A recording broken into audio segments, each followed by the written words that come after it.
Good morning. I declare the meeting open and welcome everyone here today, including those joining us in the gallery and also on the live stream. Could everyone please stand as I ask Councillor Suarez to acknowledge the traditional custodians of the land on which we meet. Thank you, Madam Mayor. The Sunshine Coast Council acknowledge the Cubby Cubby Gubby Gubby peoples and the Jinnaburra peoples whose lands and waters we all now share. The traditional owners' unique values and ancient and enduring cultures deepen and enrich the life of our communities. The Sunshine Coast has been a place of celebration, abundance, connection and kinship for thousands of years, and we commit to working in partnership with the traditional owners to continue these practices and support self-determination through economic and community development. Truth-telling is a significant part of our journey, and legacy issues resulting from colonisation are still experienced by traditional owners and First Nations people. We are committed to better understanding the collective history of the Sunshine Coast traditional owners and the experiences of First Nations people.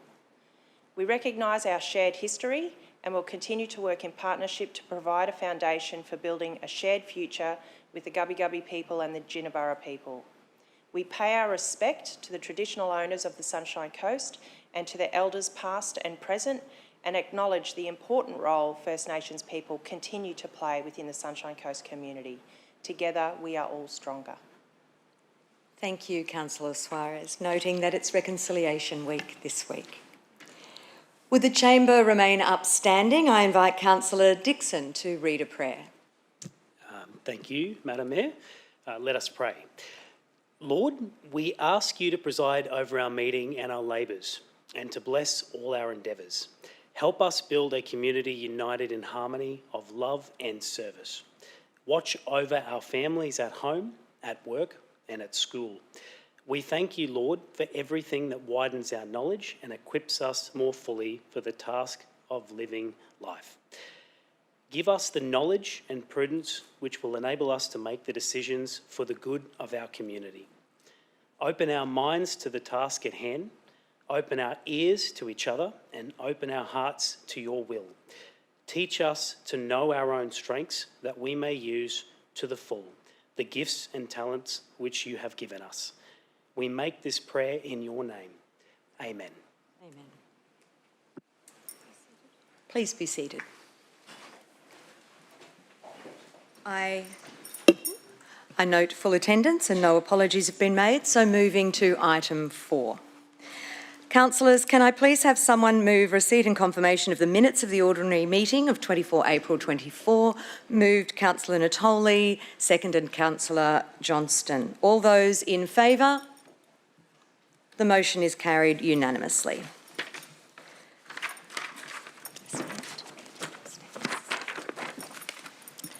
Councillors, this morning I have a Mayoral Minute and I would like to move the following. That Council acknowledge the resignation of the Chief Executive Officer, Emma Thomas, with her last day being 14 June 2024, and thank Emma for her contribution and service on behalf of the Sunshine Coast councillors, employees and the Sunshine Coast community. In accordance with Section 195A of the Local Government Act 2009, appoint Ms Deborah Robinson to act as Chief Executive Officer of the Sunshine Coast Regional Council during the vacancy in that position, commencing on 15 June 2024.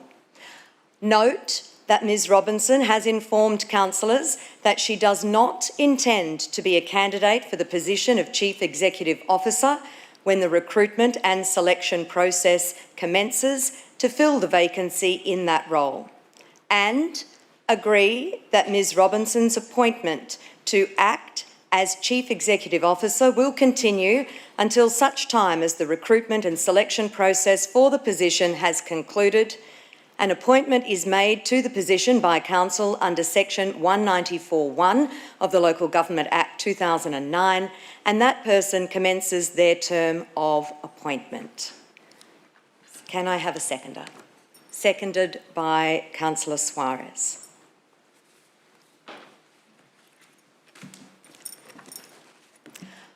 I would like to take this opportunity to acknowledge Emma's contribution over 3.5 years. It has been enormous. The organisation's culture has been transformed and the Sunshine Coast as a whole has benefited from her dedication and service to the community. I wish her all the very best. I would also like to acknowledge the Interim CEO, Deborah Robinson, who is highly respected within this organisation, across our community and further afield throughout the sector, for her strong leadership and commitment to service excellence. My councillor colleagues and I also sought to choose an interim CEO who would not be seeking to apply for the permanent position. This allows for an open, transparent and equitable recruitment process for all candidates. We look forward to working with Deborah in the months ahead. Are there any councillors who would like to speak to the motion? Councillor Burns. Thank you. Through you, Madam Chair. As one of the councillors who've sat on both sides of the fence in this regard, I do want to just take a moment to acknowledge, Emma, your leadership to this organisation over the last 3.5 years or so. You did enter this organisation at a time where we were really struggling. There was a significant struggles for us as a staff at the time, and you provided a calm and a really caring approach to your leadership. You've always been passionate about supporting and championing your staff, no matter what role they played, no matter where they fit in the organisation. And it was through your leadership and through that caring leadership that you were able to actually see us implement cultural change, introduce new values and a structure in doing that. That was exhibited even by the diverse engagement across the organisation with staff. So I want to say thank you for your leading in that space, but even in my role as councillor in the last couple of months or so, you've shown a real calm hand, you've provided really wise counsel, and you've done so in a way that is anything but full of ego, and I deeply respect that. So I wish you all the best and thank you for your service. Thank you, Councillor Burns. Councillor Landsberg. Thank you, and through the chair. Emma, probably one of our first engagements was standing on the beach in driving rain at Shelley Beach.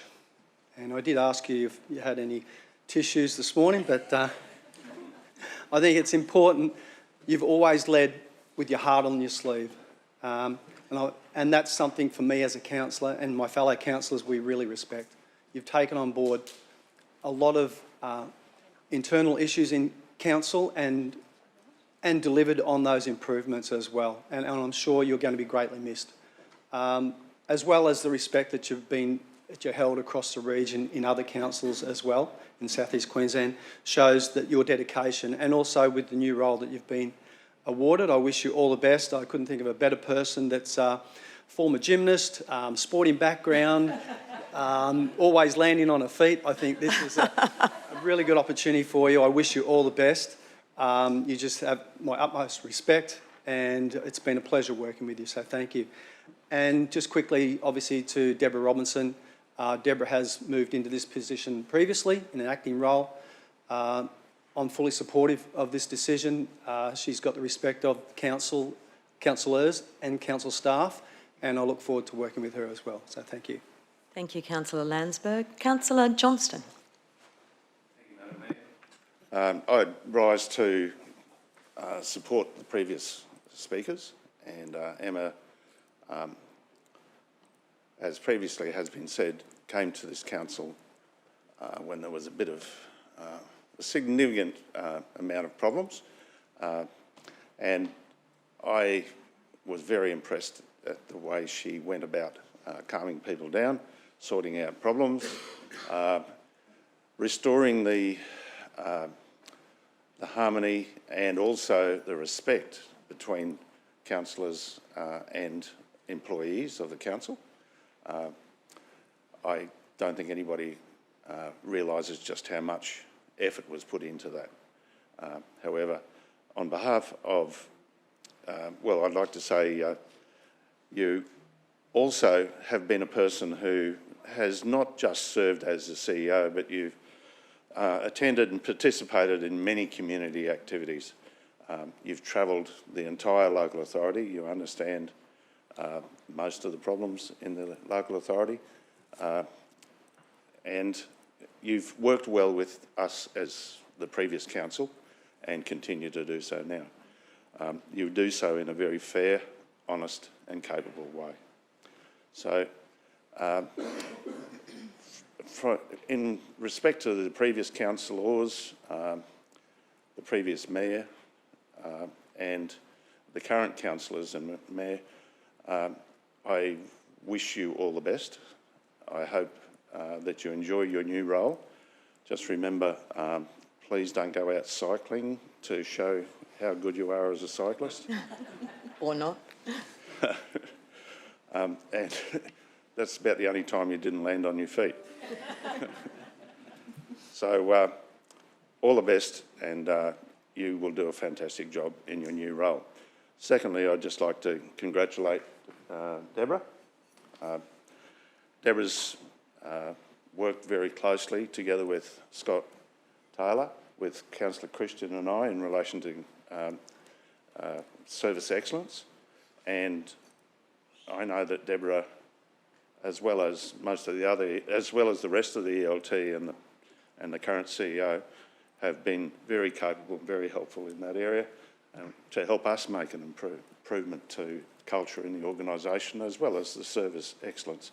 There's a long way to go, but it's a very difficult area to develop change and to inculcate it as part of the actual ethics and behaviour of a council, as well as delivering for the community. So to both of you, all the best. And I know that no matter what you go on to, you'll both do a fantastic job. Thank you. Thank you, Councillor Johnston. Councillor Law. Thank you, through you, Madam Mayor. I'll be brief. Thank you, and congratulations on and best wishes for your new role. But thank you for what you've done in the last 3.5 years for the community, for the region, but for this organisation. And Peter Drucker summed it up with culture eats strategy for breakfast. And you have proven that and demonstrated that. And the organisation is now heading in a better direction because of the culture that we have here. And it will be vital that that culture continues, whatever comes next for us. Thank you very much. Thank you, Councillor Law. Councillor Suarez. Thank you, Madam Mayor. Haven't even started yet, Emma. Okay. I agree with all of the things that have been said previously. So the only way to get through this is to roast you. So that's what I'm going to do. My first impression on meeting you was that you were an authentic person, and you can't fake that. Your authenticity has been on display every day, and you make no apologies for what you see is what you get. And what we saw, and Terry said you always landed on your feet, but what we saw was that you're a bit of a klutz. Having one of the lamest bike crashes ever in the Mooloolaba triathlon, earning you the nickname Crash Bandicoot. We also saw that you aren't afraid to get your hands dirty. When you first came to the organisation, you went out with many of the teams and you were happily planting trees in the pouring rain. And while the Parks team might have been impressed that you were willing to get wet and muddy, your recounting of the story mainly focused on how happy you were having contributed to greening up the public spaces, because that's really important. And then you earned the nickname as the CEO is coming, so we can't wuss out because it's raining. Not really a nickname. We saw that you could connect with staff and make the change that was desperately needed to create a workplace that was safe and welcoming. You could tell us that you did that. We could observe that you did that. But if you're into, as an ex-councillor would say, quantifying the data, then 11 million is the number of fan emails that you have received from staff. 11.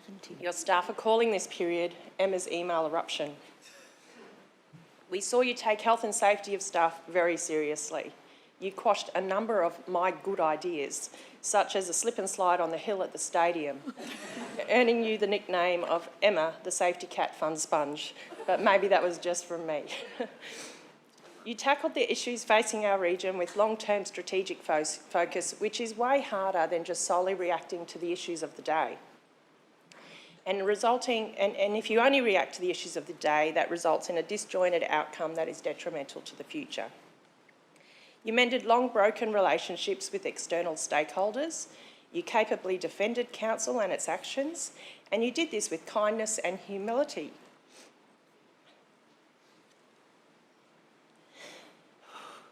You offered kindness to those who did not give it back.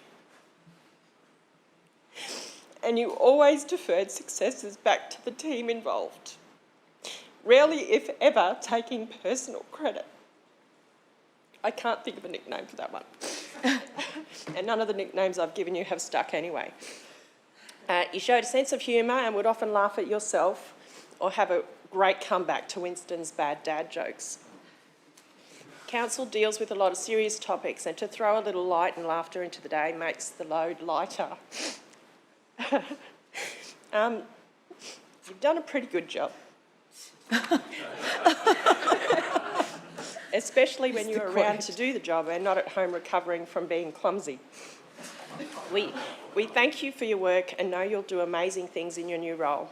Keep us in mind when you're planning all of the things around Olympics. And to do that, I've actually made an appointment for you down at the local tattoo parlour to have Sunshine Coast tattooed on the back of your hand. So we wish you all the very best in that role. You still have a big piece of work to do, and that is to put together a comprehensive handover for Deborah Robinson. Thank you, Deb, for offering to keep the organisation going while we recruit for a new CEO. And yes, you will probably get a nickname from me, but don't worry, they never stick. Thank you, Councillor Suarez. Councillor Dixon. Do you, Madam Mayor, and that was really well done, Councillor Suarez. And Emma, it's no secret that you and I have probably had some differences of opinion on issues, but what I've really liked is that you've put those differences aside and you've been the type of person that's always come up to you and said, hey, how are you? I've missed you at this meeting, or how are you feeling? Can I do anything? Would you like to go for a walk? I found your approach to be down to earth. In fact, at most times I've not seen you as a CEO, I've just seen you as part of the team. That's how I've looked at it. And I give you credit for always trying to defend the organisation. I've seen you go into bat for staff more times than I've ever seen a CEO do that. And that's a great trait for a CEO to have, because you've got to protect your organisation. Not only have you protected the organisation, you've pushed coastal projects as much as you can, the Sunshine Coast projects. I know you've backed a lot of them. In fact, you've been in the state and federal governments talking to them about things that we need in the region. And we need a CEO to do that, because the councillors and the mayor can't do that on their own. And I've heard about the numerous times you've been down in Brisbane pushing issues, and it has been noticed. You've been to every event you can go to. Every time I look at things, I think, wow, Emma goes to more events than the councillors. You certainly turn up and you represent. But more than anything, I just want to thank you for being a decent person. And again, this morning I came up to you and congratulated you and wished you all the best for the future. I don't have a bad word for you.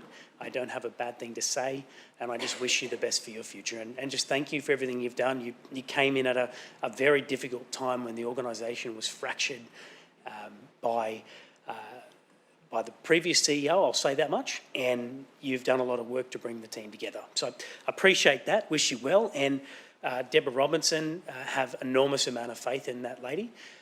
In fact, she, Councillor Winston and I were on the group to hire Deb at the time, and she's a fantastic officer, and will do us proud as CEO, and will do you proud, and will certainly represent the organisation well. So the organisation very well, I should say. Emma, you will be missed, and there will be some pretty big shoes to fill for your role, and I'd just like to thank you again for everything. Thank you, Councillor Dixon. Councillor Natoli. Thank you, Madam Mayor. As a divisional councillor, I should say something, and thank you, Emma, for the work that you've done. Obviously, we've been able to see that transition culturally within this organisation, think when I was elected, that was one of the key factors of concern that not only myself but a number of other councillors had expressed.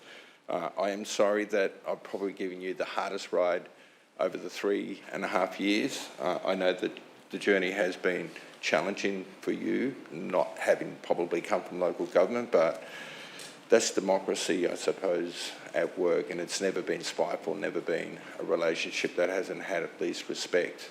And the one thing that I want to thank you is for the care that you give me as a councillor. It's been challenging for me personally, and knowing that you have cared has meant a lot to me. Thank you. Thank you, Councillor Natoli. Councillor Johnston, do you have a question? I just had one.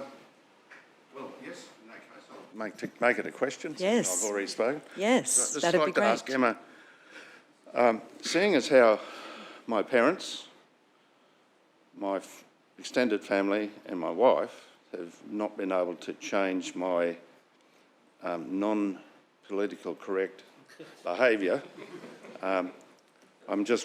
would like to know what the secret was that you achieved that, and thank you for it. So yeah, I know it hasn't been easy, and I know that Deborah will appreciate very much the kinder, nicer person that I have become. Thank you. Great question there. Okay. All right, councillors, I'll now put the motion to the vote. All those in favour? The motion is carried unanimously. Thank you, councillors.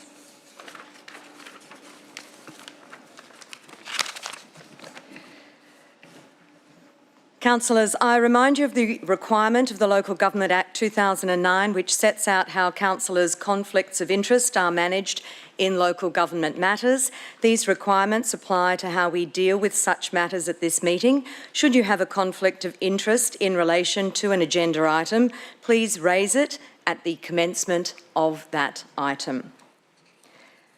Councillors, noting we have no presentations this morning, we move now to item 8.1.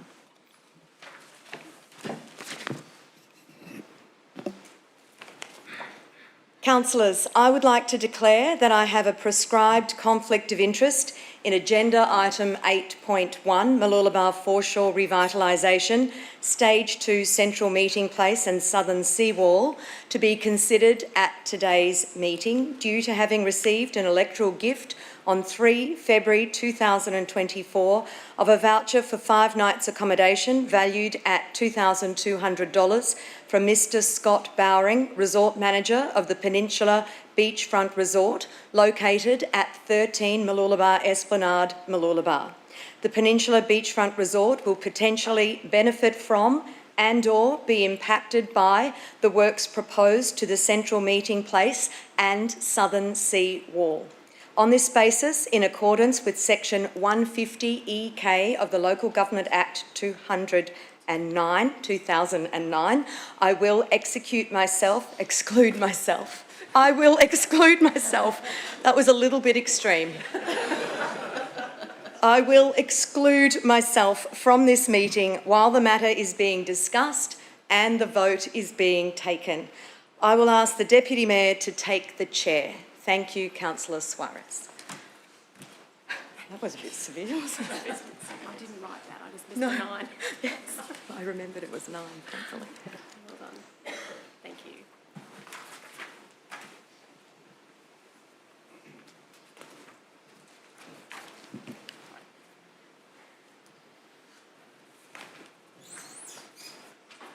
Councillor Natoli.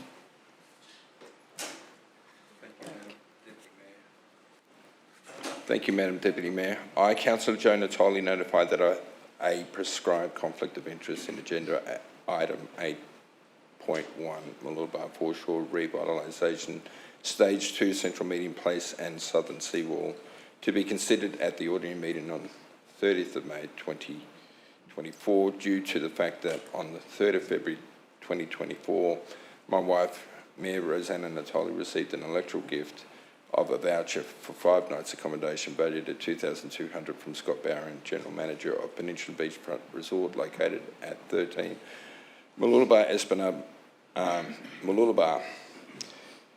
The Peninsula Beachfront Resort will potentially benefit from and or be impacted by the works proposed on the central meeting place in Southern Seawall. As I am a close associate of Mayor Natoli, as defined under Section 150EJ1 of the Local Government Act 2009, the electoral gift which he received also gives rise to a prescribed conflict of interest for myself on this basis in accordance with Section 150EK of the Local Government Act 2009. I will exclude myself from any meeting while this matter is being discussed and the vote is taken. Thank you, Councillor Natoli.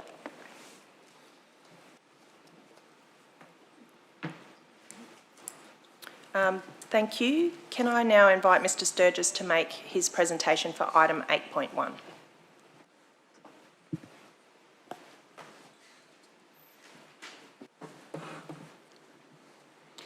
Thank you and good morning, Deputy Mayor, councillors. The purpose of this report and today's presentation is to provide council an update on the planning, community engagement, design and delivery of the Mooloolaba Foreshore Revitalisation Stage 2 Central Meeting Place and Southern Seawall project. At the January 2024 council meeting, the previous council requested the Chief Executive Officer provide a report to the new council prior to awarding the tender of the Mooloolaba Foreshore Revitalisation Project Stage 2, and today in the presentation I will provide a brief reminder of the extensive community engagement process to date. I'll touch on the design and the latest foreshore fly-through, the key drivers for the project, a brief overview of the business readiness and activation planning, the delivery program and the officer recommendation included in this report. So the Mooloolaba Master Plan and Foreshore Revitalisation has had an extensive journey in terms of community engagement over the past 12 years.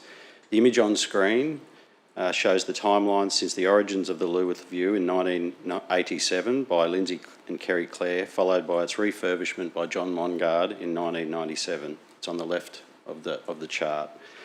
Since 2012, the community has been routinely engaged on a range of Mooloolaba projects, from the original master plan engagement, reaching over 3,000 participants and gaining 82% support, to the 2002 4-phase Central Meeting Place community consultation, which resulted in 75% support for Concept Blue.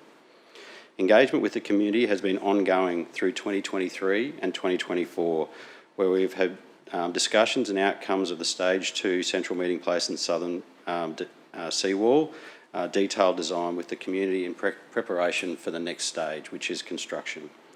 Following the January 2024 ordinary meeting, 2 community reference groups were established.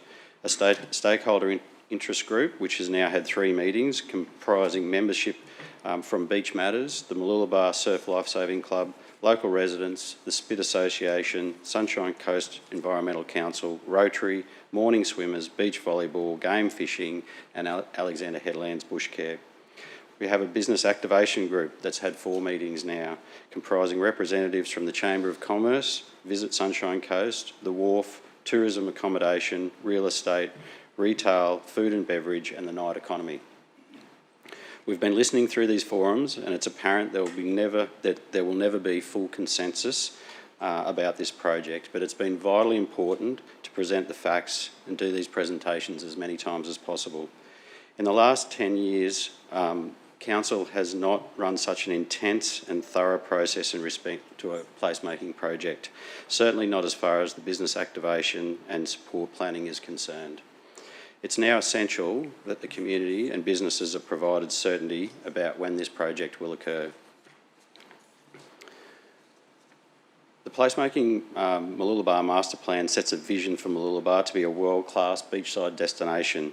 It's been brought to life in the Northern Parklands, recognised through its many awards and setting the community's expectation for what's to come. It's a jewel in the crown for the Sunshine Coast region for tourism and will reinvigorate Mooloolaba to become a critical play and entertainment space and experience for the 2032 Olympic and Paralympic Games, offering global marketing opportunities for this region. Give yourself a moment to visualise what will happen in 2032 and likely before as we invite the world to come to the Sunshine Coast. Hordes of people flowing over Alexander Headland from the unticketed events and into Mooloolaba to play, all of which will be broadcast to the world. This project will result in long-term improved economic health for not only Mooloolaba businesses, but also as a draw card for the whole region with major events such as the Ironman, Triathlon, Marathon, New Year's Eve, and likely many others in the years to come.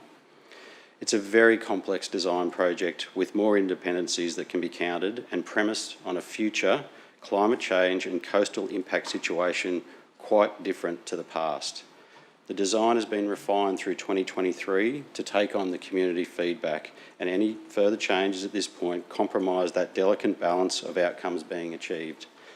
Recent feedback from our expert coastal peer reviewer is suggesting studies are showing that only around 50% of people set foot on the beach when visiting locations like Mooloolaba.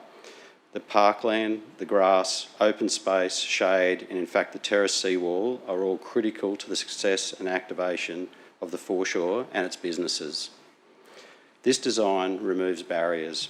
It removes the challenges for people with different accessibility needs. It's fully inclusive. It removes the absence of changing facilities for all with the new changing places room. It removes the physical and visual barriers that are required by legislation for vertical seawall through the new terraced seawall design. There are so many advantages with this design, including the wider coastal pathway, the increased road safety with multiple priority pedestrian crossings across one lane of traffic. But above all else, it offers a seamless transition for people from beach to business. We might just pause a second to play the fly through, please.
Thank you.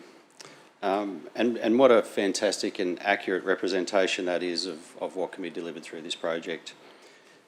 The key drivers for this project have not changed and are those which are driving risk for council and the need to invest in this project now. The loo with the view is at end of life. It's fruitless investing further funding on this structure sitting on top of a seawall that will not withstand the predicted coastal conditions for the next 50 years and beyond. The loo with the view does not meet modern accessibility requirements and is not inclusive. It needs to be lifted to the foreshore level and fully updated to modern standards, exactly what this new design achieves. The cantilevered deck section was closed in April this year to manage risk, and weekly inspection and monitoring is continuing with appropriate actions as required.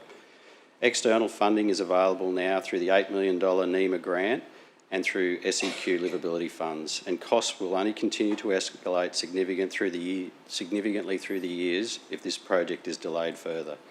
The federal NEMA Seawall grant was won competitively. It cannot be moved to another project and is for the complete central meeting place and southern seawall construction. Including the southern seawall with the central meeting place is the best chance of achieving a lower cost outcome due to the tight space in front of the surf club if it was done in isolation. The replacement of the seawall now in a controlled manner is a far better situation than in an uncontrolled, climate impacted manner with an unknown disruptive impact. The CHAS recommends both the seawall defence structure and nourishment to maintain sand levels. Further work is underway to plan future nourishment activities in line with these CHAS recommendations. A major focus moving forward toward construction has been working with the businesses to increase readiness and resilience.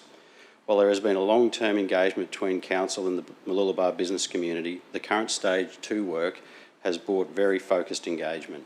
A place score survey was conducted in late 2023 to better understand sentiment and consumer factors to feed into this business activation process.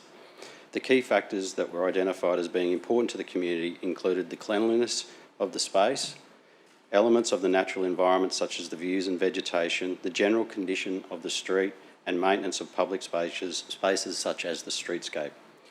This indicates that the community expects a high quality experience when visiting Mooloolaba, and that infrastructure and natural amenity is well maintained and delivered to a world-class standard. Reactivate Consulting has been engaged as a specialist place, strategy and activation company to undertake a range of activities, all designed to assist the formulation of a business activation plan. As well as presentations and question and answer sessions about the project, 4 well-planned workshops have now been run in an engagement process to inform the development of a business activation plan, which will be used to guide council and the business community on the activities, initiatives and events that can take place before, during and following Stage 2 construction. The draft business activation plan has 4 key themes shown on the chart in front of us. These themes include policy, which includes precinct enablers, people, which is focused on business readiness and resilience, place, covering place-based activation, and programming and events, which are intended to drive visitation. The list is what the Business Activation Group has put forward as ideas. These ideas now need to be ground truth within Council before the activation plan can be completely finalised. This will take place, or is taking place now, and hopefully complete in the coming months. With the announcement that construction isn't commencing in 2024, there is now more time to prepare for construction through early business activation activities, which are also a topic of conversation with the business community now. It is essential that I remind you the project is still within a construction tender probity process with a probity environment, and confidentiality remains critical. If matters of a confidential nature need discussion, we would need to do so in a confidential session. Tenderers have been advised that construction is not proceeding in 2024, but the tender process has not ceased. They are also, the tenderers, required to maintain probity. There is still much value in working through the value engineering process in respect to the program and the final tender price of this project. Construction works aren't progressing in 2024 due to the lead time required for pricing, programming and materials procurement for the coastal protection works before site-based works could commence. It also supports additional business readiness time we've been advised is beneficial and advantageous for this project. To combat the challenges with the 2024 program, a 2025 construction start is now highly recommended. The early or enabling works would commence from February onwards, which include beach terrace car park turnaround, service investigations and temporary pedestrian connections. Main contract works would commence after April with the onset of more favourable seasonal conditions. This program endeavours to minimise multiple peak season disruptions, aligns with grant funding milestones and aims to avoid as much as possible the peak construction period coming in the lead up to 2032. This is the planned Sunshine Coast Direct Rail, stadium works, the many hotels and other development needs on the Sunshine Coast. A do-nothing approach would risk the external grant funding. We've got a red line there that shows mid-2027. The NEMA funding deadline is actually the 25th of March 2027, so it's a little bit before that actual red line. The Leases review remains end of life and must be replaced. We continue to have public safety and risk issues if that's not dealt with. It also, the poor disability access to the Leases review and the beach would remain. The climate change impacts on the current seawall aren't going away, so that remains in an uncontrolled manner. The facilities won't be upgraded or wouldn't be to meet the current demand and the future demand and community expectation, and we wouldn't capitalise on the significant investment we've made to date in the consultation process with the community and the design.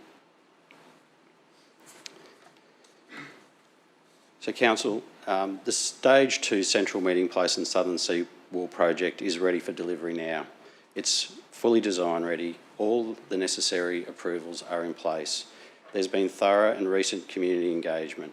The businesses are engaged and motivated now with readiness plans and a draft strategy. Funding is lining up with large external contributions to the project and the tender process is advanced. It doesn't get much readier. Further delay now just increases costs and uncertainty. Councillors, I offer you the recommendation that's on the screen, which I'd be happy to read if you wish, or take it as read. Thank you, Chris. Can I get someone to move? Councillor Burns, a seconder. Councillor Hungerford.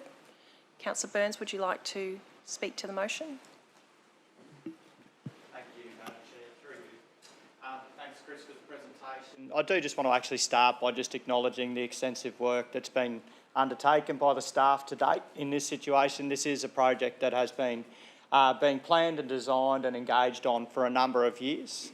It's taken a whole lot of persistence, it's taken a whole lot of knowledge and experience into that space, and I do want to acknowledge the efforts of all the staff involved in that. I think it's important too that we acknowledge the thousands of community members who've actually contributed their ideas, thoughts and opinions into this project over the last number of years, and that's not even necessarily considering the original Mooloolaba master plan that was developed in 2015. So I just want to say thank you to all of those community members who've actually shared that passion and insight to this area. There is no doubt that this is a big change for Mooloolaba, and change is a hard thing. It's also true that this is obviously a big opportunity for the Mooloolaba Foreshore area and for the Sunshine Coast generally. And it's something that we can be proud of, seeing that world-class destination potentially become even more world-class. In my estimation, the council team have made extensive efforts over the last period of years to ensure open and adequate community engagement's been undertaken, and have endeavoured to incorporate that feedback right throughout the design process. This is particularly seen by the increase in green, open space, shaded space that came through the feedback. It's shown in increased seating that came through the feedback. And it's also seen in the toe of the seawall actually retreating back up to 1.8 metres in places to ensure more beach was accessible. And that, again, that was done in response to community feedback. There are a myriad of considerations in this project, including the community feedback, the climate risks, ageing infrastructure, community concerns, business confidence, Olympic Games overlay, and there is a lot that we need to continue to ensure that we ensure accessibility into this area for people with disability and mobility challenges. I welcome the debate this morning and I anticipate providing certainty of direction for the community, for the staff involved, and I also reserve the right to speak a bit more to this in the future. Thank you, Madam Chair. Thank you, Councillor Burns. I have Councillor Landsberg next. Oh, thank you. Through the Chair, just maybe a couple of questions first, and then I'll reserve the right to speak to the recommendation. The activation, obviously the engagement of the business groups and the stakeholder groups. I just want to ask a couple of questions, and whether it's to yourself, Chris, or to economic development. The work that's gone into engaging with those businesses, and obviously the terms of membership. So we're looking at this process potentially could take 2 years or more to deliver, if subject to weather conditions and obviously products available and how we go out for stakeholder and also the tender process. But I just want to understand some of the feedback from the businesses, and obviously we went to nearly 160 businesses engaged with those along the foreshore areas around Mooloolaba. Did all of those businesses come back fully supportive of the project? Because I just noticed in some of the recommendations there, you're actually looking at implementing a charter that we signed in the previous term, where the previous mayor signed the Friendly Small Business Charter of giving relaxations to permits, events, and it's good to see that, because we spoke about that in a workshop last week.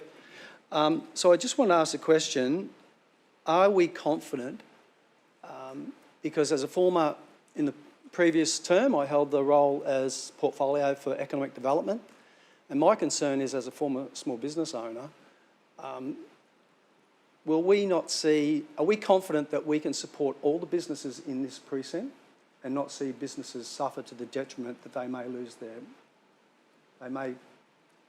be run out of town, or they may lose the opportunity to continue to trade? Because that is one of the biggest issues I have with this project, is the impact to our small business community. Is anyone can answer that question in regards to the work that's been done? So through you, Chair, what I can advise, Councillor, is that early on in the process with Reactivate Consulting, 161 businesses were visited through the process of gaining information around, I guess, the support from the business community. Through those 161 businesses, 73 of the businesses provided feedback. 31 of those were represented by the owners, and that had a positive result. So not all positive. 33 were managers, and 9 of those 73 were staff members. So there has never been a situation there is 100% positive support for the project, so I can't stand here and say that there is. But there is a majority of support at this point. The economic development staff have been out there in the last few days, again, meeting and discussing the project with businesses, and it's fair to say that they've well accepted the pushback to 2025 for the construction commencement, but they're motivated to get on with it, and the activation planning.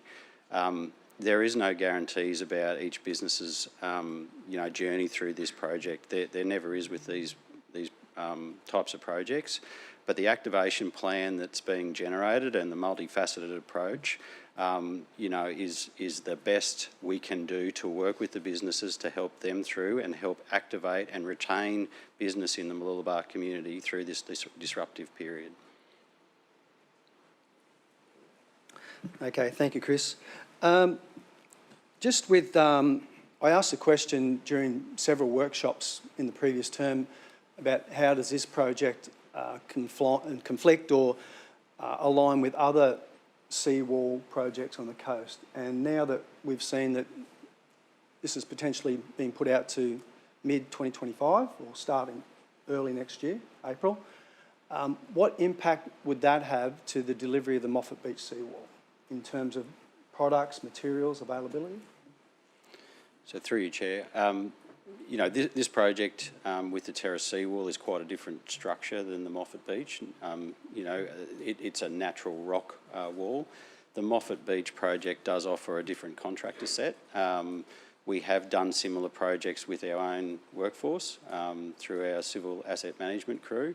So there is a lot of opportunity for that project to go ahead, the Moffat Beach project, regardless of the Mooloolaba project. They are not the same. They are very unlikely to have the same contractor mix and not the same material demands either.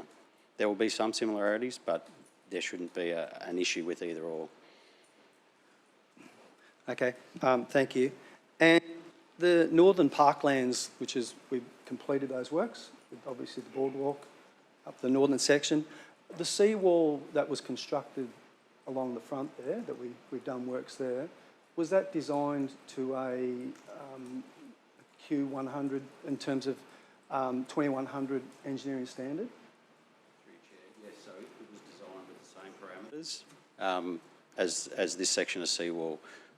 So all of the same design parameters were achieved, and that seawall actually lifted up a bit in height to cater for that as well. Okay, thank you, Chris. And the other question is, with the funding that obviously we have at the moment, and you spoke about the funding locked in from NEMA, obviously it's not transferable. There's a time that has to be acquitted by, it's mid-2027. We don't know a complete cost of what this project will cost, subject to just the funds that we've had locked in at this stage, until we go out for tender, is that correct? So, through you, Chair. Yes, I can't give you a finalised cost at the moment. We're yet to run that final costing process with the tenderers. I can't speak much more about that due to the probity around that. But that process needs to run its course for us to land on what the final cost would be, and we are obviously will be well engaged with value engineering and optimising that for you know, the lowest cost of delivering a high quality outcome as we can get. Okay, thank you. And the other question was, just going right back to the first question, Chris, about the business activation and working with those foreshore businesses along there. The funding, obviously, when we look at some of those recommendations of activating the precinct, working with those retailers, there will be the need for financial support. Do we have any idea in what that sort of, those figures could be to support that in terms of that Mooloolaba foreshore area? And will those funds come out of this project?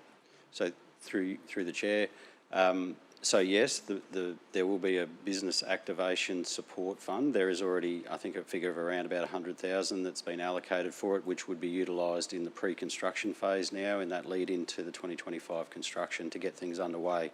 The business activation plan that's still in draft at the moment has different levels that council could invest or co-invest with the community and the business community around the business activation support. We've yet to truth that through. Some of the business activation plan ideas may not be possible for a range of reasons, but that needs to be run through all of the internal and external, I guess, stakeholders to work out what is achievable and fundable. So I don't have an exact figure on that today. You would expect it's somewhere in the mid-range. There was a range of sort of $500,000 to 1.5, which is probably on quite a high end, which we wouldn't expect it to be at. So we've got to run through a process, but we'd expect it to be mid-range.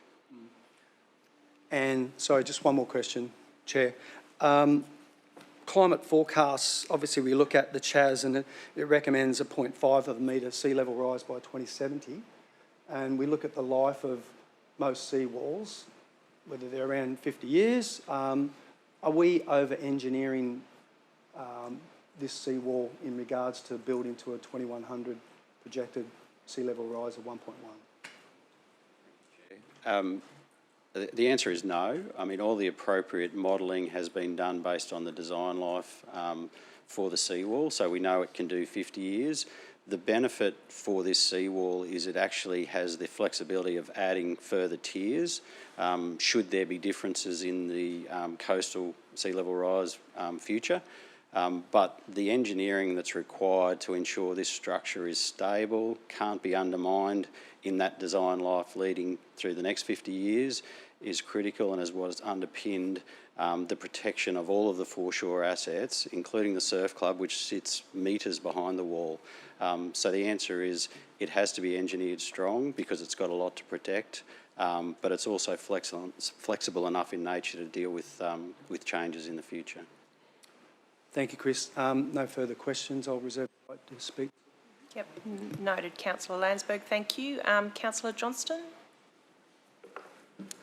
Thank you, Madam Acting Mayor. I haven't been able to say that before. My question really is, well, I have a few questions, but the first one is to Emma. Emma, this recommendation, it's not the final recommendation to proceed with the project irrespective of cost, is it? It's basically for us to go further, use the plans that are already designed, et cetera, to get the costing. Is that correct?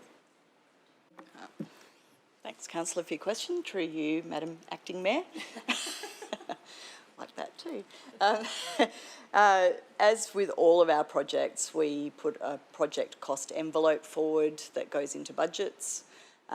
We seek through the budget process and various ordinary meetings council approval to go forward with projects. And as you are aware in the various projects that we've done, as we reach various stages, if there are any changes to those costs, then we keep council informed on that basis. So at the moment, there is an envelope of cost that the team is considering.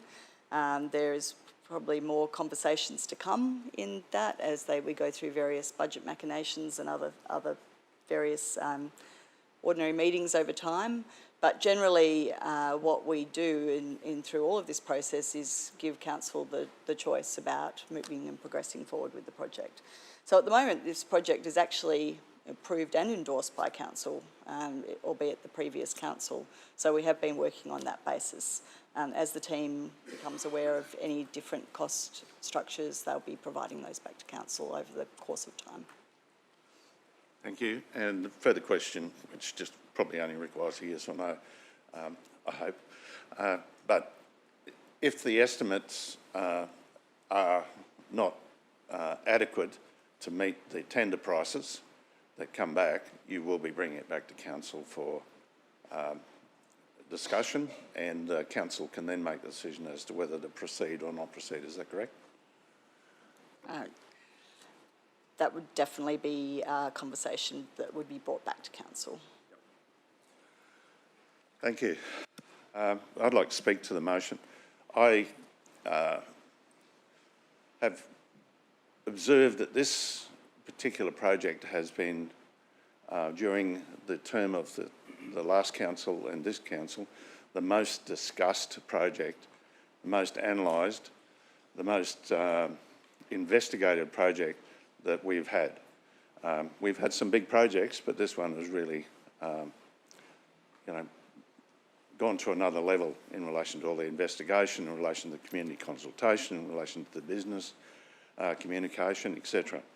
And whilst it's a lot of money, at some stage or other we have to do it. We've got an opportunity to receive significant funding towards the cost of it, which if we pass that up means that we have to defer the project, create more angst and anxiety for the business people in those areas, provide a substandard facility for what is commonly called one of the jewels in our crown. It's certainly of our beaches anyway. And I sort of went through periods of, yeah, it's a lot of money, we could spend the money in other areas, et cetera, et cetera. And one of the reasons why I've had that feeling is because despite the fact that during the last term and now this term, this council has committed or spent over $100 million into the Mooloolaba precinct. And on every occasion that we've moved forward with a project, the local councillor has not been happy. Well, you know, I think every other councillor around this table would be only too pleased to have that sort of money spent in their division. And to my way of thinking, a lot of it has been nitpicking. If he was here, I'd say the same thing to him here. And as recently as the last couple of days, he wanted to move an alternate motion until he found that. Councillor Johnston, maybe we just stick to the topic. I am sticking to the topic. It's probably not necessary to bring that up. A declaration has been made. Well, I found it very disappointing that we didn't have the cooperation of the local council. I'll just say that. However, we're talking about what's best for the Sunshine Coast and best for the long-term business future in that area. And I'm convinced that this is a must-do project. It's not being done just because we've got the Olympics coming. It's being done because there are some significant safety problems, access problems for disabled people. And to be perfectly honest, I went and had a look at the amenities the other day, and you know, they're very substandard, and we have to upgrade them. Now, there's no point in us building a new amenities block or renovating existing amenities block only to pull it down not too far in the future. So just in conclusion, I'm going to vote in favour of the recommendation. I would encourage my fellow councillors to do likewise. Thank you, Councillor Johnston. Councillor Bunnig. Thank you, Madam Deputy Mayor. Through you, a couple of questions for Mr Sturgis, if I may.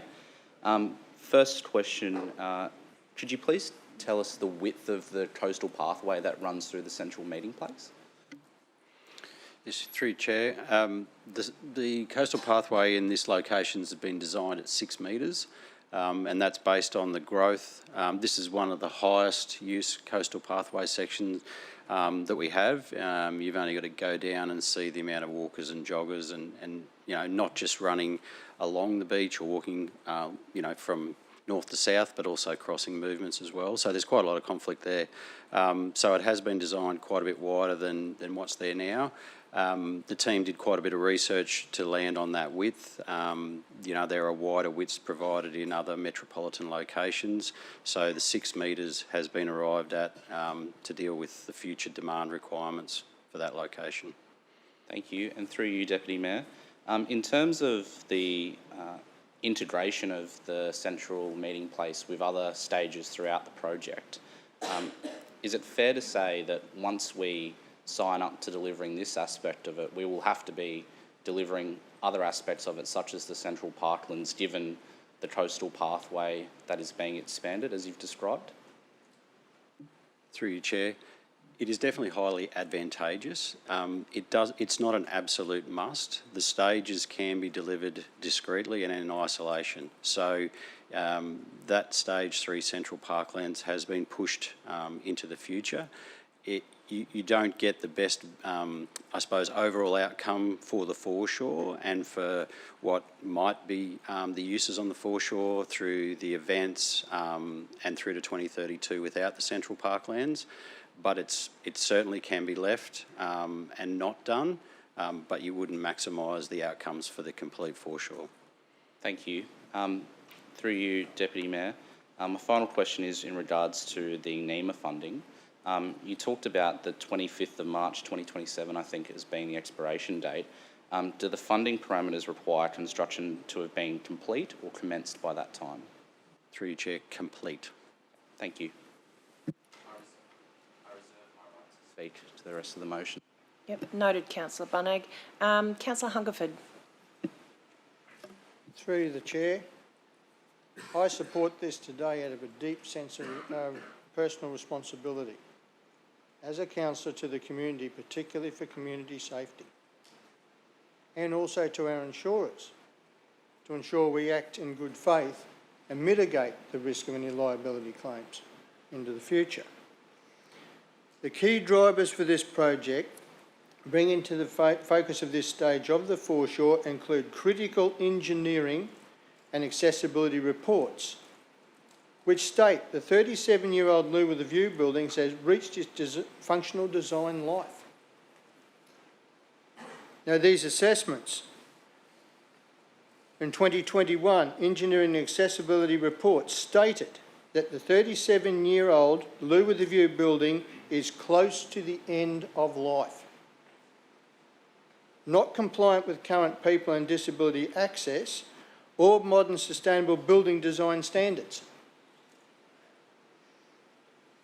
An external structural engineering consultant carried out the most recent inspection on the Lou with a View structure on Thursday, the 2nd of November 2023. The assessment determined that the structure has now reached its functional design life. The end of its functional design life. Furthermore, the outer cantilevered section of the deck was fenced off and closed in late April 2024, prioritising community safety. Any further deterioration of this asset will lead to, in my opinion, complete closure. And that's a loss of facility to the community, but also still leaves us with a liability issue, which is unacceptable in my view. Now, the project benefits greatly from the previously secured $7.95 million National Emergency Management Agency funding, Disaster Ready Fund, from the Australian Government. That's what's being referred to here. If we don't muck around here, that could be in jeopardy.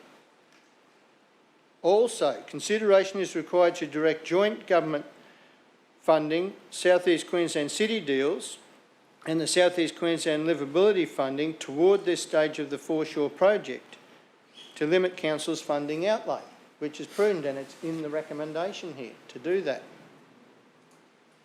So, councillors, I believe we must get on with this. We have a responsibility to the community for public safety and our insurers, and more importantly, having a closed asset there and denying the community of those facilities, in my opinion, would be derelict.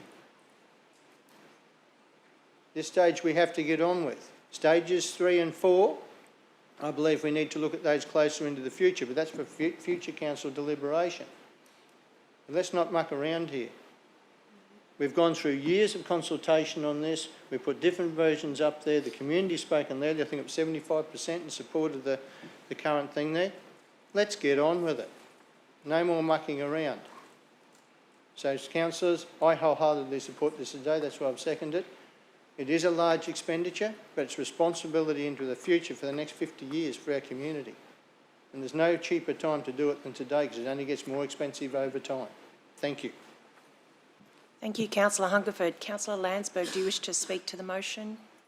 Oh, yes, sorry. Might jump in the queue? No, you're next in the queue. Oh, sorry. Thank you. Through the chair. And considering, so I'd like to just acknowledge fellow councillors and their comments. I've raised a couple of, obviously quite a few questions about my concerns with this project, and fully supportive of the central meeting place and obviously the works to replace the Lou with a View. The community were fully supportive of, improving that structure, making it all ability access. I am disappointed though when we go out for funding, obviously through the NEMA grant, and to look at that extra funding that's been made available now, it basically commits us to the seawall. And that's where my concern is with obviously the southern seawall and the works that is going to go into that seawall. We don't know how much it's going to cost eventually until we go out for tender. For 2 years now, and we've got other areas, Moffat Beach. I wish Moffat Beach and Caloundra were getting the interest that Mooloolaba is getting, because we've just gone through budget workshops talking about significant investments and looking at region-shaping projects. And I'm really concerned that other areas on the coast are not getting due consideration. And Caloundra, for once, if you look about specific projects, the library is currently being built. And I'd like to thank Councillor Christian in the previous term putting back a facility in his own division to allow the library that went over cost significantly. But it was a project that was on part of the library network plan. It had to be delivered. We still haven't got a region-shaping project dedicated for Caloundra. And the work that goes into this seawall, and it is going to set a precedent for other infrastructure along our coast. The Warana Surf Club, the Maroochydore Surf Club, the Kings Beach Surf Lifesaving Facility. What does that mean, and how do we work forward to consider climate changes, these projected sea level rises, and the type of engineering that we need to do to construct these facilities?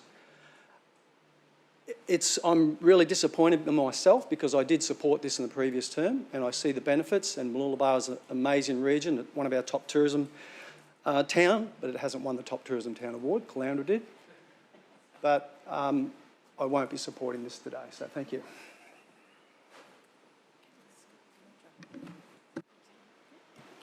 I might just jump in to ask a question just in response to some of the things that you've raised there, Councillor Landsberg.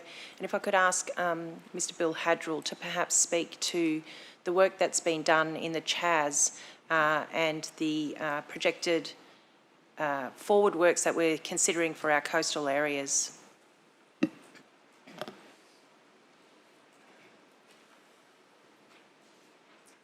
Thank you, Deputy Mayor, for the question and through you.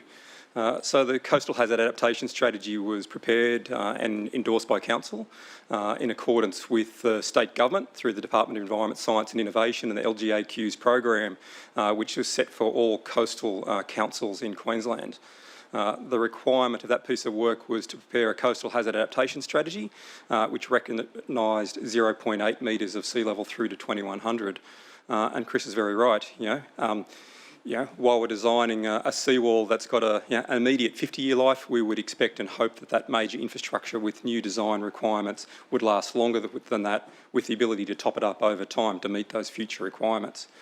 I think what I'd also advise is nothing is showing us from world and global science that climate change is slowing down. And so, in all likelihood, the impacts of coastal hazards associated with climate change are going to accelerate within our region, within Queensland and globally. And so I think, we would be well advised to make sure that whatever structure and infrastructure we put in place can cater for what we have planned to cater for, as well as any further acceleration. The Coastal Hazard Adaptation Strategy takes account of the full 60 kilometres of the open coastline of the Sunshine Coast. It identifies the areas that we would seek to protect. It identifies the areas where there might be a level of retreat, and it identifies a range of different protection mechanisms. There is absolutely no doubt that at a future point there's going to be other sections of our coastline that we're going to have to undertake coastal protection works and measures for. And yes, Councillor Landsberg, there is a bit of a large number of activities occurring within the Caloundra, Pumicestone Passage, Bribie Island area at the moment. They are all accounted for within the Coastal Hazard Adaptation Strategy. We're about to embark on the review and the refresh of our shoreline erosion management plan, which will provide us even further guidance around renourishment works and other activities that are required. There is the funds being recommended for the works to be undertaken at Moffat Beach. All of the activities that are required to be undertaken in Caloundra and right along our coastline are catered for and accounted for. As Mr Sturgis has identified, the responses, the treatments, the methods and the approaches that we take are fit for purpose along the shoreline. What is recommended and before you today in regard to Mooloolaba is absolutely fit for purpose for Mooloolaba. The treatments and the replacement of the Moffat Beach seawall is fit for purpose for Moffat Beach. And I have no doubt that at future points, whether it's Kings Beach or otherwise, we'll need to be looking at coastal hazard protection works to protect the public assets that sit behind it. Thank you, Mr Hadrill. I have now Councillor Dixon. Through you, Madam Chair. Just start with some questions if I can. In regards to business surveys, so I know that councils engaged with the business previously in 2015 and more recently with the new works, the options we've put out. Do we have a percentage of support from the business community at Mooloolaba for this project? Is there any figures you could reference in terms of a level of support? We've heard about the community support, over 3,000 submissions or engagements. What has been the percentage of businesses at Mooloolaba that support the project? So through you, Chair, as I said before, when Reactivate Consulting commenced the process, 161 businesses were visited along the foreshore in a door-knocking campaign. 21 of those were closed at the time. 67 were represented by employees who accepted a flyer. Of that 160 that were able to be surveyed then, 73 businesses provided feedback. 31, which is 42%, were represented by the owners of those businesses. 33 businesses, which is another 45%, were by the managers, and only 9% or 12, 9 people or 12% were actually the employees. So of the 31 owners who provided feedback, 58% were positive or neutral. So more on the positive or neutral side. So there was concern. Around that time, there was unknown timing around the construction start date, which is generating a lack of understanding, and this is before a lot of the presentations that were given through the early part of 2024. Of the 33 managers, sentiment was assessed as 100% positive, so no negative sentiment expressed. Of the 9 employees, sentiment, there was 0% positive and 78% neutral. So essentially you had a relatively equal number of owners and managers on the positive sentiment side and less employees. Okay, thank you for that. I realise the project's had a few iterations. There's been a few designs that have been put out to the community. If council were to say it's time to cut the cloth and just do what's essential, have staff evaluated a backup plan in how they would deliver the redelivery or redeployment of a new toilet asset whilst protecting the beach through a rock wall in a process that significantly reduces or halves the project expenditure? Have we looked at a plan B? I realise there were other designs, but have we looked at a bare bones outcome? So through the chair, the answer is essentially no. You know, we've said in an ongoing nature that Mooloolaba is one of the, if not the premier beachfront tourism destinations. It's not the location where you bare bones. As Bill said before, there are locations on our coastline where rock walls and other treatments will be appropriate. The Mooloolaba area is essentially, and particularly this area, is essentially an outdoor event space. So the treatment that's been provided through the terrace seawall is the appropriate treatment. So, you know, it's got a range of advantages, you know, in terms of the transition from the beach through to the businesses to, you know, spectator seating, all sorts of things. So there isn't an appropriate rock wall, you know, that you would put in that area. A vertical seawall could be put back in place, but with modern legislation you end up with all the handrails and the barrier between the beach and business again. So this particular treatment, through all the testing, all the conversations, the peer reviews that have been had, is the appropriate treatment for Mooloolaba. The movement of the loo with the view, the structure up onto the foreshore, is essentially a retreat. You know, it moves back from that first and foremost sort of beachfront environment to being on the foreshore where it can be made fully inclusive.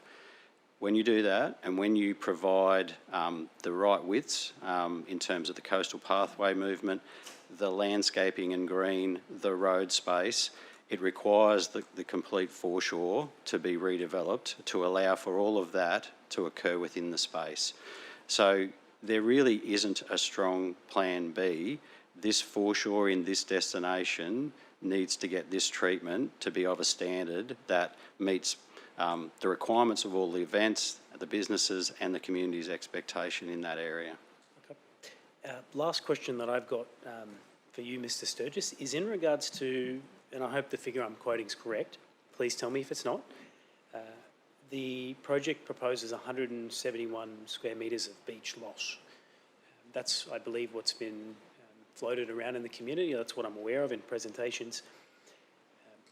I'd ideally like to see there be no beach loss at all, because once it's gone, it's gone. So my question is, given that the project will be delayed until next year, and there's still significant work to do, how would the program look if council were to do some redesign to not have that 171 square metre impact on the beach?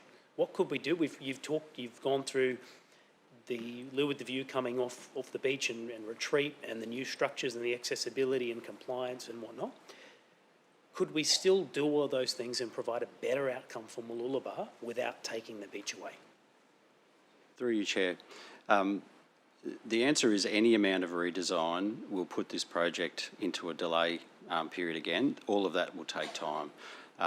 So the design that's been done is premised and is, almost identical to the concept blue design, including the seawall location, albeit with the bottom of the seawall retreated in line with the community's feedback.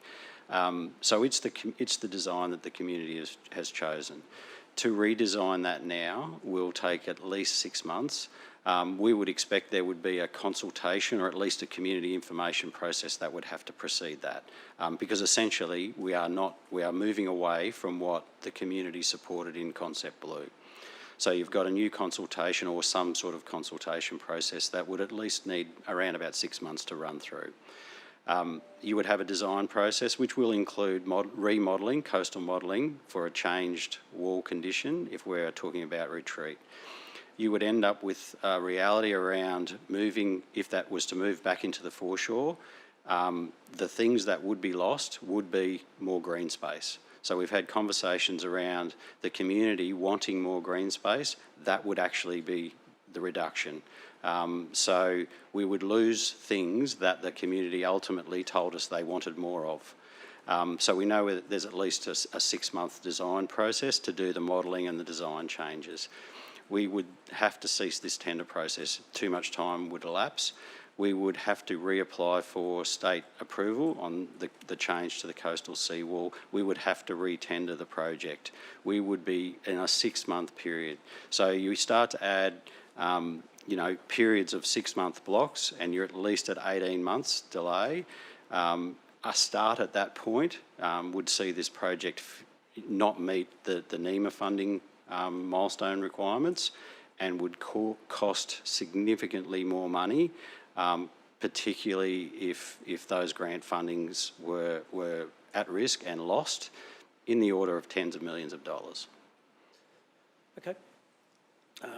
I thank you for that. I will speak on this. Councillor Winston is right. I mean, we have spoken about this project a lot, and probably for good reason, because Mooloolaba has gone through a lot of changes over many years.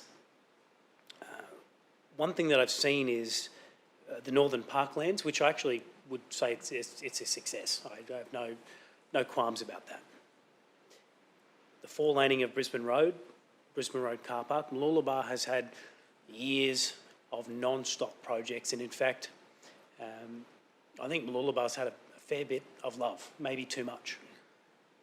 There's a lot of divisions that are struggling to get funding for even projects like rural roads at the moment, very basic essentials that we're just unable to deliver.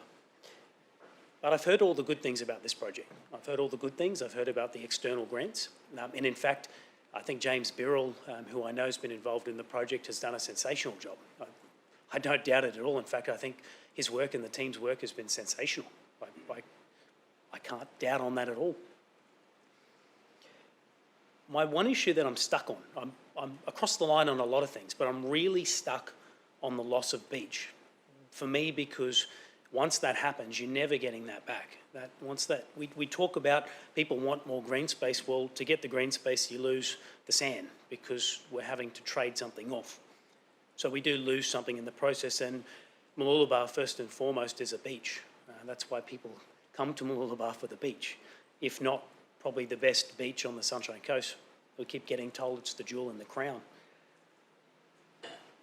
So instead of wasting a lot of time on saying all the things that I could say, I do wonder if I can ask Councillor Burns and Councillor Hungerford to consider as an amendment to the officer's recommendation, a point F, that would be that council redesign the Mooloolaba Foreshore project with no loss of beach space. I would propose wording along those lines because I believe that would not only get me across the line to support the project, but I actually feel that if you talk about the community's views, I think this would get the community across the board completely. So what I'll do is I'm going to ask that question to the mover and seconder if they would accept an F on the words that I've proposed. Councillor Dixon, that's quite a significant change to the existing motion.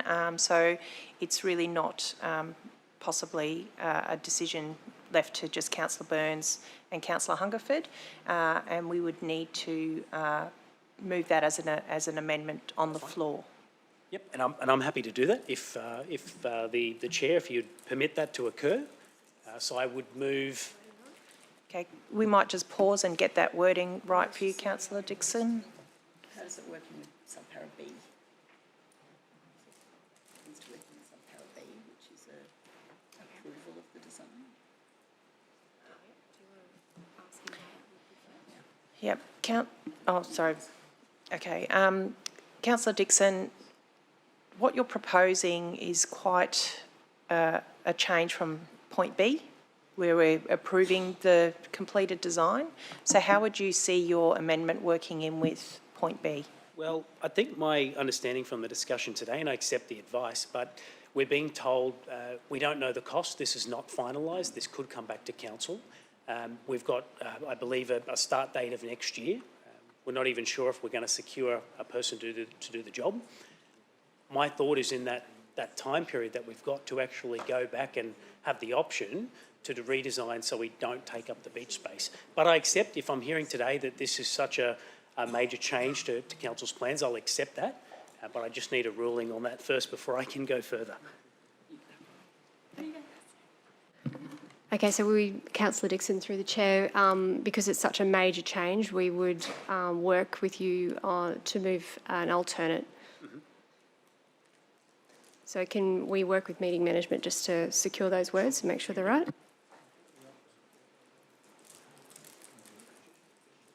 So we'll just pause for the moment. Yeah.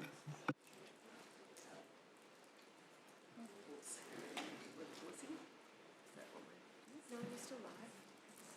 That's what we do, unless the chair wants to adjourn for more tea or something like that, so we can potentially get the words correct. It's just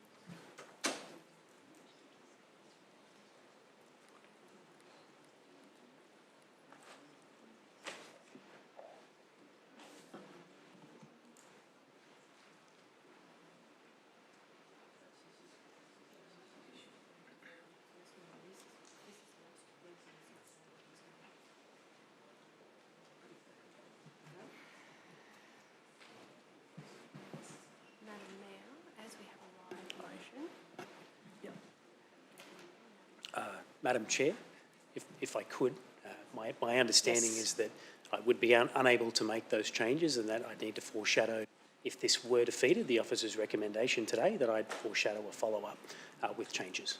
Okay, thank you, Councillor Dixon. And should the motion be lost, have you got the words prepared for your alternative? I'll work on that right now. But just to conclude, I accept the advice today, that's fine.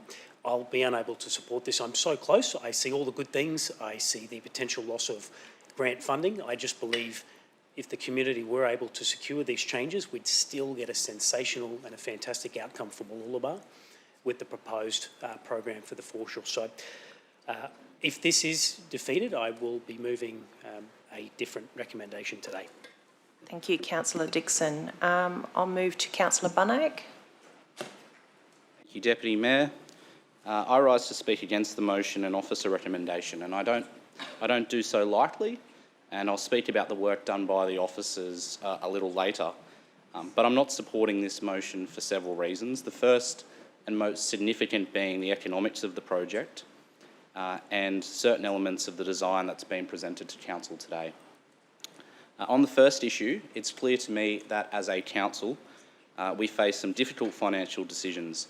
And in Division 8, it's fair to say that we are in need of critical infrastructure ourselves, much like Councillor Landsberg has pointed out in Caloundra.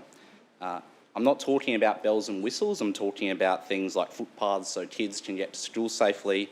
I'm talking about road upgrades that have been shelved for the last 25 years. These things have been noticed by my community, and they know where the money has been going.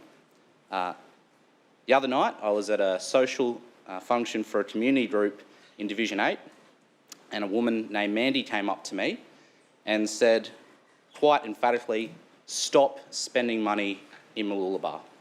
Just stop. And I said to her, well, that's a little bit difficult. We will be spending money in the future in Mooloolaba, but the sentiment is not lost on me. The community, as numerous other councillors have pointed out, have seen that we have consistently, time and time again, pumped money into Mooloolaba. And I've heard today that Mooloolaba has been described as the jewel in the crown. Well, we have so many gems throughout the Sunshine Coast that I believe deserve and warrant our attention as a councillor.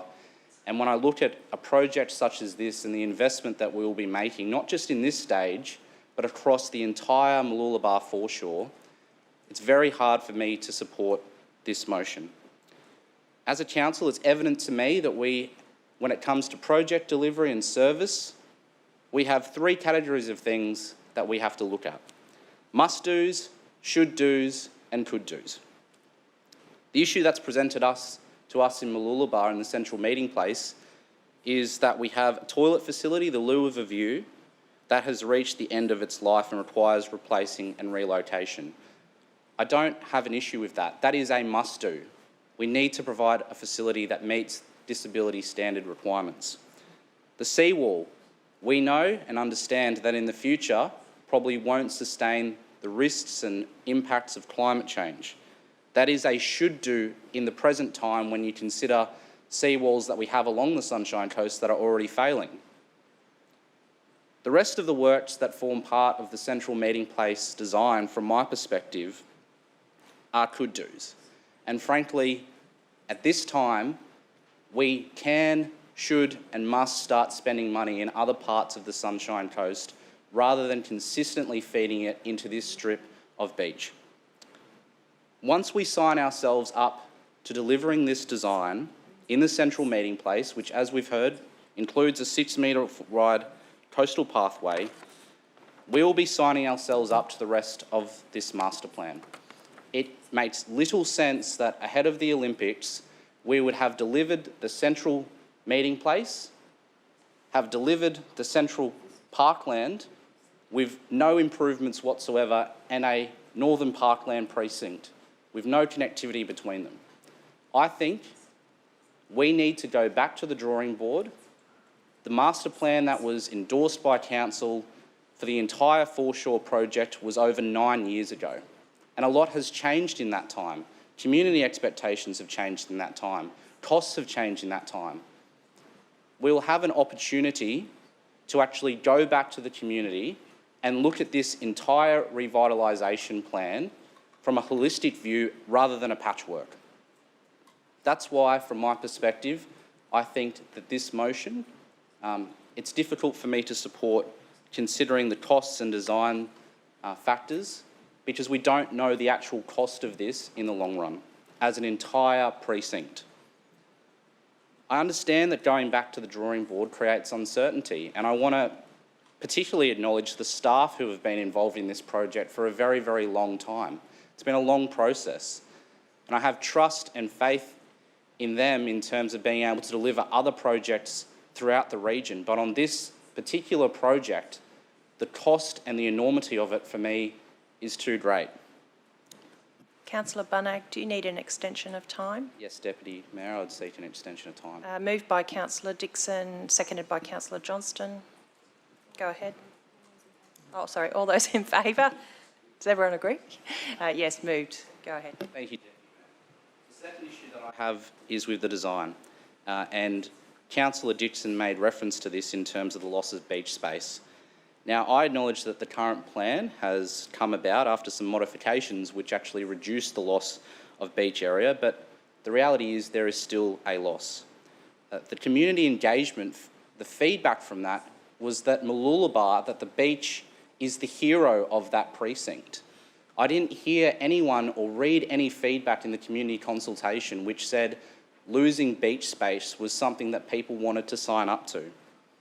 So from my perspective, when you look at that level of feedback and the comments that people made, no one was drawn to the fact that there would be a loss of beach space, and no one said that they wanted to have a project that resulted in a loss of beach.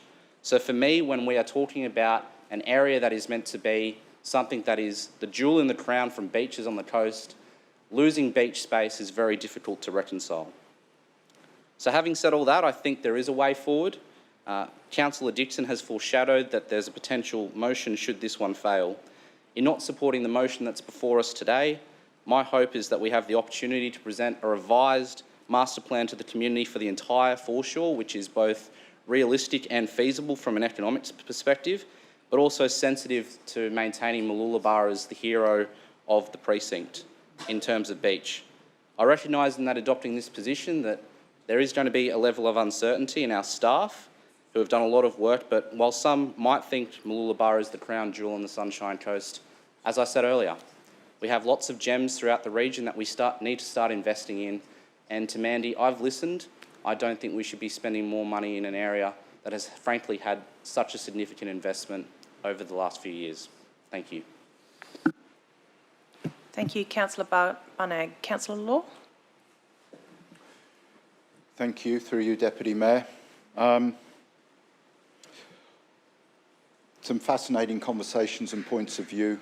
Thank you very much, Mr. Sturgis, for the presentation and update on where we're at, and for the consideration of the process, recognising what local businesses need, and the timeline that you've put forward for consideration in the creation of this project at this particular stage. I remind myself, I remind all of us that our role is about the region and the people that we represent. I represent the hinterland and easily can argue that we're underdone and we need so much more and we're going behind in so many ways. And it won't be the first time I've said here that, boy, oh boy, do I want to have this kind of funding and resources for the area I represent. Absolutely. And it's challenging and it's frustrating when there seems to be such a high degree of negativity about a project that delivers and continues to deliver on a master plan that was first established in 2015. There are two master plans immediately come to mind. 2017 Petrie Creek Master Plan. That has a lifespan of about 25 years, and we're trying to chip away and make progress on that. This kind of funding on that plan would probably finish it, but that's not how it is. Because while the Petrie Creek Master Plan will attract and bring in visitors to the hinterland, it doesn't have the appeal and the draw of that little bit of beach in front of Mooloolaba. So when I think of the greater vision and what's going on here, let's not get confused about what we're doing. We are protecting the human-built infrastructure, most significantly from about the 1970s and 80s onwards. In 1928, when the first boarding house was opened, it wasn't built on the beach, because that would have been really dumb, because it would have been washed away by the weather or something would have happened. They built it around in the vicinity of where the wharf is, because it's naturally protected by the beach and the dunes, and the natural infrastructure called beaches and dunes and trees. So sound logic at that time said, build your boarding house, your first hotel, in a sensible place, protected from the elements, protected from the ocean. But when the foreshore and that beachside as we know it today was started to be constructed, and most significantly from the 1970s and 80s onwards, the beach was lost then. It won't be lost today. We're not going to lose an extra 100, 200, 500 metres of beach today. It was lost back in 1928. It was lost back in the 1970s. That is when the beach was lost. Because of the decisions made then, we're now required to protect that beach. And that means we've got to build a new seawall. We've spoken about the CHAS. The CHAS has already been identified as being inadequate with the current modelling of climate change. In November 2021, we recognised here that we are in a state of climate emergency, and we have got the CHAS to support us in that important work. And we are also doing work for risk mitigation due to the climate emergency. Very important work that we're doing. But if we don't protect the assets, the community and the owners of those assets will be onto us very quickly of why haven't we protected their assets. We've got our own assets sitting out there that are at the end of their life. And I'm deeply concerned when it's suggested that we should ignore engineering reports that say it's at the end of its life and at risk.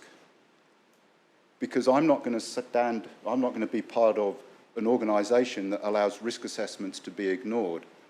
Because all I have to do is think of the 1985 Heysel Stadium disaster, where there were a decade of ignoring risk assessments that resulted, there were other factors involved, but resulted in 39 people dying due to a crowd overcoming infrastructure. 39 people died. I've read the reports, I've read the risk assessments, I'm not prepared to accept that we can ignore that. So the outcome, we get on and do this Councillor work. Law, do you need an extension of time? Oh, unusually, yes. Councillor Johnston to move, Councillor Bunag seconded. Can I have a vote, please? All those in favour, carry on. Thank you. Where'd I got to? So I referred to the risk in regard to the loo with a view. But what are the outcomes? What's the positive on this? Well, we get something that everybody can use. At the moment, a large part of our community cannot use that facility, cannot enjoy what's provided by it. And the construction of a seawall not only provides the coastal defence, but it allows people who have any kind of mobility issue to very easily, very simply get onto the beach. That is so important. One of the first places we completed the mobility mapping for, which is a process, an online app, so that people with mobility issues can access everywhere in Mooloolaba. First mobility maps, Mooloolaba. So we are trying to do our best to make sure that everybody who wants to come to this area can come to this area and enjoy all of it. That is a requirement placed on us by legislation. There is a risk requirement placed on us by legislation, just saying. So we need to get on and do this. Do I want the money for the hinterland? Yes, I do. But I know that we have to do this. I just want to remind us, the beach was lost in 1928, not today.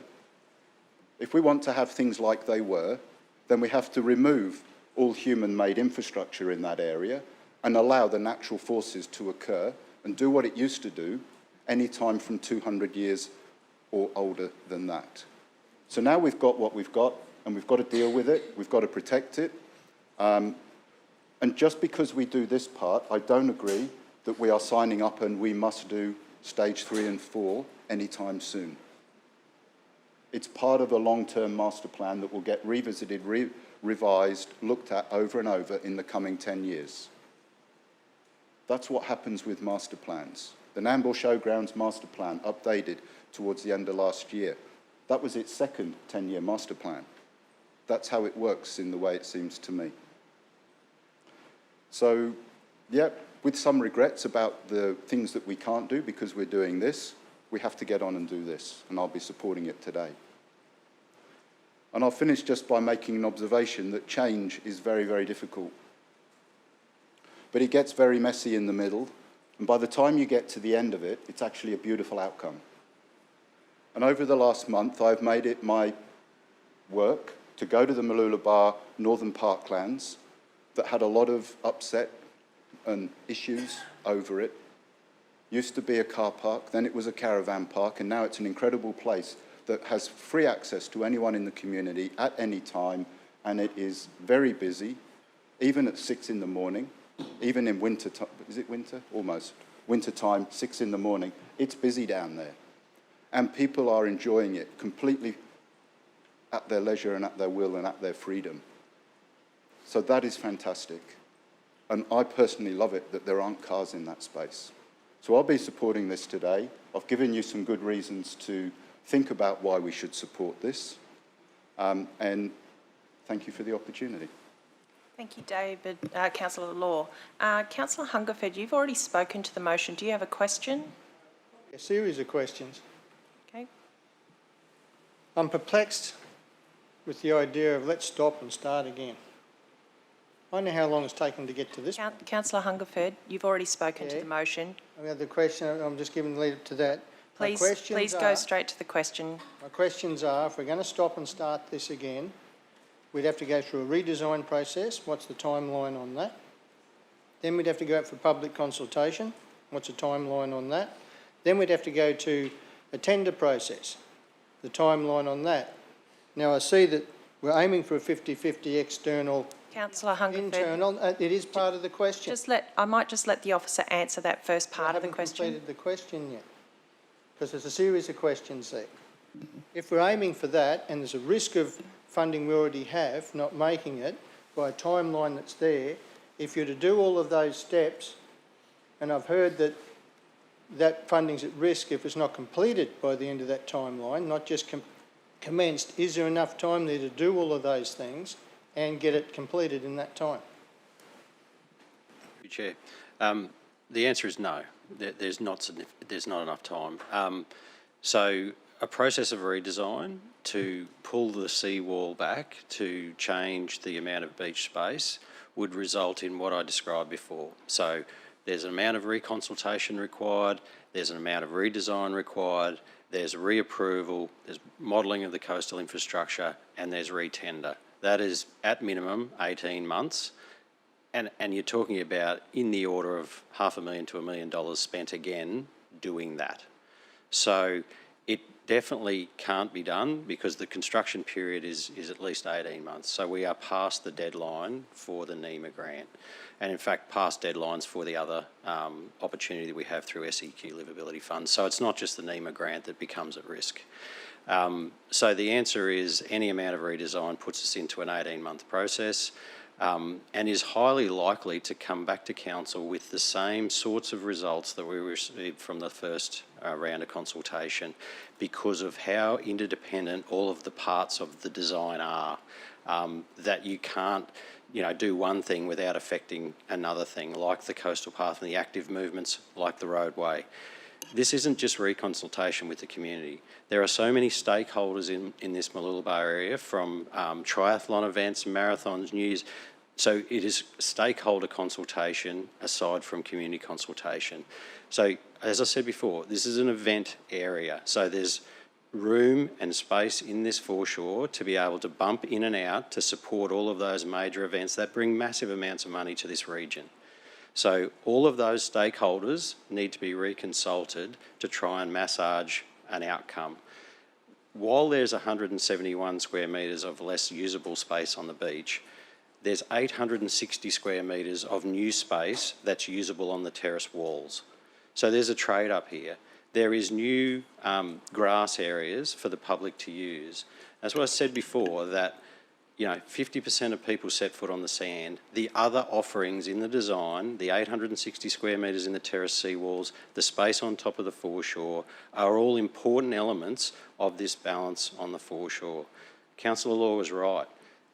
The foreshore has changed. This is a highly disturbed beachfront environment, and it has been so for many, many years. It is not an area you turn back to the Garden of Eden.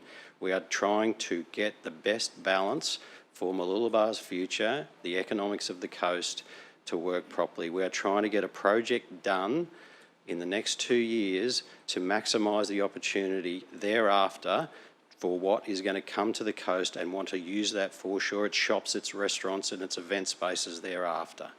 You know, so there's a lot of moving parts to a pushback in the design, not only the risk of losing funding, but the risk of not being able to be in a ready position in 2 years' time to actually take advantage of the next few years after that and the future.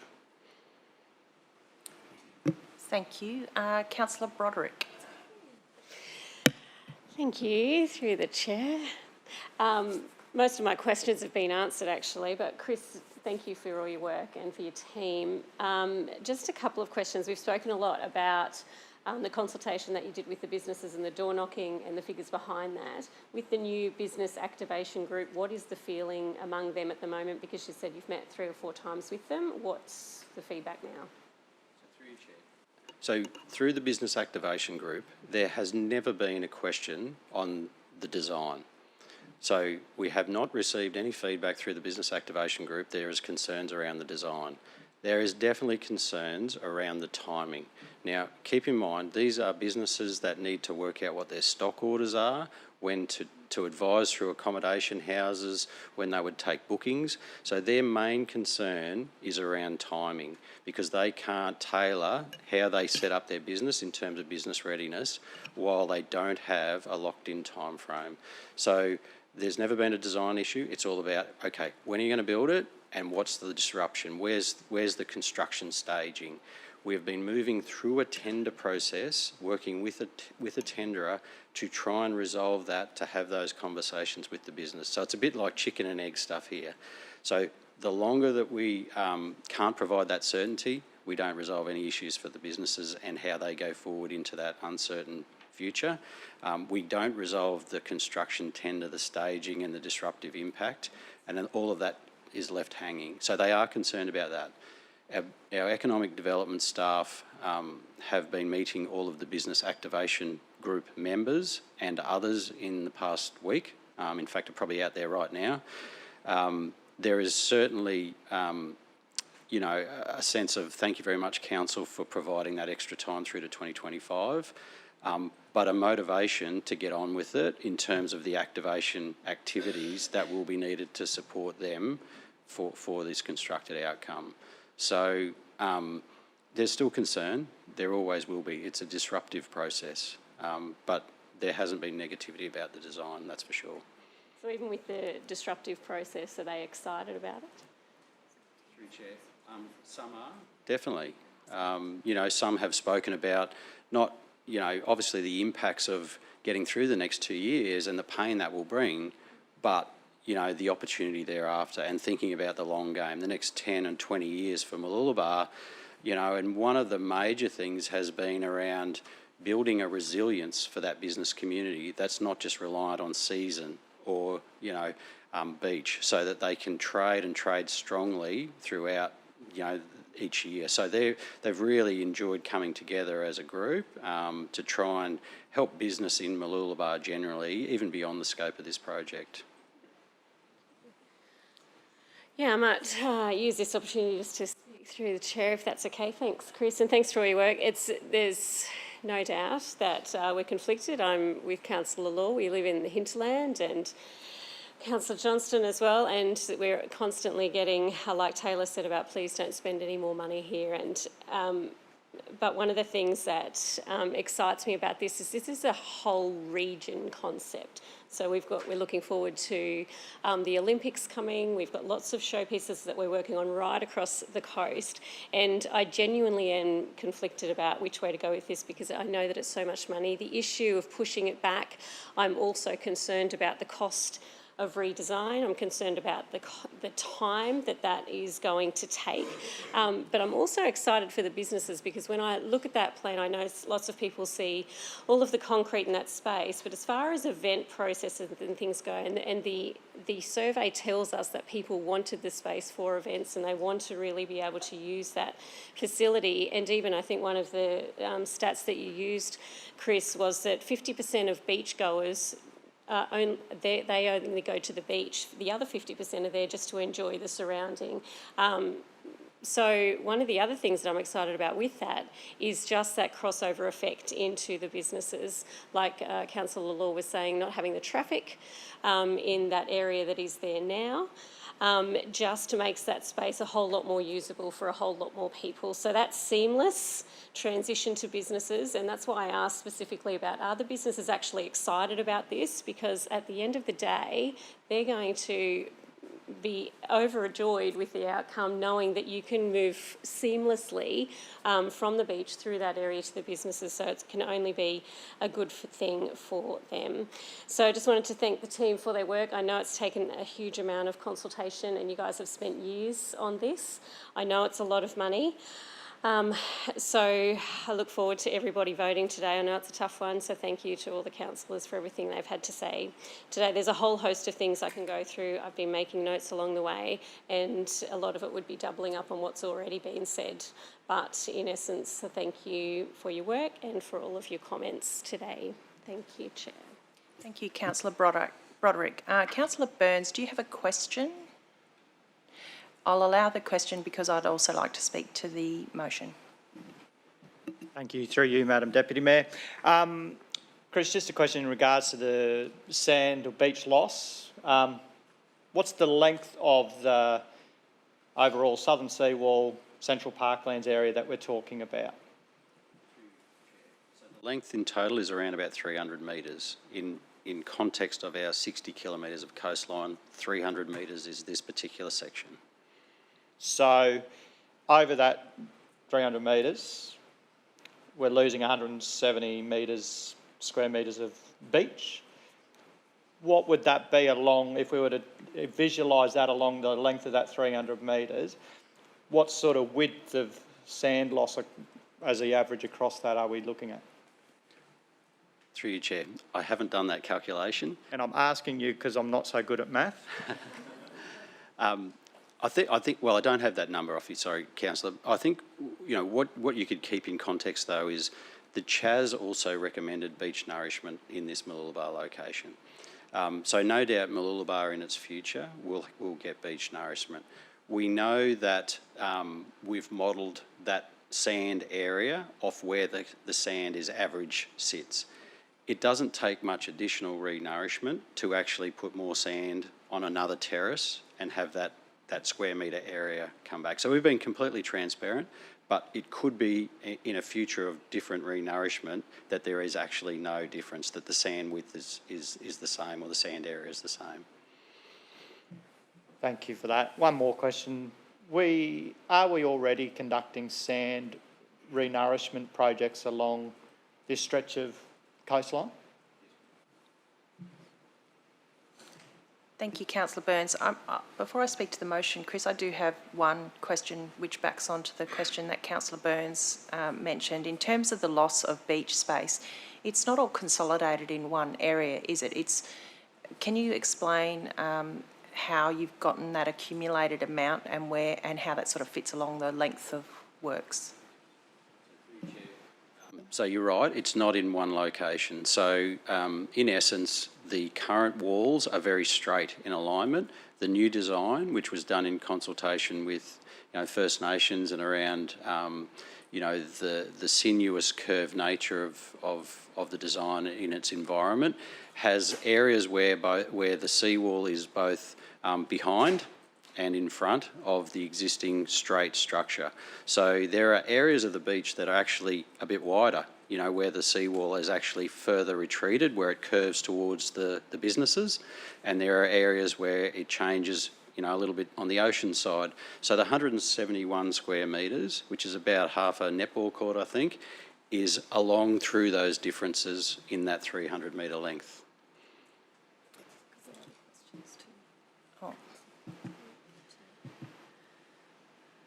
Councillor Broderick, do you have a question? You've already spoken. Yep, okay. Sorry, Chris, just one more. We've been talking about accessibility. Have you had any direct feedback from our All Abilities community group and what they think of both the plan and what they want for the future? Through you, Chair. I know we've been in consultation with SCAN, which is the Sunshine Coast Access Advisory Thank you, Tim, Councillor Tim.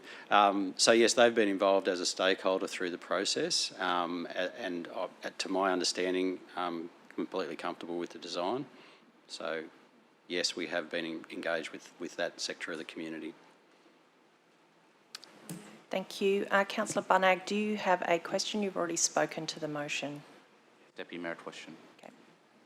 Thank you. Through you, Deputy Mayor. My question is, has Council made any attempt to correspond with the relevant federal government department or minister in relation to a possible extension of the NEMA funding? Need. Thank you. His microphone was off. Yeah. Can you just repeat that? The microphone was off. If I can get meeting management. Thank you. No, we haven't corresponded with the federal government about a possible extension in the NEMA grant timing. There has been no need at this point in time. Thank you. Councillor Landsberg, do you have a question? Yes. Another question? Okay. Thank you. All right. Very simple. Chris, with the proposed activations on the support for the business community, and obviously with the Foreshore works commencing, there'll be loss of parking. Will that include will we be looking at further providing subsidies or extensions to parking in terms of the car park on Brisbane Road? Has that been brought into discussions about incentivising that use even further? Through you, Chair, it is definitely something that has been raised through the Business Activation Group around parking concessions, so for consideration. I just wanted to make a note that that's another bit of financial. Okay, thank you.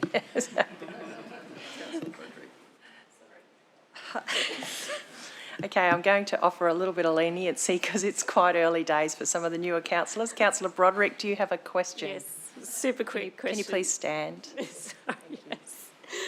Now I forgot what it was. So is our NEMA funding, Chris, dependent on stage 2 being delivered, or can it be used by other means across that foreshore? Through you, Chair, the NEMA funding is explicitly for the section of Seawall, for the central meeting place and southern Seawall from the surf club to where the end of the Seawall is north of the Lewitha View. So it is on that basis and that basis only. Thank you. I will speak to the motion. Firstly, thank you to the team, the placemaking team, who have done a number of years of work on this project, and the work that you've done with the community, not just the general community, but also the business community and all the other stakeholders on this project. Listening to the debate, I understand that there are concerns about funding and that there are concerns about equitability across all the different divisions.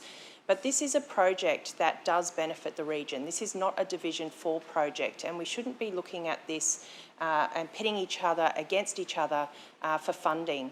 We have another project, which is the Sunshine Coast Ecological Park, and that will be in Division 5. But it's not a Division 5 project. It's a project for the whole region. That project is going to require significant funding to be delivered, and we shouldn't not do it because we're not getting everything in our own patch. We can't have an ecological park in every division across the council. We have to look at regional projects in the context of their settings. I'd just like to remind councillors of what we are being asked of here today. The officer's recommendation is simply to receive and note the report that we've all read, approve the completed Stage 2 Central Meeting Place and Southern Seawall design. So it's just to approve the design. We've gone through and heard from the officers about the thought and process that has gone into that design. The third point is to approve the finalisation of the draft Mooloolaba Business Activation Plan and to authorise the Chief Executive Officer to continue application processes with state and federal funding partners of the SEQ City Deal, SEQ Livability Fund to focus a contribution toward the Mooloolaba Foreshore Stage 2. And finally, to refer the project to the 24-25 financial year 10-year capital works budget development process for consideration, supporting the construction commencement to begin in 2025. This is not locking us into the other stages of Mooloolaba Foreshore. This is us listening to the community, approving the design that they had input on, and protecting that foreshore environment. We've had the work done with the CHAS. This is a must-do project. I support what the officers have done, and I thank everyone for the debate, and I will go to Councillor Burns to close. Thank you, Madam Deputy Mayor, and through you. I really appreciate the extent of the debate. I appreciate the passion and the leadership that each of my fellow councillors are sharing in regards to their divisions, and I really respect the nature of your intention to get the best out for your division. Like most of you, all of you here in this room, this particular project doesn't directly benefit the people of Division 3 because it's not in their area. However, for me, the extensive work that's gone on, the considered public consultation, 75% of the people choosing blue option in this regard for the design, I don't think it is wise or reasonable for a council to ignore that, to continue to delay, to continue to push back. I am deeply concerned over the potential loss of NEMA funding, as well as the potential SEQ City Deal livability funding, and that could actually see us as a council lose up to $20 million in funding towards this project. And that's not to say whatever extra construction costs, design costs and everything else that might be if we delay further into the future. I don't think that that would be a wise use of our time or our money. I would love to see more money in my division, in Division 8, in everywhere. Not going ahead with this project will not necessarily give us the money we're looking for. It doesn't magically appear that we suddenly have extra money to do all these extra bits and pieces too. We will continue to have the budget pressure. I'm deeply heartened and encouraged by the opportunity this provides in terms of meeting the All Abilities Action Plan that this council endorsed in November last year, that would actually see people with disability and impaired mobility be able to access equitably the beauty of the Mooloolaba area. And that is actually included in terms of accessing amenity in a dignified manner that meets their needs.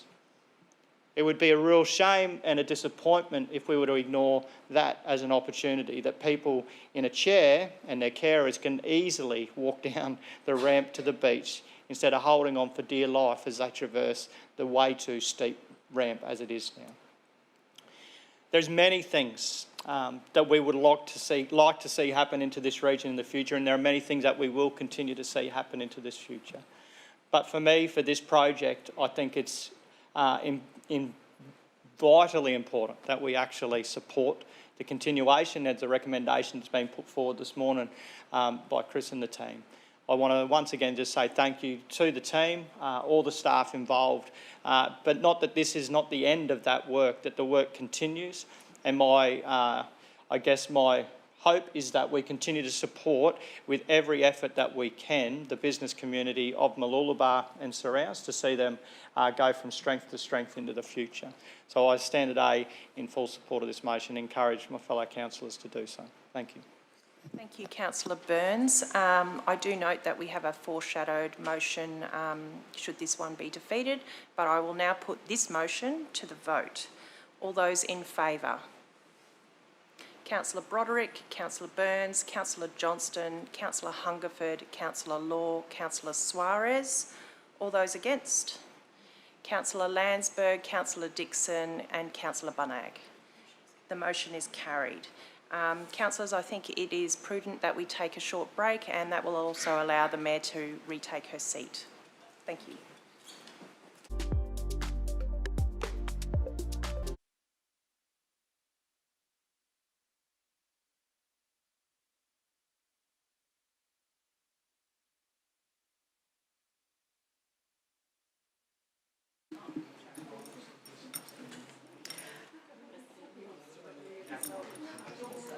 Good morning. We are resuming the meeting and moving now to item 8.2, and we welcome Mr Matheson to make a presentation.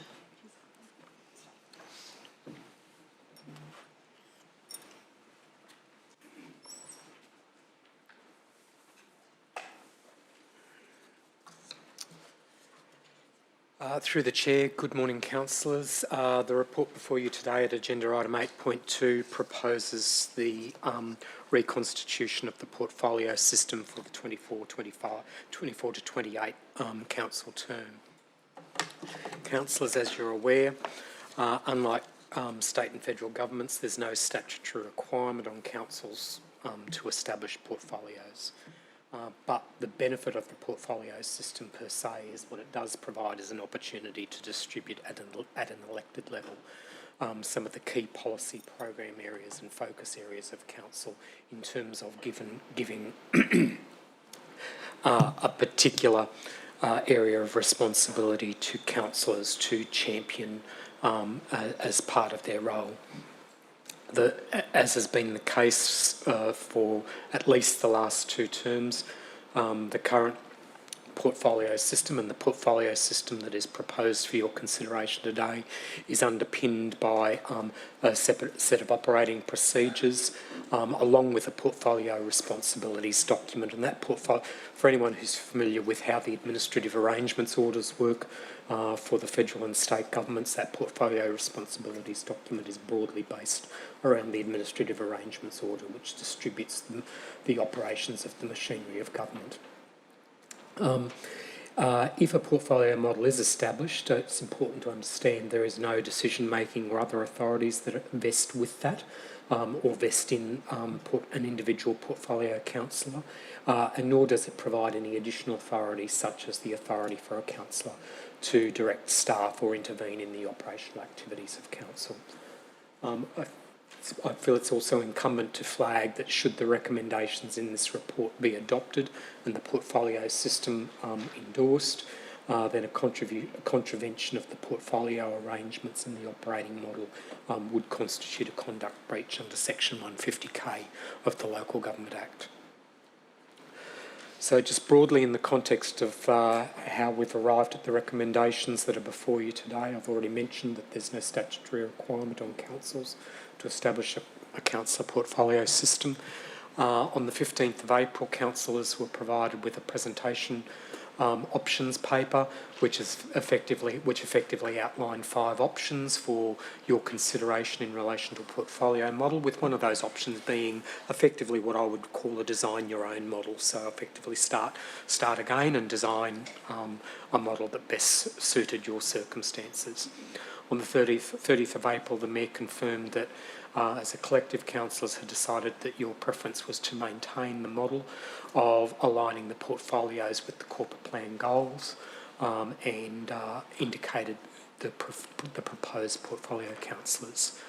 The model that is proposed in the report before you today helps to reinforce that this council maintains a contemporary approach to corporate governance practice as a government organisation, and the portfolio model is an important part of the overall corporate governance architecture that supports the operations of the council.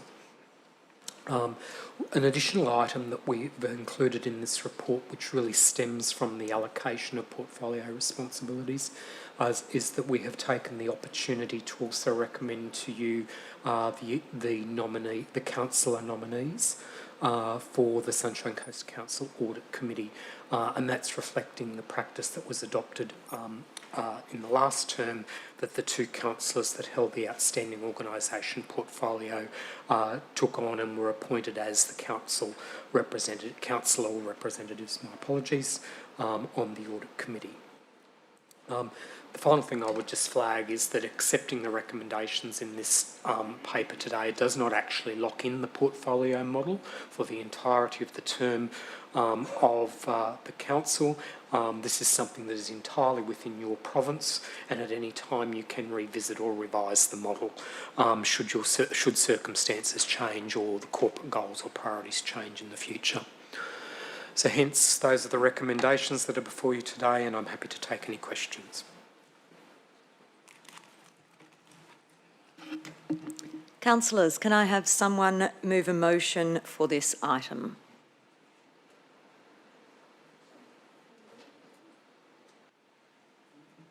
Councillor Suarez. Seconder, Councillor Dixon. Thank you. Councillor Suarez, would you like to speak to the motion? Yes, thank you, Madam Mayor. I wasn't actually prepared to move this item, but happy to do so. The portfolio system has been one in the past term of council, in my experience, to be a good one to work with the organisation and the teams within to understand at a deeper level what projects are being undertaken. It is not a decision-making role, it is simply a liaison role between the councillors and the organisation. So I'm very pleased to have the environment and livability portfolio once again, or hopefully after it's been voted. And I look forward to seeing the work and having the councillors have the opportunity to promote the work that the council team do. So thank you. Councillor Landsberg. Thank you. Through the chair. Thank you, Craig, for obviously bringing the portfolios up for consideration this morning. Obviously, very happy to obviously have economic development again, and I look forward to working with Councillor Joe, as well as with economic development and the team, where it's been, for me personally, an experience of really understanding what the heavy lifting we do as council to promote our region, but not obviously taking away any of the important other advocacy roles that we do through obviously strong community, our ELS, our environment livability, and also as well as our other councillors with planning with Councillor Winston and Christian. Just one thing I just want to make a note about, and obviously the discussions around the allocation of the portfolios was very engaging, and I think I look forward to that, and obviously looking forward to maybe during the term where we may be able to review the responsibilities and give other councillors an opportunity in other areas that they may find of interest, and as well as just to consider as well where in terms of a specific divisional focus, obviously it does speak in relation to where the divisional councillor should be the lead spokesman on the item. I'd also make sure that we acknowledge the divisional councillor whenever areas of our portfolio come up for consideration or for advocacy and promoting through the media. Thank you. Thanks, Councillor Landsberg. Councillor Dixon. Thank you, Madam Mayor. Obviously, I think looking back on this, it went pretty well. We all have areas of interest in council that we're passionate about. I think some of us have pushed ourselves a bit further to have a bit of a challenge in that learning curve, which I think we all look for those opportunities to better ourselves. I'm actually looking forward to working with Councillor Winston again, and last term we had Service Excellence, working with Scott Taylor and Deborah Robinson, and I know that I believe Bill Hadrill at the moment will be reporting to the portfolio as well, so looking to learn a bit from Bill. There's always something to learn from Bill. Going to be having a good discussion in the portfolio, noting that one of our group executives is now going to be acting CEO, so all the power will be coming to the Service Excellence portfolio. I look forward to it. No, but no joking. There's still a lot of work to do. You know, Winston and I are very focused on ways, as is the portfolio, for us to improve our engagement with the community through customer service and business. And Councillor Maria and I met with the staff yesterday about the website refresh, which was a great meeting, and we saw the staff and the portfolio taking us through what will soon be the launch of the council's new website to make it easier for residents to connect, find things, connect with services, the My Council section, pay dog registrations, rates. It's just about simplifying their engagement with council. So very customer service focused, but we realise there's still a lot of work to do. And a keen interest of mine personally, and I won't speak for Councillor Winston, but I'd like to take myself out and engage with the development industry a bit more and meet with the local consultancies and hear some of their problems firsthand, because I think I've relied too much on the organisation in the last term for that. So you probably see me step out a bit more and ask the questions that I need to ask. Other than that, excited and yeah, looking forward to working with my buddy in Councillor Winston. Thank you. Thank you, Councillor Dixon. Councillor Burns. Thank you, through you, Madam Mayor. I'm just rising really to speak to say how I'm really looking forward to working in the environment portfolio alongside Councillor Suarez. No doubt it's probably not the place that most people and maybe staff would have considered me going into. Rest assured, those community planning and development people, I did put my name down for that, but I also said I would like to play helpfully with in the environment portfolio and have a good time with Councillor Suarez in doing that. I'm really looking forward to working with Bill Hadrill and the team to really strengthen and broaden my understanding towards our environment portfolio. We have a really strong history and a really high competency level as a council in this area, and I think it would be an absolute privilege for me to learn from them and to help represent them to my fullest extent. So I'm really looking forward to that. Thank you. Thank you, Councillor Burns. Always enlightening. Any other councillors who wish to speak? No. Okay. I'll now put the motion to the close. I'll now put the motion to the close. Councillor Suarez. There's probably no need for me to close, but it was remiss of me not to acknowledge the fact that I will be working with Councillor Burns probably a little more closely than I'd like. Good luck, Bill, in keeping both of us under control. I'm sure it's going to be fun. Thank you. I'm sure we all look forward to that. I'll now put the motion to the vote. All those in favour? Motion has been carried unanimously. Thank you. Moving on to item 8.3, and thank you, Mr Matheson, for remaining there as Mr Matheson will present this next item. Through the Chair, councillors, item 8.3 before you today is the quarterly report for the 1 January 2024 to 31 March quarter. I'm presenting this today on behalf of my colleague, Mr Luke Flanagan, the Manager of Strategy and Policy, who unfortunately is ill, is unable to attend today and submits his apologies.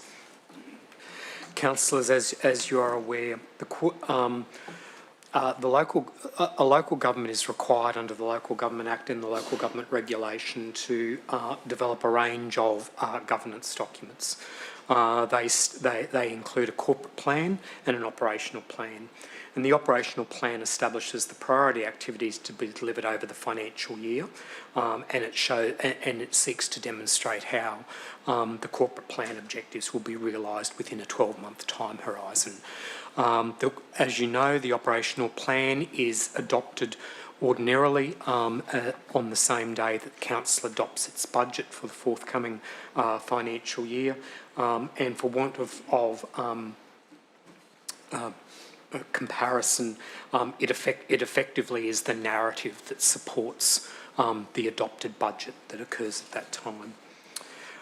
As I mentioned a moment ago, it is a statutory requirement on all councils for the Chief Executive Officer to present a written assessment of council's progress towards implementing the annual operational plan at not more than 3 monthly intervals, and so we do that within 2 months of the close of each quarter. I think it goes without saying, I think councillors, you're all aware of the intimate relationship that exists between the corporate plan and the operational plan. The corporate plan sets that 5-year longer term horizon. The operational plan brings it down to the 1-year horizon in terms of what will be delivered in that period of time to further advance the objectives and goals within the corporate plan. I'll now hand over to the Chief Executive Officer to present the details associated with the quarterly report.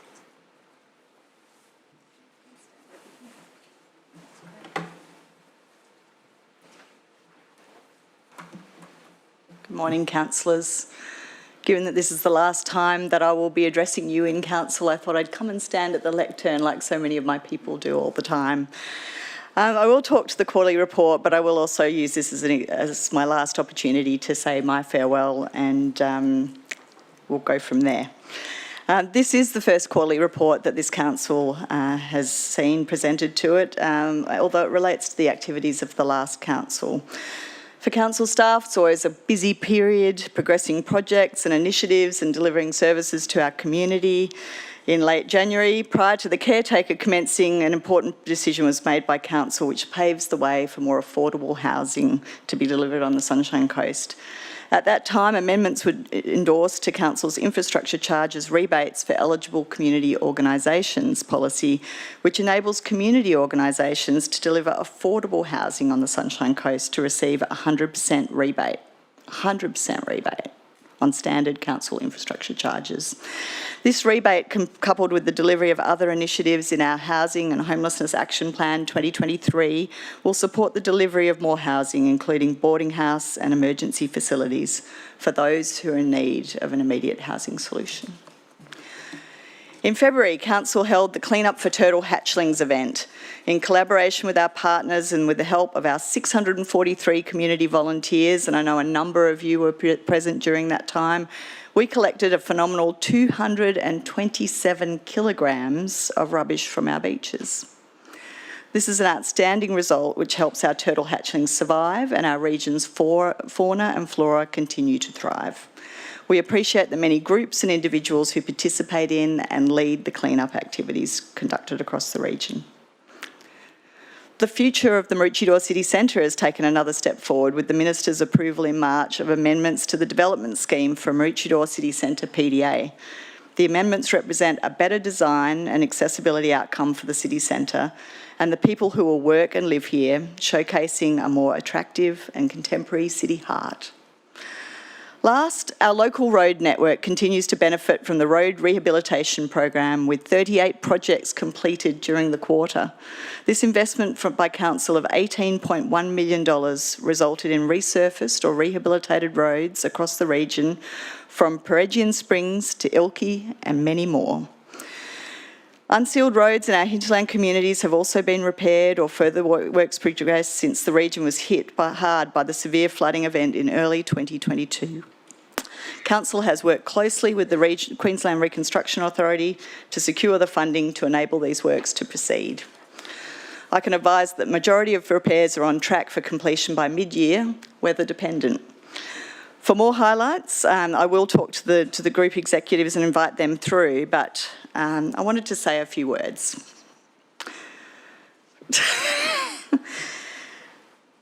Nothing that we do happens on our own.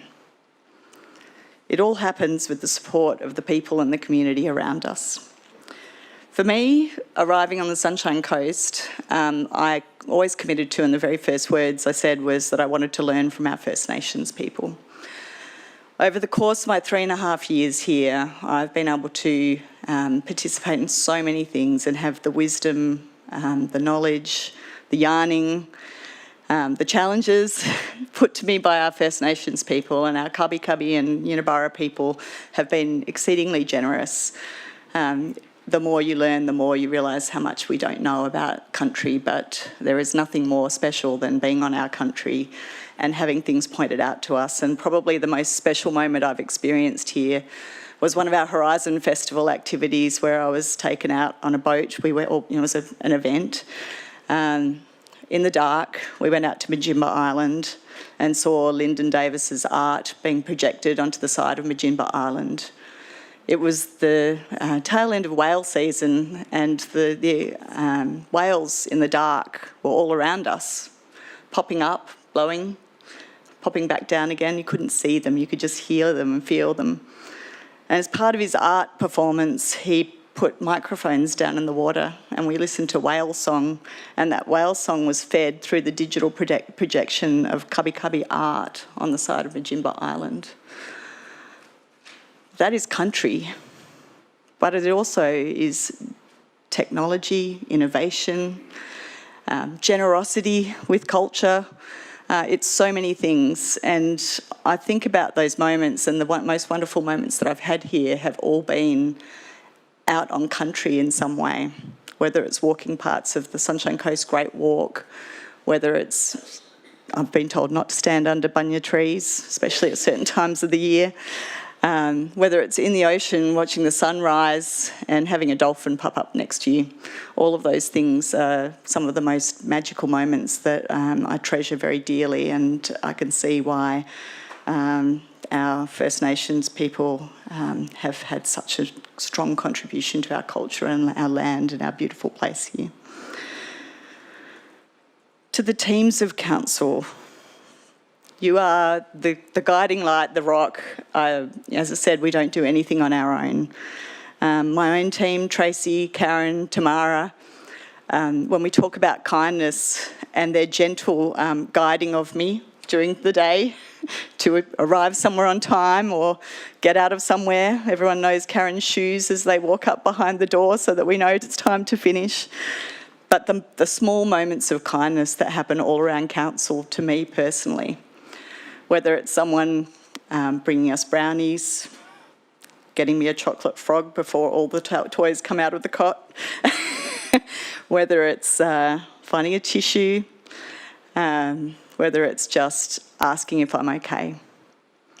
That happens everywhere across this council, and it's very beautiful. The teams that you have working for you, they are dedicated, they are professional, they are smart, they are sometimes even funny. I would share with you the many nicknames that we have for all the councillors, but I don't think we have time for that today, and unfortunately can't be sharing that. Some things are best left unsaid. What I've always strived to do, though, is create a culture where people felt that they could be themselves. And sometimes you don't know whether you're creating that, and rightfully, as new councillors have come in, you've asked, how do we know? And I'm sure the team will respond. It's always been part of the plan to get a really good culture measurement system. But it was most important that we actually went to work and created that culture. We did it with the people. We didn't do it to the people. We worked with them and talked to them about what they wanted for the culture of the organisation, what they felt was right for them, and what they wanted to stop and then what they wanted to start. And then we asked them some more and they fed into it. And that work was led by Craig Matheson and Heidi Roberts, who's not here today, but they led that with our teams from across council, and they led that with our people who volunteered to be part of that team and drive that process. And it changed. And I only really probably know now in the departure phase of the next couple of weeks just how important that has been to people, but there are people all over council who feel safer, feel like they can speak up, who are maybe a little afraid of, not Deborah, but what happens coming in next. But I feel like they're strong and they're able to speak, and I don't think their voices will ever be quieted again. So for our values of care, respect, trust, curiosity and connected, I hope they stay.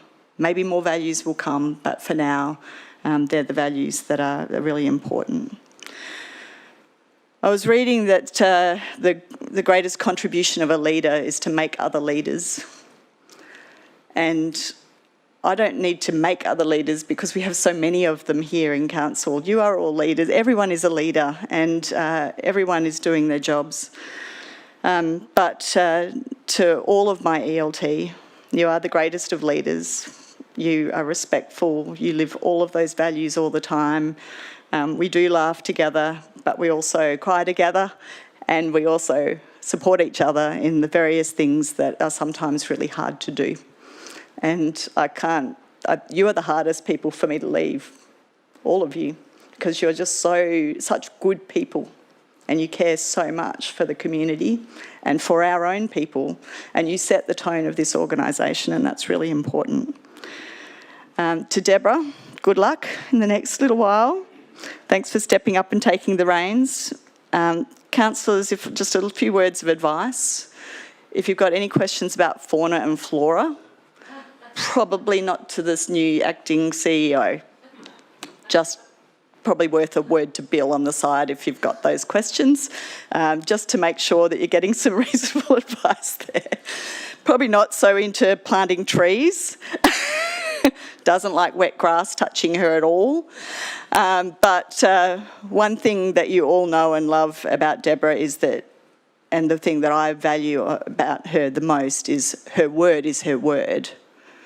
She is deeply honest and will tell you exactly what she can and can't do, and she will fiercely defend and find you information and defend you as a council, because that's what she believes in, and you will never be let down by her in the interim role. So she will be fantastic, and she will help you find the CEO that matches what you all desire.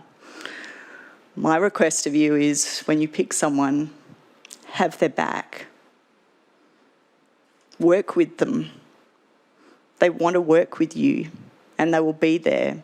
We don't have to agree on everything. We have to get it right for the community with what we've got at the time and what we know at the time. Pick someone and support them. Pick someone and support your team. They are here to support you, and they will do the things that you ask them to do, provided they're lawful, and they will keep that going.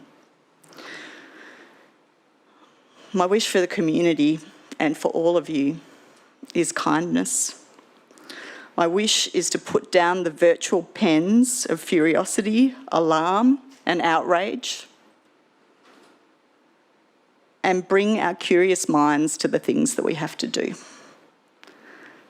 We are leaders in the community. It is our job to lead our community with kindness, but also not tolerate the trouble and trauma that gets created. We see too much people throwing things around and harming real human beings, including our staff, which is not right. And I believe that we can find a better way to do that. I don't believe we should find ourselves in the midst of doing it to ourselves. Let's bring a region about where everyone plays a part, everyone feels included, where no one gets left behind, and that everyone participates in building a future vision of our Sunshine Coast for the generations of people that will come behind all of us. We're here for a short time. Please make the Sunshine Coast fantastic and continue to build it to being this region that continues to be respected across Queensland. With that, I'll hand over to Bill Hadrill so he can tell you what happened in the quarter. Thank you, everyone.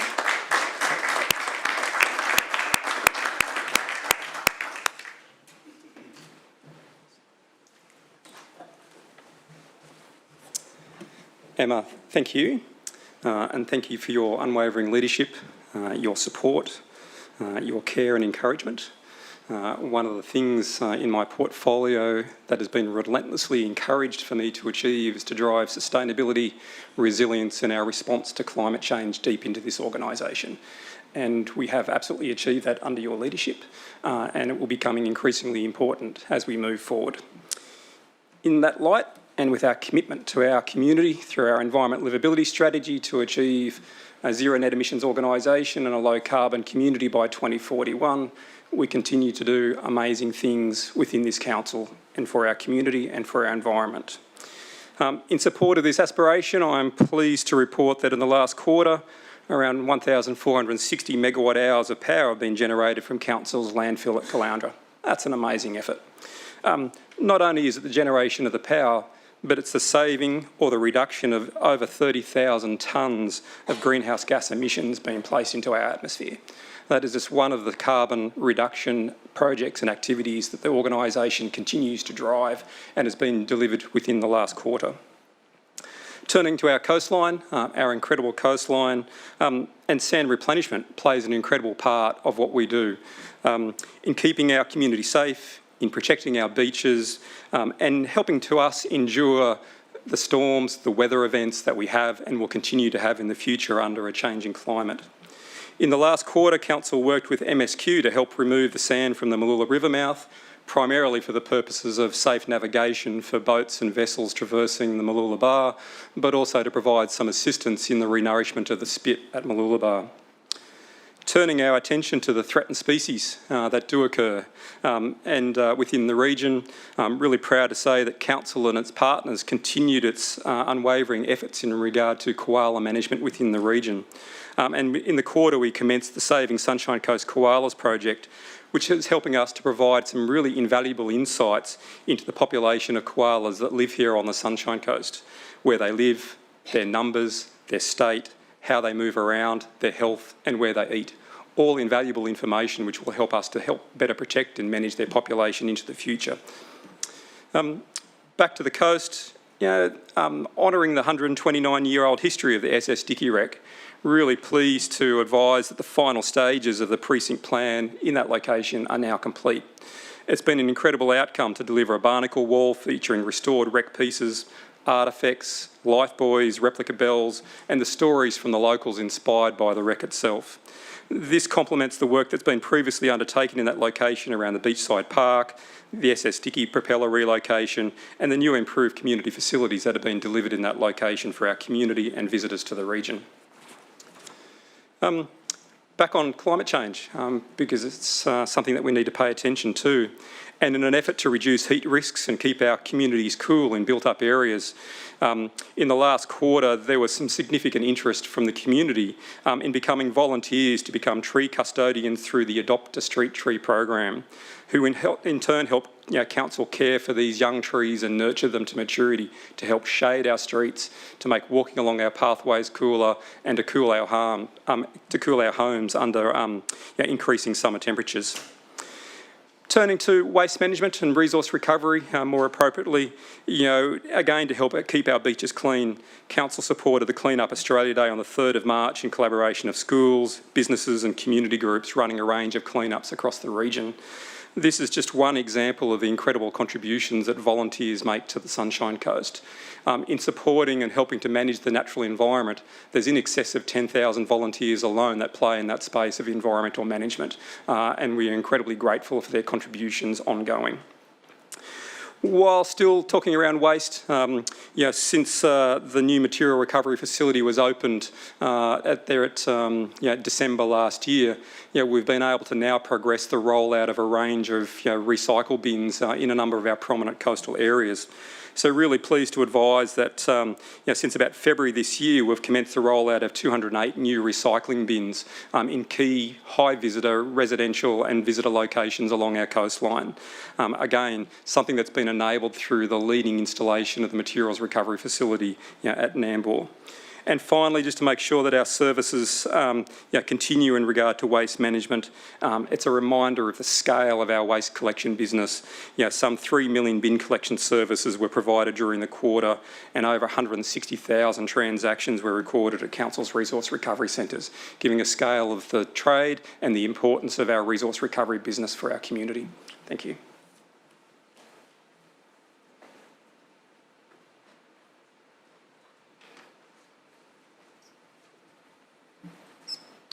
Through you, Madam Mayor, I'd just like to add my thanks and appreciation to Emma as well for the support around particularly the REDS and the community strategy and also 2032, and I look forward to that continuing in particular.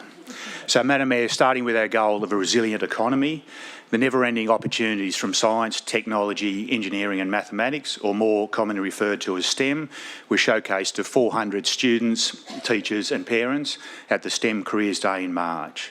Students had the opportunity to talk to education providers, successful local businesses to understand their career opportunities in STEM.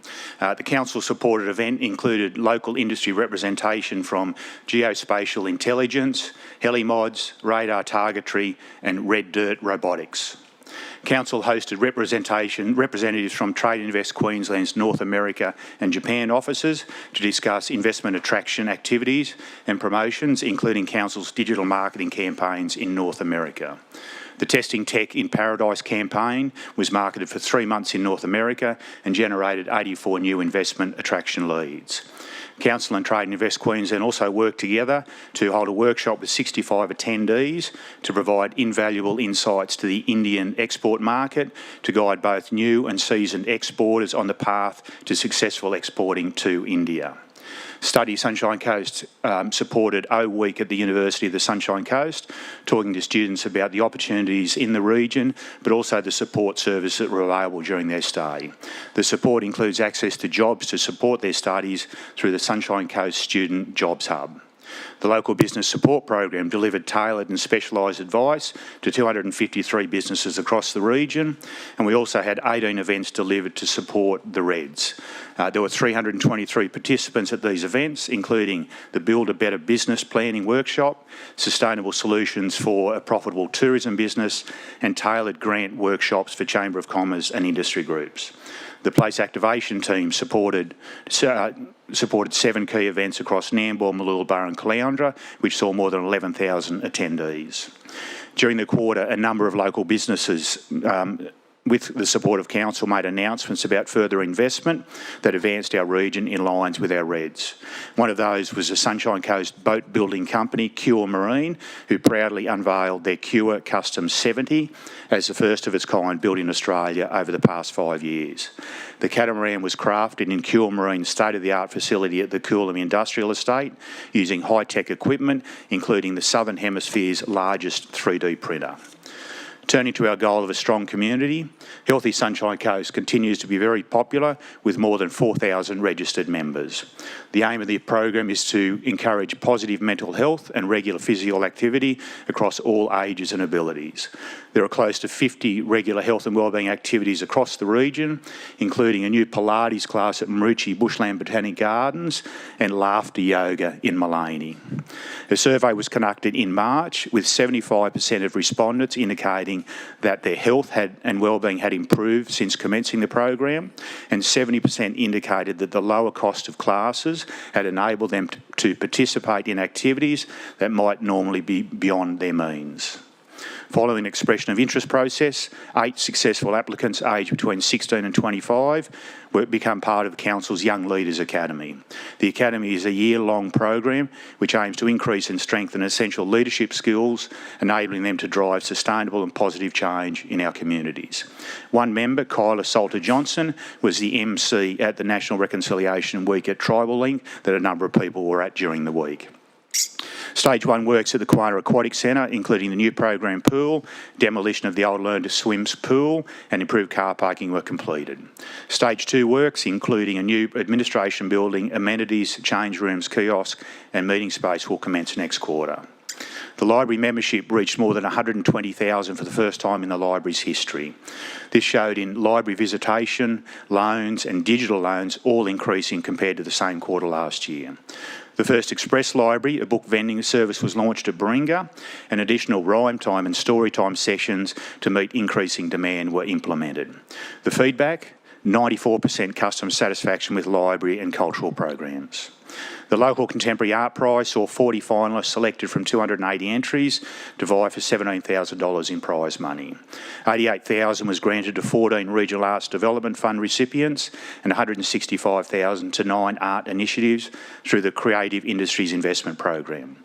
Project 24 supported 17 artists in residence at Second Space in Nambour.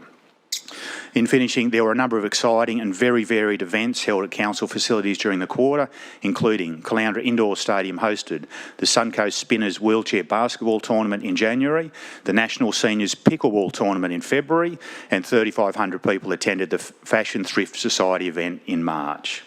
The Amity Affliction Music Concert commenced Venue 114's 2024 events, followed by the Sunshine Coast Wedding Show and the Burlesque L'Amour event. Sunshine Coast Stadium saw 16,000 people attend the largest ever Queensland Oztag Junior State Cup, and just shy of 5,000 people watched the Freestyle Kings live motocross event in March. Altitude 9 hosted the Venue Managers Association networking function, a sold-out International Women's Day event and a Ray White auction. The Brisbane Lions and Western Bulldogs teams held pre-season camps at the Maroochydore Multisport, and the Nambour Showgrounds held Collectorama and a new event, Soundbox Live.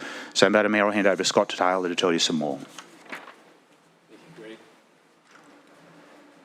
Through the Mayor, good afternoon, councillors. Thank you, Emma. Thank you, Greg. With respect to our strong community, the highlights for the quarter include the Ride Score Active program was relaunched on the 22nd of January this year at the commencement of school term 1.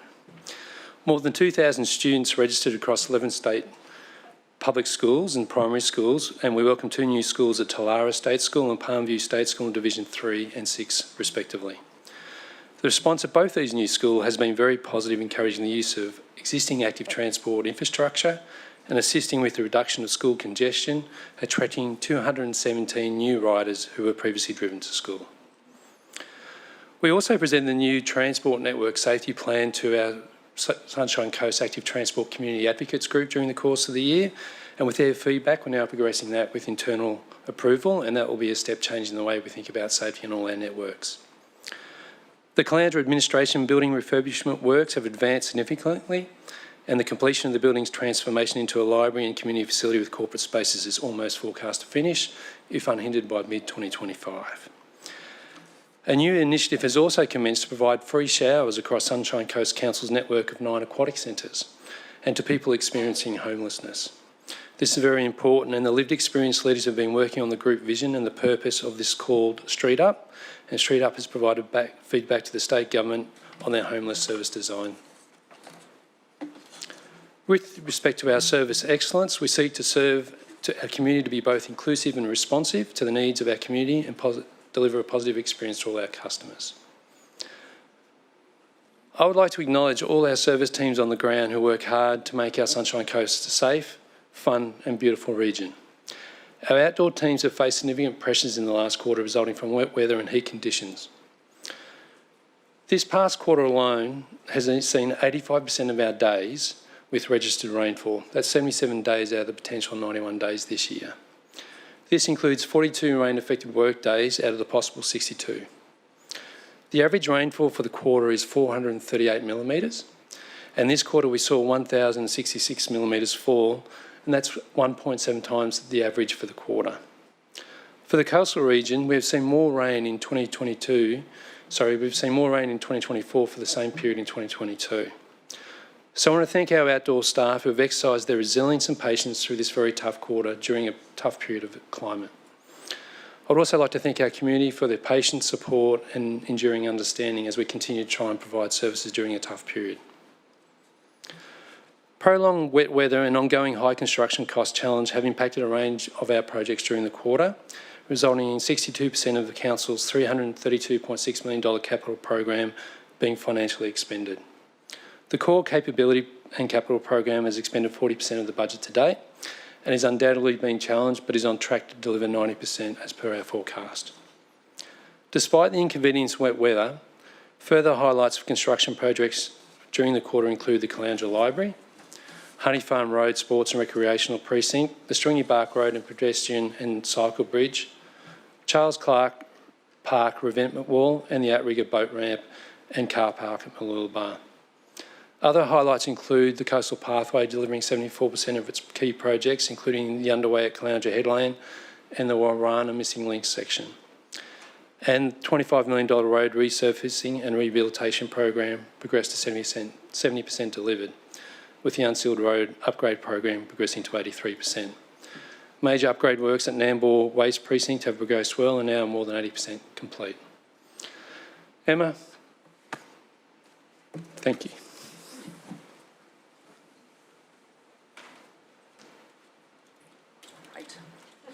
Just when I stop crying, I'm going to get through my quarterly report first.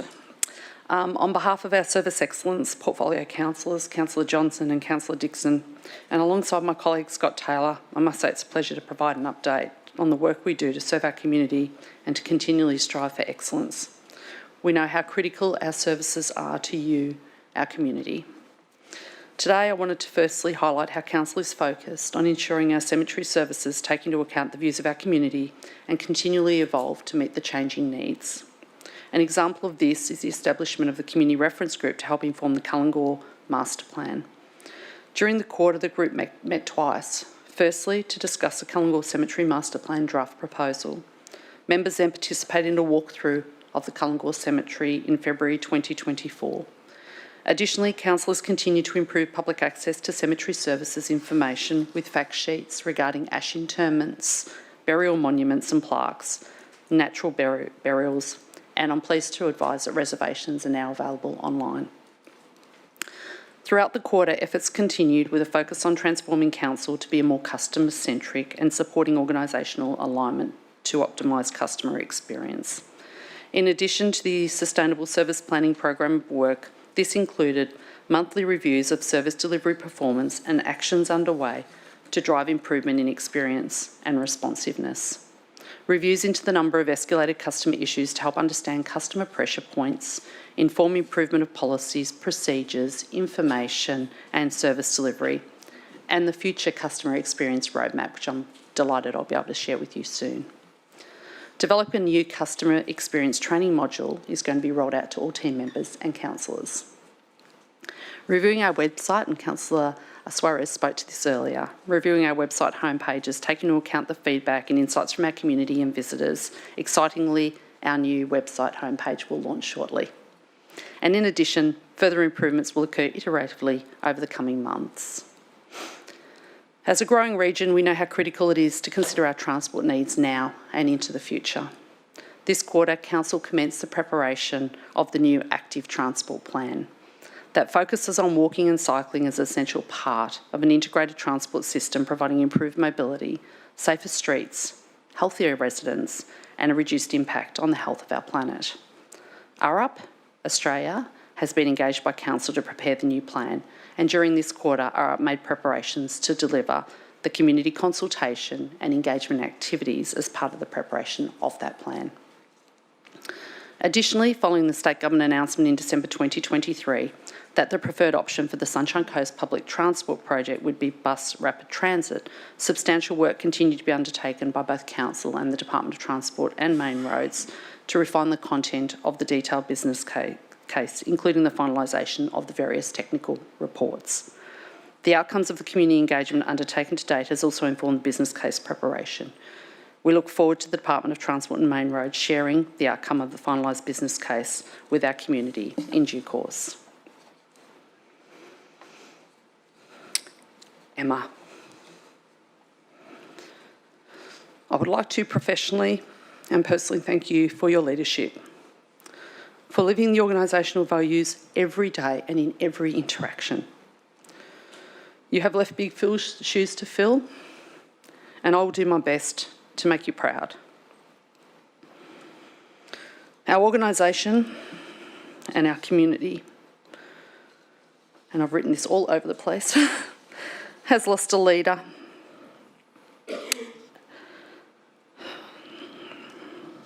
of impeccable quality. And I know you'll go on to do bigger and better things. And I just so respect you, and I've really admired working for you. And I know the amount of comments I've had from the organisation since you announced your resignation has been huge. Probably the most I've ever seen from any organisation. I know I could say plenty more, but I just don't think I'll get through it. Councillors, thank you for your support and for trusting me with the interim CEO role.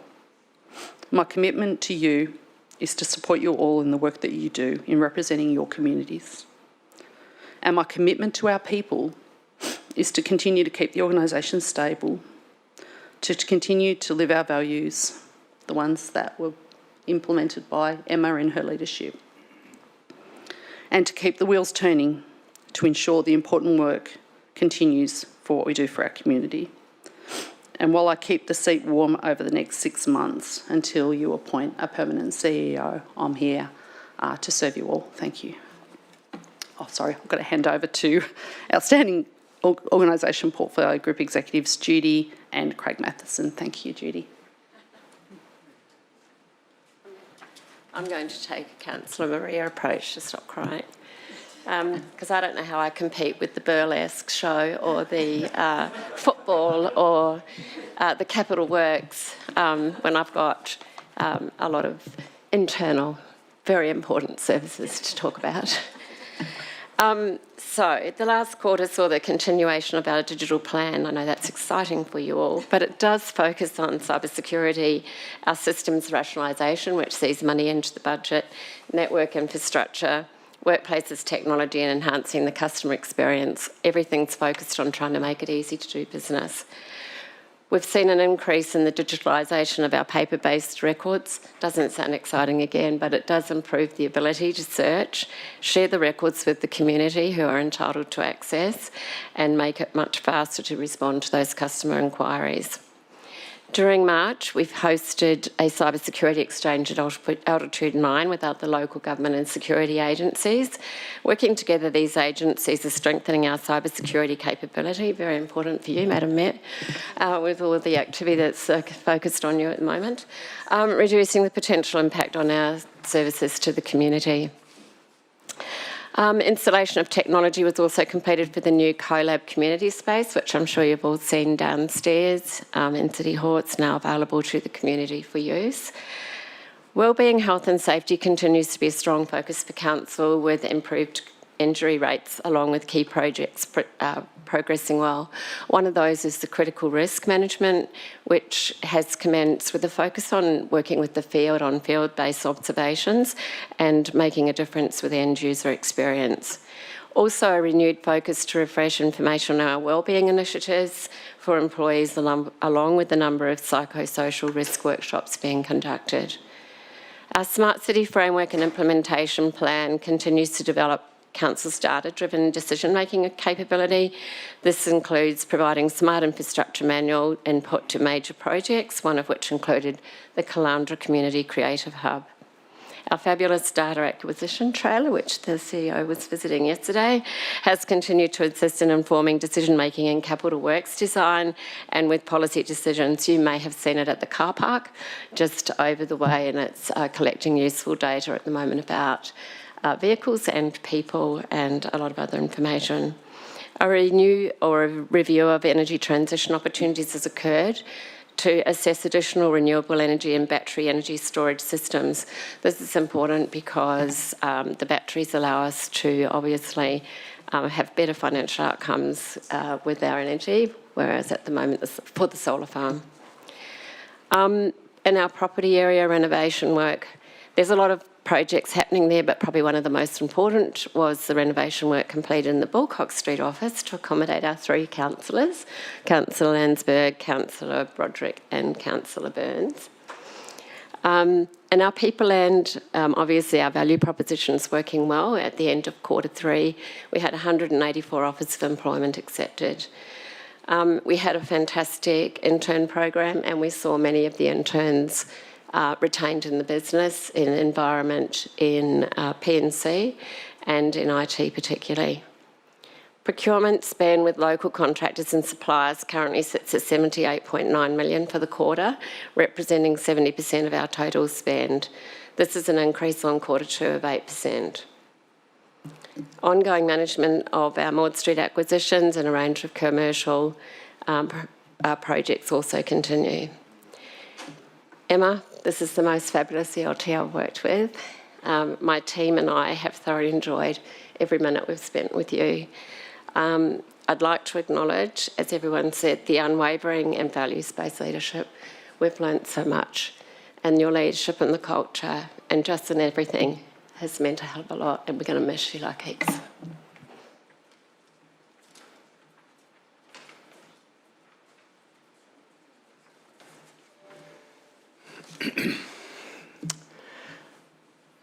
Thanks, Judy. Through the chair.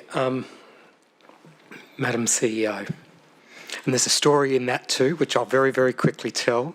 When the councillors selected you for the role, and I hope he doesn't mind me saying this, but Councillor Johnston's first question was, what do we call her? And while my initial inclination was to say, how about you ask her what she'd like to be called, I quickly reached back into the dim, dark recesses of when I had responsibility for the State Protocol Unit, and I said, well, on formal occasions, it should be Madam CEO, and it's stuck since then. Emma, just like all of my colleagues, I just want to acknowledge what has truly been your inspirational, thoughtful and values-based leadership of the organisation. Your impact here and the legacy that you have created far surpasses that of any of your predecessors, and it will endure for a very long time to come, I have no doubt about that. What I have particularly valued in our working relationship is, I think, three things that I think we have shared, and that is a passion for the care of our people, excellence in public service, and an enduring integrity commitment in all that we seek to do as public servants. I have so much to thank you for. I couldn't even begin to enunciate what that is. And that extends from your tolerance of my frequent dissertations on the fundamental problems of a broken federation, right through to your allowing me to run amok with everything to do with Christmas. And if there's one thing that I would say where I have singularly failed, and that is my ability to improve your dance moves.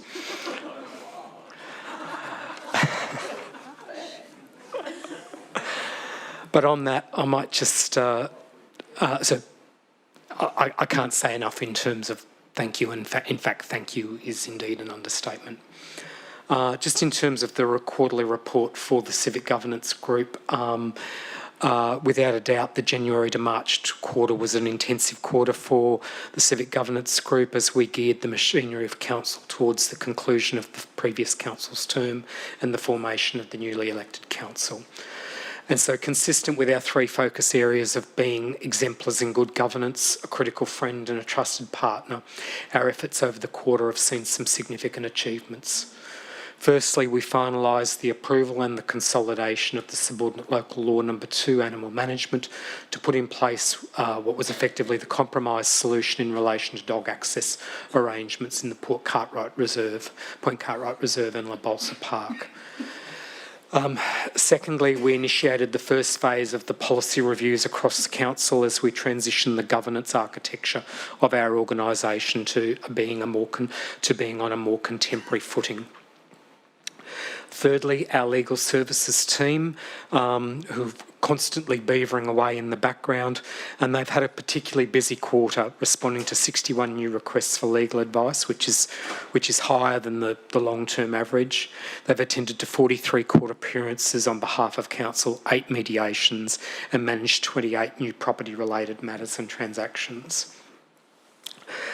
Legal Services and our Chief Legal Officer, or our General Counsel, I should say, has also led a service review into the engagement of external legal services providers and advice, and examined and identified a range of opportunities for potential savings and efficiencies for Council, particularly in relation to the rollout of an online conveyancing platform.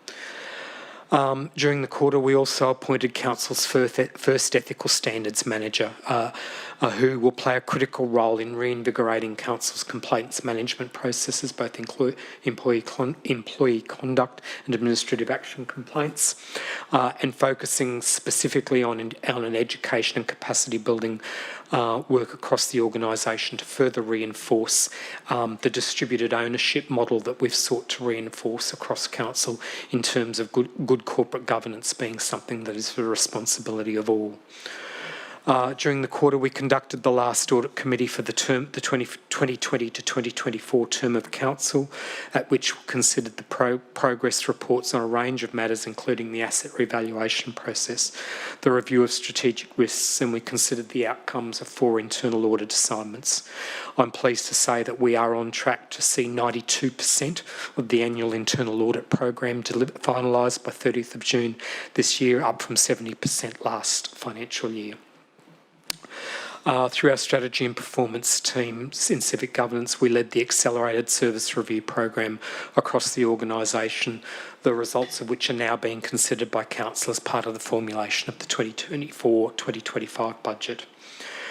I'm proud to say we successfully managed the implementation of the caretaker arrangements across Council. We ensured better than ever before full and open disclosure to the community of all information supplied in response to candidate questions. We managed the preparation of a comprehensive incoming Council briefing package and developed and commenced implementation of the incoming Council induction program. And finally, during the quarter, we commenced the preliminary planning, and this was done in conjunction with the Brisbane 2032 office in our Economic and Community Development Group.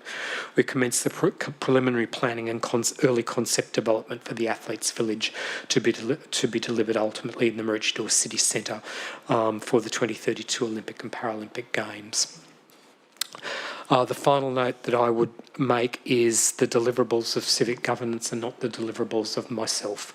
They are the deliverables of a passionate, highly professional, highly competent, highly dedicated and highly motivated team of people who inspire me endlessly every day, and I just have the great good fortune and honour to lead such a dedicated and focused group of people. Thank you.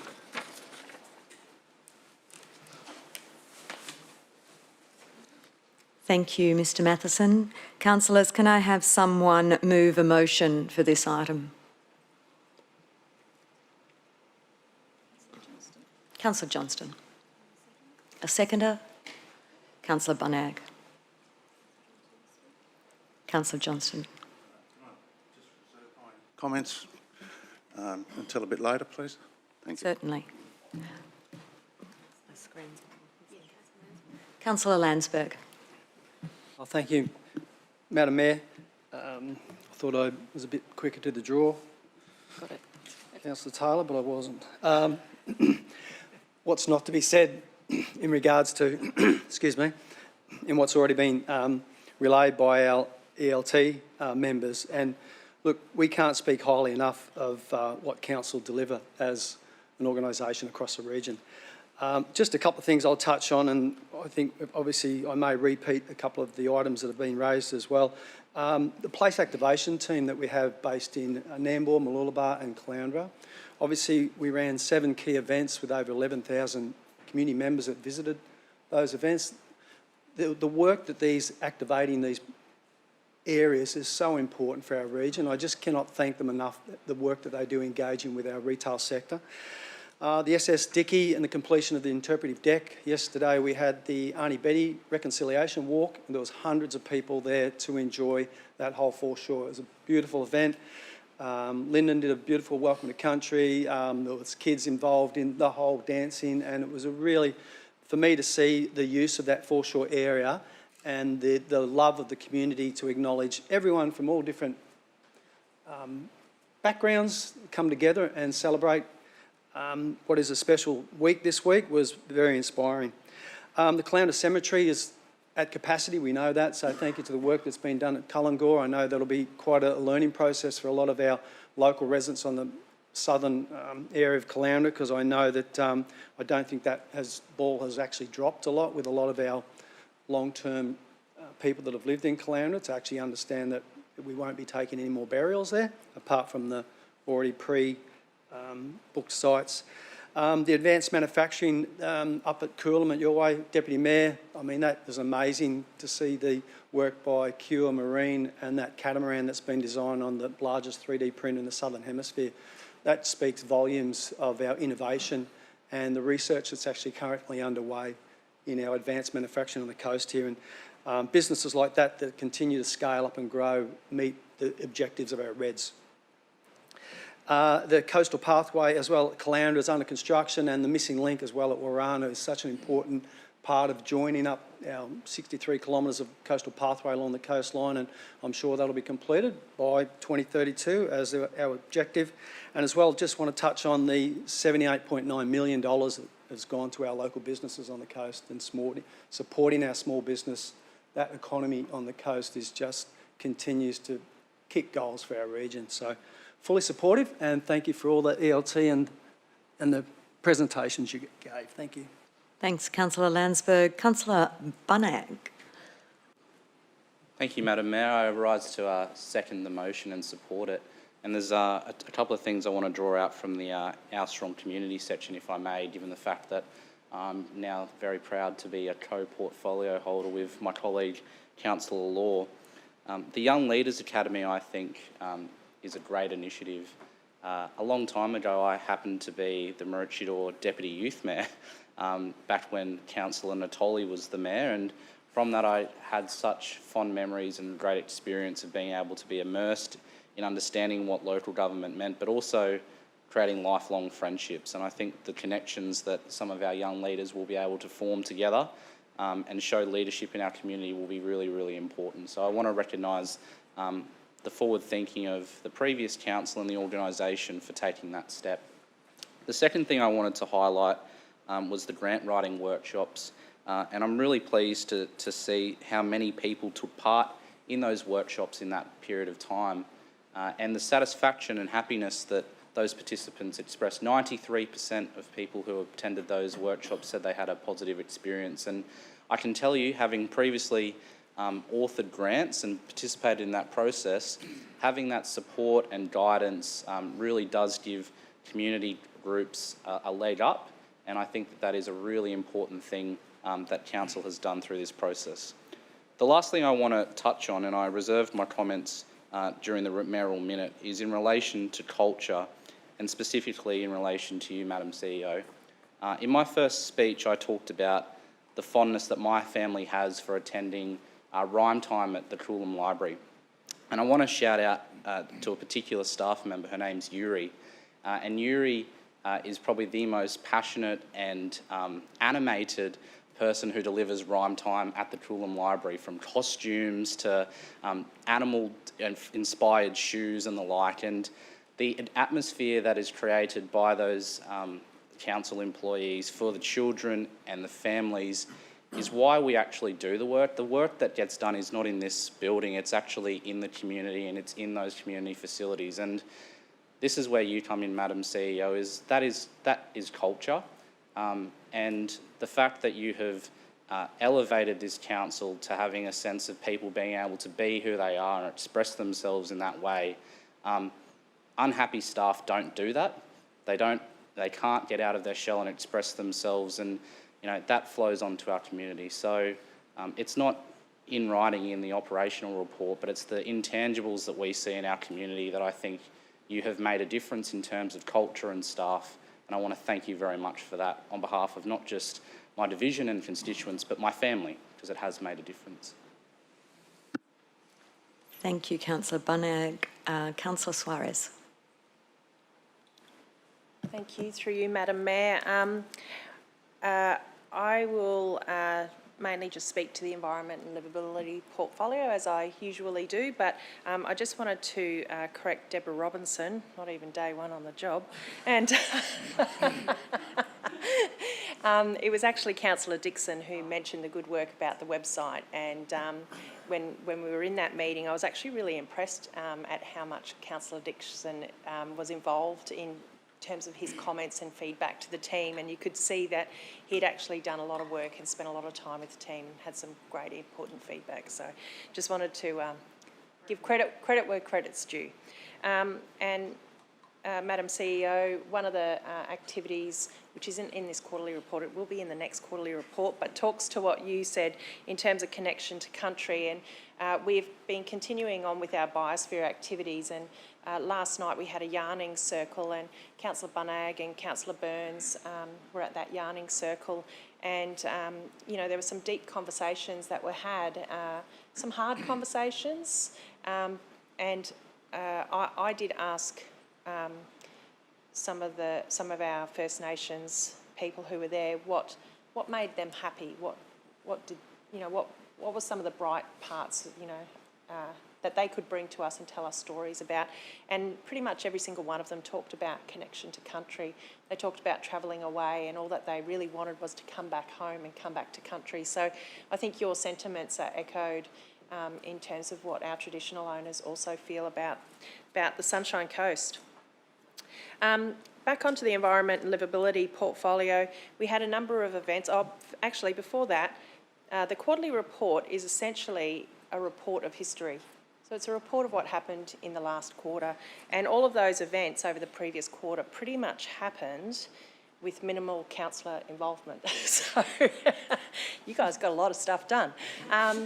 So I just wanted to say well done to the team. You do a lot of work, and really our role is in this item here is just to thank you for the work that you guys do and to congratulate you on that as well. So we did have the clean-up for the hatchlings, which a number of councillors attended, and a number of candidates who are now councillors were also at those events. We also had Clean-up for Australia Day, both very successful events, and we heard about how much rubbish has been collected over time. In the previous item, we had the Mooloolaba Foreshore that was talked about extensively, and one of the things that happened in the last quarter was the Mooloolaba sand replenishment, and that is where the sand had been taken out of the Mooloolaba harbour and pumped back up to Mooloolaba beach. So it's really important that the community know that we do that work, and that work will be ongoing. Mooloolaba, the item previously was a placemaking item, and we are doing placemaking across the region. We're doing placemaking in Landsborough, we're doing placemaking in Yamundi and Nambour, we're doing placemaking in Maleny, we're doing placemaking in Ocean Street, at Makula and in First Avenue, and there's also some placemaking activities that have been occurring in Coolum as well. Beg your pardon? And Woombye. Apologies, it wasn't in the report. Or not that I saw. We also have Madam Mayor and I are getting quite involved with the local disaster management group, and some of that work also includes exercises so that the teams are ready for when a disaster happens, and we're quite prepared. There's also a Get Ready program which is implemented in our schools, so it educates our children, and they take that information home to their families as well. We had Bill Hadrill talked about the koala project that we did. Recently, we've just acquired a 155 hectare property in Peregian Beach, which I'm pretty sure has koalas on it. So I hope that if that area has been missed from that research, I'm pretty sure we can add that one to our stock of beautiful areas that provide habitat for koalas. On a more serious note, in the environment and livability space, there's a lot of hard work that's been happening with our planning scheme. We've had the state interest review process occurring. A lot of work with the team is occurring between council and the state, the Palmview infrastructure negotiations, looking at BOR East and the future for that area, and also the protection of the regional interurban break. Another great project, which a lot of the community might not be aware of, is we're also drafting the multi-unit design guide, and that's going to be really important going forward, because as our population grows and we understand that a lot of that will be infill development, it's really important to make sure that we can implement some of those good design principles so that our developers and people who may wish to do unit developments or duplexes understand what it means to provide housing to people that is also going to be quite livable for them as well. Councillor Suarez, would you like an extension of time? No, Madam Mayor, I'm about to sum up, thank you. So I just wanted to say thank you to the Environment and Livability team for your work, and I look forward to working with Councillor Burns. Thank you. Thank you, Councillor Suarez. Councillor Broderick. Thank you, and through you, Madam Chair. I very briefly just wanted to thank the team, because as one of the newbies, I can say that, Emma, thank you for your work, because as part of that, we walked into a team that couldn't have been more helpful if they tried. So thank you for all the hard work that you and your teams have done. And for me, being a newbie, I have felt that culture straight away. I felt the kindness, I felt the inclusiveness. So I just wanted to thank you for creating that culture of kindness. And just while I'm up here as well, seeing as I'll be looking at some organisational excellence now with this new portfolio, one of the things that did stand out there that we didn't mention before is that council and council employees have been recognised for 3 awards in this quarter, so that's really exciting as well. So just a shout out to Teresa Coney, who was identified as a local government influencer in 2024 by our Local Government Managers Australia for her contribution to the Sunshine Coast Libraries and across the wider sector, which is really exciting. So thanks to Taylor as well for bringing that out. So Council's Cotton Tree Holiday Park has been recognised in the Gold List of Australian Accommodation. in the Caravan Holiday Park category, and our own City Hall was named winner of the Excellence in the Social and Community Infrastructure category in the 2024 Urban Development Institute of Australia National Awards for Excellence. So well done, and again, congratulations to all the teams who do all this phenomenal work. And thank you from all of us newbies for making us feel so at home and being so available, I think has been the thing, with thousands of questions that we send you at all hours of the night, mind you, and I still get responses. So thank you very much for that. Thanks, Councillor Broderick. Councillor Johnston. Thank you. I was going to leave my address to the council. Councillor, you're not closing? I'm not. No, not yet. So I was going to leave it until later. However... So do you wish to close or are you speaking? You're speaking. Yes. However, I noticed Councillor Burns was wanting to have a say, so I thought I'd better get in before him because otherwise he'll take it all. Firstly, it's wonderful to see that the website's being replaced and upgraded. It's something that Christian and I have long been talking to the Service Excellence staff about, and I can just say this, it's got to be an improvement on the last one. So, because I've had so many complaints about how difficult it is to find things, and I know for a fact that it's often easier to Google the issue than it is to find it on the website. So, and that's the honest truth. So we're looking forward to it coming into fruition. As a divisional councillor, I'd just like to thank all of the outdoor staff for the great work they've been doing in relation to the parks and also the roadworks, maintenance, in particular the sealing of portions of Perrins Road and Brandenburg Road. Been quite some millions of dollars spent in those areas, and the Perrins Road is now open. Brandenburg Road will be open soon. There's also been a lot of QRA works carried out, particularly in my division, because the earth moved up in my area and there was a lot of landslips. So, you know, some of them quite major, and most of them were completed during the last quarter, but they will be all finished very soon. I just want to sort of say it's important that we have a good executive on this council, and nothing displays it even more than at the end of January we went into caretaker period, and we didn't get sworn in until mid-April, and yet everything happened swimmingly. In fact, it happened without interruption. So, you know, that's wonderful to know that we have capable people who will continue on the work and the policy and the guidelines that we have set in place over the previous years. So, finally, it's also been a great privilege to listen to the executive speak about Emma's leadership and how much she means to all of them.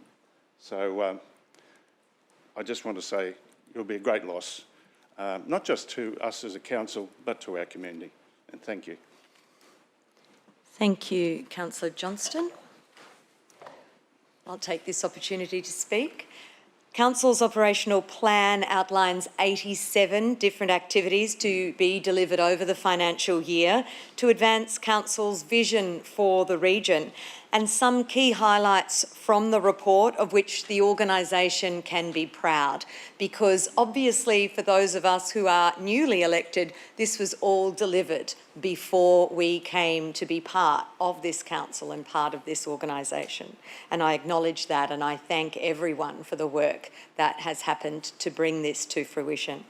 Council endorsed a 100% rebate on standard council infrastructure charges to eligible community organisations who deliver affordable housing on the Sunshine Coast. So that's incredibly important with the intent of the Housing and Homelessness Action Plan.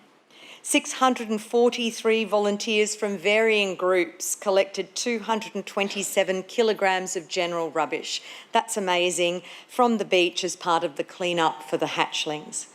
$78.9 million, or 70% of council's total available purchasing spend, went to local businesses. So that also makes an incredible difference in our community. 2,000 students enjoyed Ride Score. 82,500 customers were assisted through our development and customer contact centres across a range of channels: SMS, phone calls, visits to the counter, email and web inquiries. 82,500. And 98% of council's electricity consumption was offset by the solar farm. Not quite the 100% target we aim for, but considering how much rain we had over that period, 98% is an excellent result. So I'd like to thank all of the officers, everyone, for all of your hard work, and also thank you again, Emma, for everything you have done for our people and our broader community. Councillor Burns. Thank you, Madam Mayor. Through you, I'm not exactly sure what Councillor Johnston was getting at earlier, but I'll just take it and run with it. I wanted to just particularly note a few of the environmental ones that emerged, and the ones that for me was NAMBA placemaking and activation work. Dan Jones has been leading that up there, and it's an exceptional piece of work that really has the potential to revitalise that whole Nambour space. The actual plan and design of that is exceptional, with beautiful lines of sight, making it far more walkable. And I did have the privilege of working closely with Dan and that team through some community safety research that we did last year. So I just really wanted to acknowledge Dan and the team. Further to that, particularly, I've had a few residents recently say, "Oh, I noticed we got the yellow lid recycle bins in the parks near the, near the lake or near the beach or whatever," and they're going, "What's that for?" And I said, "Oh, it's for your recycle rubbish," because I'm a pretty helpful councillor in that way. But it's a really good thing for us to be recognising that in those heavily used beachside locations, every weekend they're getting like massive numbers of people there. And so for us to be able to actually continue our recycle journey in those spaces is really important. So I think that's an important one. The street trees is also one that I love the idea of, because for us into the future, for us to remove and reduce our heat sink and the urban heat sink sort of space is going to be a significant challenge. And so the idea of actually considering what we plant in our streets around our neighbourhoods is going to increasingly make our area more walkable. It does actually clean the air too, and it just looks good. And so much so that my neighbour has rung recently to talk about getting some street trees planted on our street, and I've said, "You go, you good thing." So I'm going to see those trees planted in my street because of a neighbour doing that, which I'm excited by. And lastly too, I was also going to say I really appreciate the effort and the work that's done down at Dicky Beach. That whole precinct is exceptional. My son loves skating at that skate park, and he was down there too skating while Arnie B Memorial was on, so I've got to talk to him about that. But it is highly used and it's really well regarded. And then probably two just final things it would be remiss of me not to mention is in the community side of things, the Healthy Sunshine Coast program that's run through this council is really done very well. And as Greg said, there's over 50 activities a week being run. People probably don't realise though that program is run on the smell of an oily rag comparative to like-for-like council areas. When I say that, our council is being so efficient in the use of creating a healthy and active and vibrant community. And so shout out to Helen Sabo in that. And lastly, to the Young Leaders Academy, Councillor Bunag mentioned, it is an exceptional thing. It's the continuation of the youth council that was established before that. But it is also the brainchild of the inimitable Daniel Geddes, who is an indefatigable thing of passion and energy, and whose efforts into getting that off the ground, I know has been a source of equal concern and delight by Greg Laverty. So thank you to that, and I'm really excited to see those young leaders continue to influence our community into the future, because that's what it's aimed to do, is to actually see young leaders stay here and invest their time, talents and abilities here for the good of us into the future. And so I just want to say a big shout out to those young leaders. Thank you, Councillor Burns. Councillor Natoli. Thank you, Madam Mayor. I'll just talk on one issue, and that's the completed work that we've done with the Leases Park and Point Cartwright Master Plan. And the one point that I wanted to pick up was the fact that during that whole process, we went through an incredible community consultation phase where lots of people contributed. And one person brought up this thing about these nudibranchs that I had no idea, never heard of them. And Gary Cobb was invited to come and present to the community reference group. And incredible person, in fact, had no idea that his wife actually worked for one of our restaurants back 35 years ago. So there was a connection back then. But since then, having known that that little 350 metre stretch that goes only about 12 metres deep is one of the hotspots in the world. So much so that the Smithsonian Institute magazine did a feature, front page, and said that this is Australia's underwater wonderland. That's what it described it. And Gary's passion, he's a leading world expert, lives in our area. And Madam CEO, I'm sure he will be delighted to take you for a dive if you haven't done that as one of your experiences. I caught up and had a coffee with him the other day, because part of this is about how we go about protecting the nudibranchs and what we can do, and got some great ideas of him, which I'll talk to Bill about. But I think it's an important aspect and something that came from left field. But I think we should be proud to think that a world-leading institution can feature little old Leases Park, and Gary's recently discovered, and one of the nudibranchs is actually named after Leases Park now, and so one's actually named after him as well. So he's discovered 711 species out of the 1,200 odd species that are here on the Sunshine Coast. There's only about 3,000 species worldwide. That little stretch is just incredible, and it is a wonderland. And any other councillors that want to go for a dive, he doesn't charge. You're welcome. He'd be more than delighted. He's the most delightful person that you ever want to meet. He's so passionate, and he's ours here on the Sunshine Coast. Thank you, Councillor Natoli. Councillor Law. Thank you. Through you, Madam Mayor. I would just like to ask a question first, which seems a little bit out of keeping with where we're at and what we're doing. But maybe to Mr. Hadrell, the solar farm has generated 98% of our energy in the quarter, and the landfill to renewable energy has created 1,460 megawatts. Does that happen to make up the 2%, or have we gone beyond, or is it only a tiny bit of what we use, if you know the answer?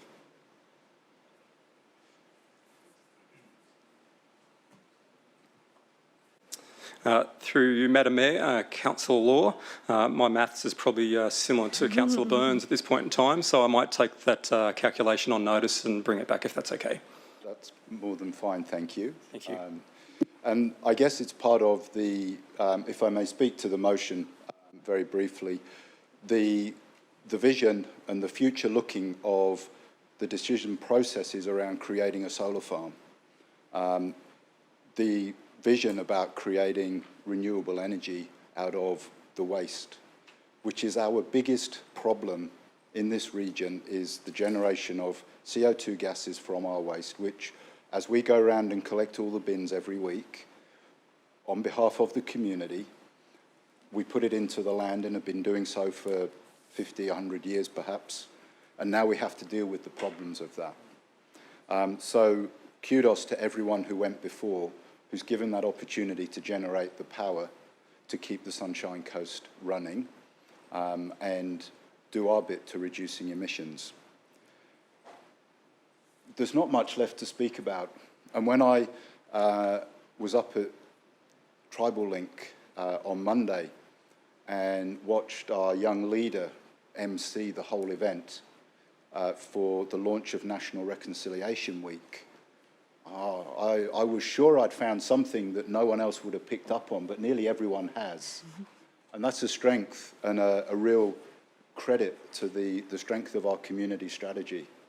So it's good. We've all noticed. We're all seeing what we're doing and what we're creating here on the coast. I'm now looking forward very much to working with Councillor Bunag on the community strategy and what we'll be able to achieve in the coming time with the executive leadership and all of the teams who sit under that and make amazing things happen. So I'll make a comment about active transport, a thing that's dear to my heart, and the one thing I've found that no one else has got, and that's the pedestrian bridge being constructed at Stringybark Road to enable people like me who cycle across there and really feel a bit uncomfortable because there's not a lot of space, but to think that in the near future we're actually going to have a proper active transport link that connects to one of the busiest cycleways. If you look on the various online apps about who's cycling where and what the records are for that particular part of the coast, it is very busy there, very, very busy. So creating that safety on a significant project for the coast, absolutely brilliant. I'm very hopeful that we'll be able to make a similar safety improvement for our active network up to just the north side of Eumundi across the North Maroochy River, when we can finally start construction on a bridge there. We're just doing some final geotechnical work, and I'm very, very hopeful that we'll be going all ahead on that one soon. So it is beautiful to see these active transport elements coming out of the ground, and I'm looking forward to working more in that space with Councillor Bunag as we get very much involved in community, which is about connecting and joining our community together through active transport networks and links. So there's a huge amount that has been achieved. Congratulations to everyone. And as a thought, Emma, Madam CEO, thank you for what you've done. I've already commented on that. But perhaps what you're going to be able to show us a way to is to be Australia's most sustainable and kind region. Thank you. Thanks, Councillor Law. Councillor Dixon. Through you, Madam Mayor, lots been said, and that's great. And there was three things I wanted to cover today. One, out of the 80-odd thousand engagements we've had through customer service, I'm one of those councillors that's always calling the team in customer services. I'm driving around, I see a pothole, tree, anything, I'll ring them up, and they answer quickly. And I usually don't tell them who I am. I just ring up as another customer, put it in, and it's dealt with very, very quickly. So huge kudos to the customer service staff, and particularly the ones that work in this building, because every time I come in through those doors downstairs, I feel really welcome. And in fact, I will look at the other people around and see how they are feeling and the expressions on their face. And most people I see are feeling very welcomed into council and taken care of and signed in, and it's really good vibe and morale downstairs. So I just want to thank the customer service team. The second thing is built infrastructure and road reseals. This week, I've seen 6 emails come through to my office about street repairs that the CAMS team have done. And I know we work with external contractors, but the fact is we're doing a lot of road reseals in the region, and to see that quality of work that's going through, I'm getting 0 complaints from any resident in my area about the work that they're doing. So that is just, that's unheard of. It's fantastic. The third one I wanted to talk on was the Stringybark Road Bridge, because I actually popped out there and had a look at it. And Ted and I know the area quite well. We've been pushing that project for a long while, and Councillor Law's right. You've literally got this super narrow old bitumen road-based footpath where you've got these bits of steel that have been bashed in to take the sharp edges away, and people walk, run, cycle, use their scooters across this bridge, and it's right on the road. It's really dangerous. And actually, Emma Thomas, the CEO, helped us get some money out of the state government for this project. It wouldn't have happened without the advocacy from the CEO. So not only did we manage to get money out of the state, we've covered the balance of the project through LGIP, so it was entirely funded by the development industry from development in the area at Sippy Downs and Buderim. So it's actually, I believe, I'm happy to be quoted on this, it's not cost the ratepayer here any money on the coast because it was funded through developer and state government work. I'm hoping, that's what I'm told. And I'm happy to research that a bit further. If that is the truth, that's great, because a lot of people tell me, hey, we've got development, what are the benefits of development? Well, the benefits are you get that money spent back in your area for those improvements. And Emma, I need to thank you for that, because you know how hard I pushed that in the last term. And in fact, you asked all the councillors, what are your top 3 or 5 projects? Tell me what they are, because I'm going to try and deliver them, or most of them that I can. And you kept coming to me saying, all right, I'm working on your library, I'm not there yet, but I think I can do the Stringy Bark Road Bridge. And in fact, again, I've stated if you hadn't pushed that, it just wouldn't be happening. So again, thank you for doing that. And when I was out there this week, they're preloading the dirt, the foundations to build the bridge on. We're still hoping the project will be finished before Christmas, and it's going to be absolutely fantastic. And in fact, to Councillor Law's point, we need more of these links, because I can tell you right now, the amount of people that told me in Division 7 they can't safely get to or won't send their kids from their homes, from the unit developments and townhouses to Sippy Downs to school to Sienna, Chancellor, the Woolworths, the Coles, they just wouldn't do it. And now they're saying with the bridge asset going in, they'll actually feel like they're going to let their kids safely go to school. And can you imagine if we capitalise on that with the Ride Score program? You know, jump on your bikes now, you can safely get to school. Anyway, it's the small things that you've done, and I appreciate it, and we certainly recognise the effort. Thanks, Councillor Dixon. Councillor Law, do you have a question? Councillor Law. Thank you. Yes, I do have a question that's been triggered by Councillor Dixon. I'm not sure if this is for Madam CEO or Deborah Robinson.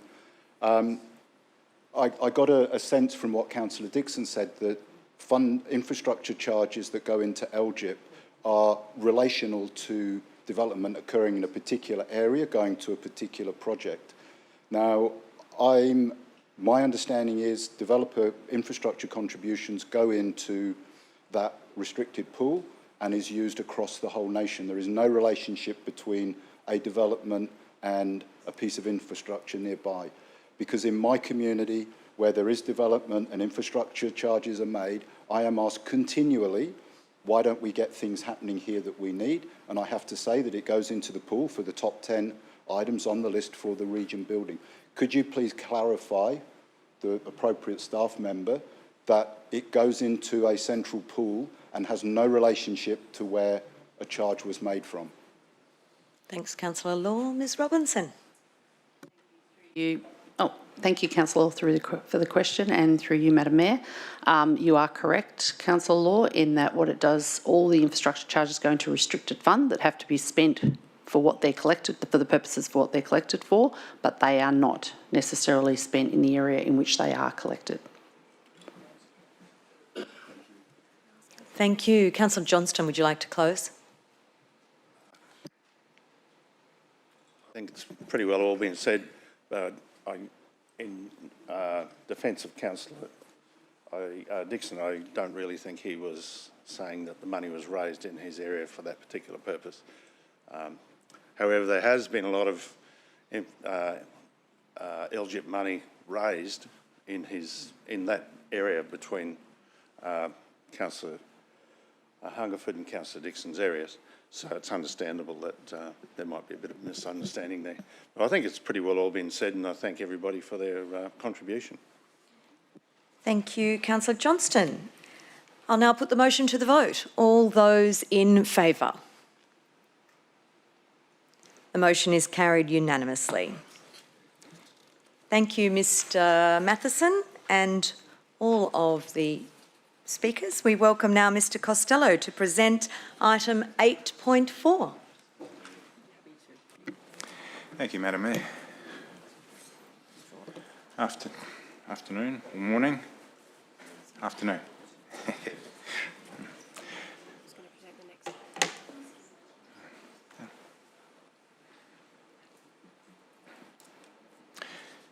Okay, thank you. Presenting the financial performance report for the month of April. So, as at the end of April, Council's operating result was $87 million, was ahead of budget by $200,000.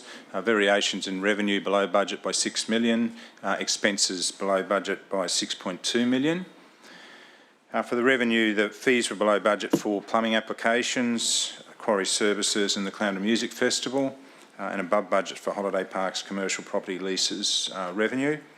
And expenditure, contract expenses below budget for waste management, solar farm energy charges, Quarry services and the Clown Music Festival. A number of those offset each other. The capital works programs progressed 68.1%. The total program, $227 million out of Council's $332 million program. And of the core, $102 million of the $170 million for the core capital program, of which 60.3% has been spent as at the end of April. Council's cash, as at the end of April, just under $245 million, and debt, $418 million. We're about to draw down $28.5 million, which you'll see come through in the June results. And on our investments, Council's currently got 13 term deposits for $140 million, ranging up to 179 days. Weighted average interest rate is 5%. And the recommendation, Madam Mayor. Thank you. Councillors, can I have a mover? Councillor Hungerford. Can I have a seconder? Councillor Burns. Madam Chair, we're on to the real items now, finance. Lights me up. Okay, another pleasing result. We're in a strong position, but remember, going into this next financial year, we've got a high inflation rate, high interest rate environment. Containing our expenditure and controlling it in the next year will be crucial to maintaining this strong case. As Michael has spoken before, Council has a favourable operating result of $87 million. We've got $542 million operating revenue has been achieved. We've got $455 million has been expended out of our operating result. Now, as of the 30th of April 2024, $226.6 million, 86% of our $332.6 million capital works program has been financially expended. That's a pretty good result, considering in the last 3 months we've had about 85% of the time wet weather. I think we've done very well, and our staff should be complimented on delivering out there in a very difficult environment. Our core capital program has progressed to 60% of budget, an actual spend of $102 million, and our corporate major projects has progressed 73%. So we have Council's cash, as Michael said before, is $244.7 million. And pleasingly, our debt is only $418 million. We've got a low debt environment, which puts us ahead of most governments in Australia, and we need to maintain that position. We have $28 million this year, but that's for necessary things, mainly waste in the caravan parks, but they're self-funding issues, and we'll have the debt policy later on. And I'll explain why that's important, what we're delivering there and why we have it that way. We are doing very well. We need to maintain our cash balances into the future, because if we maintain that, each year we'll be able to deliver more and more for our residents. But we've got to maintain that sound financial focus, and I'll be here to drive that every inch of the way. To our finance staff, and I'll be in the audit report after this, I'll be pointing out what a strong position we're in there as well, because the Queensland Audit Office is the next one up, and it's very important. But I'm very pleased with where we're heading. Councillors, we're going through budget deliberations at the moment. It's never easy, but maintaining this strong balance at the same time as trying to deliver our community is a balancing act that's not easy, but we are up to it, and I believe we're on the right path. Thank you. Thank you, Councillor Hungerford. I have a question, Mr. Costello. Can you remind me that $28 million we're adding to the debt in this quarter what that was for? I can't remember. There's 26 and a bit million for waste management and $1.8 million for holiday parks. Thank you. Is there anyone else who'd like to speak to the motion? No? Councillor Hungerford, would you like to close? No? All good? Okay. I'll now put the motion to the vote then. All those in favour? The vote is carried unanimously. Thank you. Moving now to 8.5. Thank you, Mr Costello.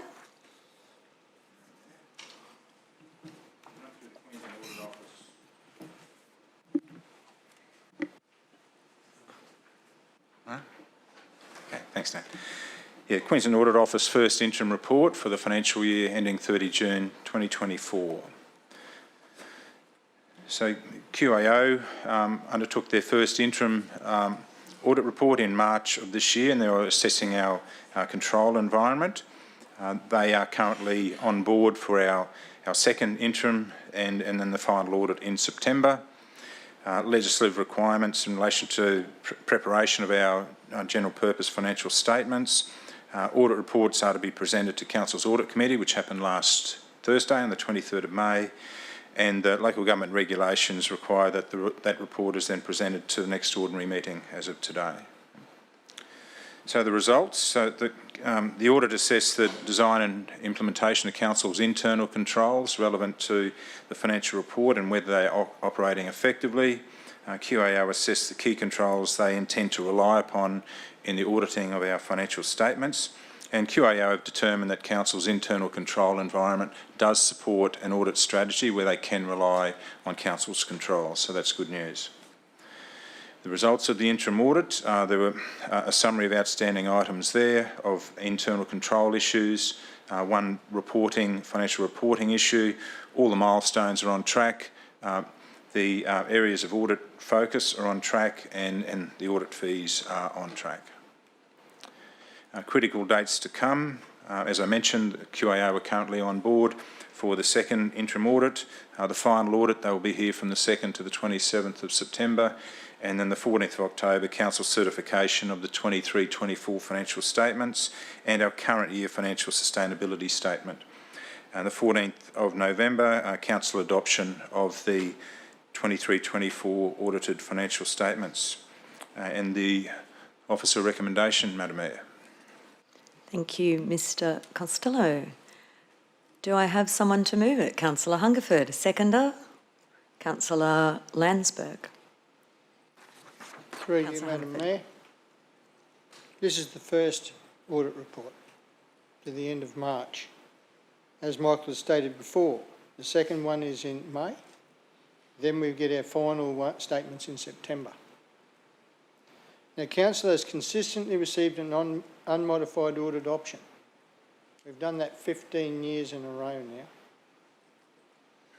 Now, that opinion means the financial statements in all material aspects give a true and fair view of Council's financial position, financial performance and cash flows for the relevant year. And they comply with the applicable legislation and Australian accounting standards. This is tabled in Parliament annually. Every local government gets these. Remember, we've had 15 unmodified audits in a row. So based on the results of the Queensland Audit Office testing, completed to date, and the resolution of some of the prior year issues, and a lot of those things we got in there, in the Audit Committee, we identify potential issues that would happen if we don't deal with them. We're being proactive. So that not actuals that have happened. We're being proactive and we're looking for areas where there could be an issue if we didn't focus on it and make the adjustments. So we're being very proactive. And we're continually doing that year after year. As I'm serving on the Audit Committee, and now Jenny's on the same one now, so there'll be a lot of reading in those, but it's very positive because as a council, we're leading the way in Queensland for being proactive. So from that internal control environment, the Queensland Auditor has determined that our audit strategy, they can rely on Council's controls, which means we're well on track for the 16th unmodified audit. And I look forward to that being tabled in October. and working towards it. But I've got to thank the finance staff for this.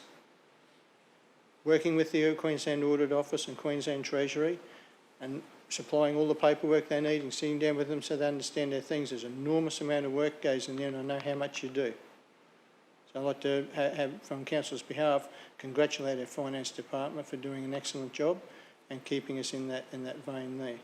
Thank you. Thank you, Councillor Hungerford. I'll add my congratulations to the team. Thank you. Is there anyone else who'd like to speak to the motion? Councillor Landsberg. Just a question around the climate-related obligations, the financial sustainability report, and there's recommendations from the Queensland Treasury that we would have to meet. When would we receive that information, do you know? Through you, Madam Mayor. We have received information. We've got timelines as to when they will actually apply for externals from government. It is the end of next financial year for ourselves. We haven't been given a deadline as of that, but it won't be for this year's audit, and more than likely not next year's as well. Thank you. Thank you. Thank you, Councillor Landsberg. Anyone else to speak to the motion? No? Councillor Hungerford, would you like to close? No? In that case, I will... Oh, you're in advance? Okay. I'll put the motion to the vote. All those in favour? Adding to Councillor Johnston. Okay, that is carried unanimously. Thank you. Moving now to item 8.6. Over to you again, Mr Costello. Thank you, Madam Mayor. So I present the report for sale of land for arrears of rates. Thank you. So the local government regulation applies where overdue rates have remained unpaid for a period of at least 3 years, and it does allow local government to sell the land on which the rates and charges were levied. As sale of land procedures progress, the number of properties with overdue rates and charges will continue to reduce. I've got an update for that, for our number, shortly. And over the last 4 years, as for the table in front of you there, there's only one property that has been auctioned as an outcome of the sale of land procedures, and they actively pursued sale of land, so the property wasn't occupied. We are now down to 9 properties that are outstanding for just under $105,000. And if you compare that on that table to previous years, it's an outstanding result. So many thanks to Sandy and Fiona and Emma and the team who've worked extremely hard in contacting the ratepayers. So that's a good result. That table again has been updated. So the principal place of residence now, there are 6 properties, of which 5 have a mortgage. Not principal place of residence, there are 3 properties now with 1 with a mortgage, and there are no commercial properties, so 9 total properties. All owners bar 1 have been contacted personally, on top of all of the other information and communication that has occurred over certainly this year, but in the previous years. So prior communication issued to the owners included advisory letters in January of this year, issued with the rate notice. The second letter issued in March. Subsequent letters and further extensive follow-up actions have resulted in now 32 properties being removed from that list and down to 9 properties. In the event that Council approves the recommendations in this report, the legislation directs the following timelines. The first statutory notice, a notice of intention to sell, to be issued in June of this year. Second statutory notice in September, and then the sale of land, if required, in October of this year. Should the recommendation be approved, then landowners may prevent the sale of the property by paying all overdue rates and charges and expenses incurred throughout the process. And Madam Mayor, the officer recommendation. Can I have someone to move the motion? Councillor Natoli, seconder. Councillor Hungerford. Councillor Natoli, would you like to speak to the motion? Thank you, Madam Mayor.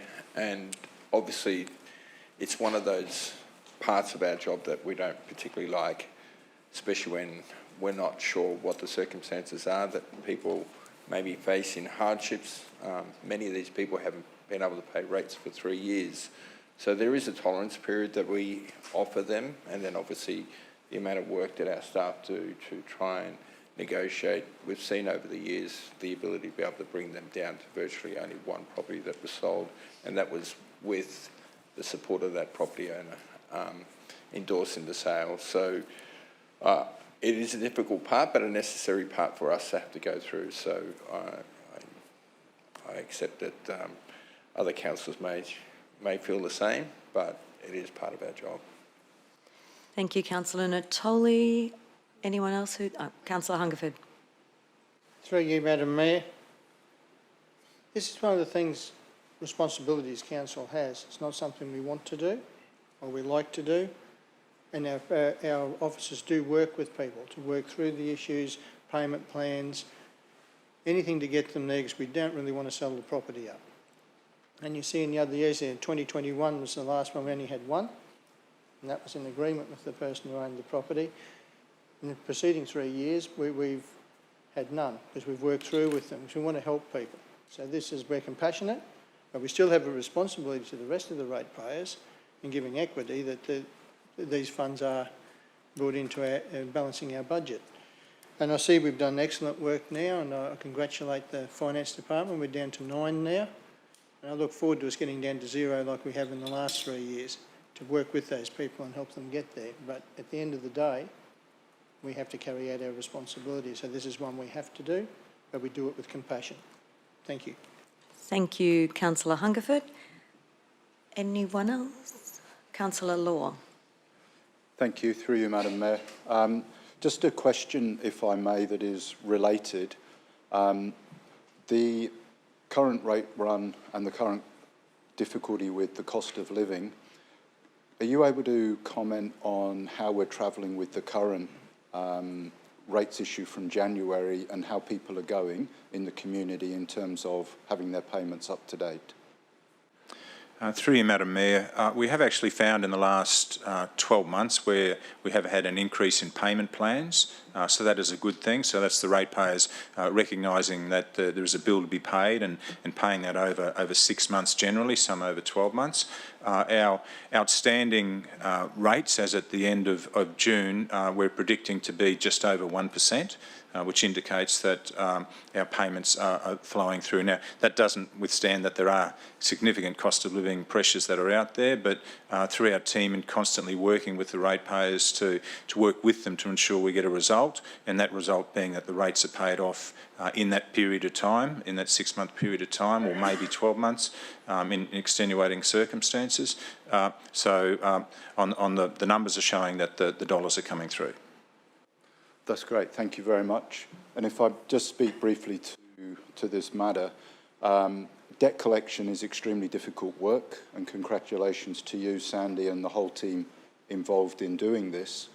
And through your answer, you're demonstrating that we don't wait until there's 3 years of debt and we're looking to do forced land sales. You're actually doing it from day one with the community. So thank you for what you're doing in a very difficult situation. It's much appreciated.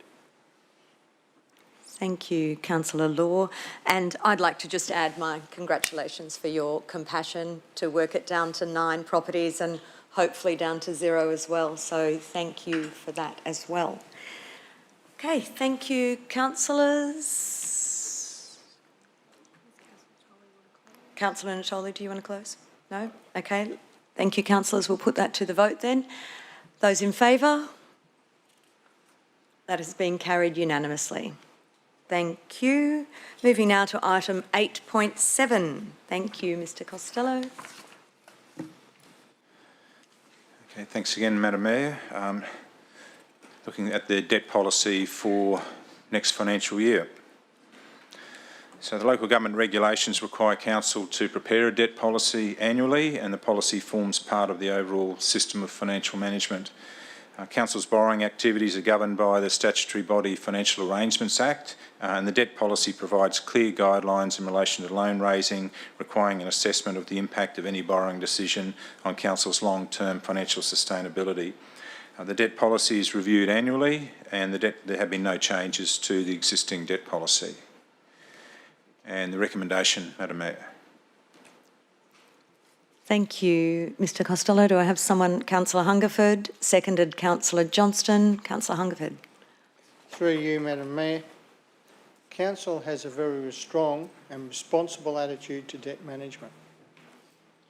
New borrowings will only be made to fund capital expenditure for a period less than or equal to the estimated useful life of the asset and no more than 20 years. Council will not utilise loan funding to finance operating activities or recurrent expenditure.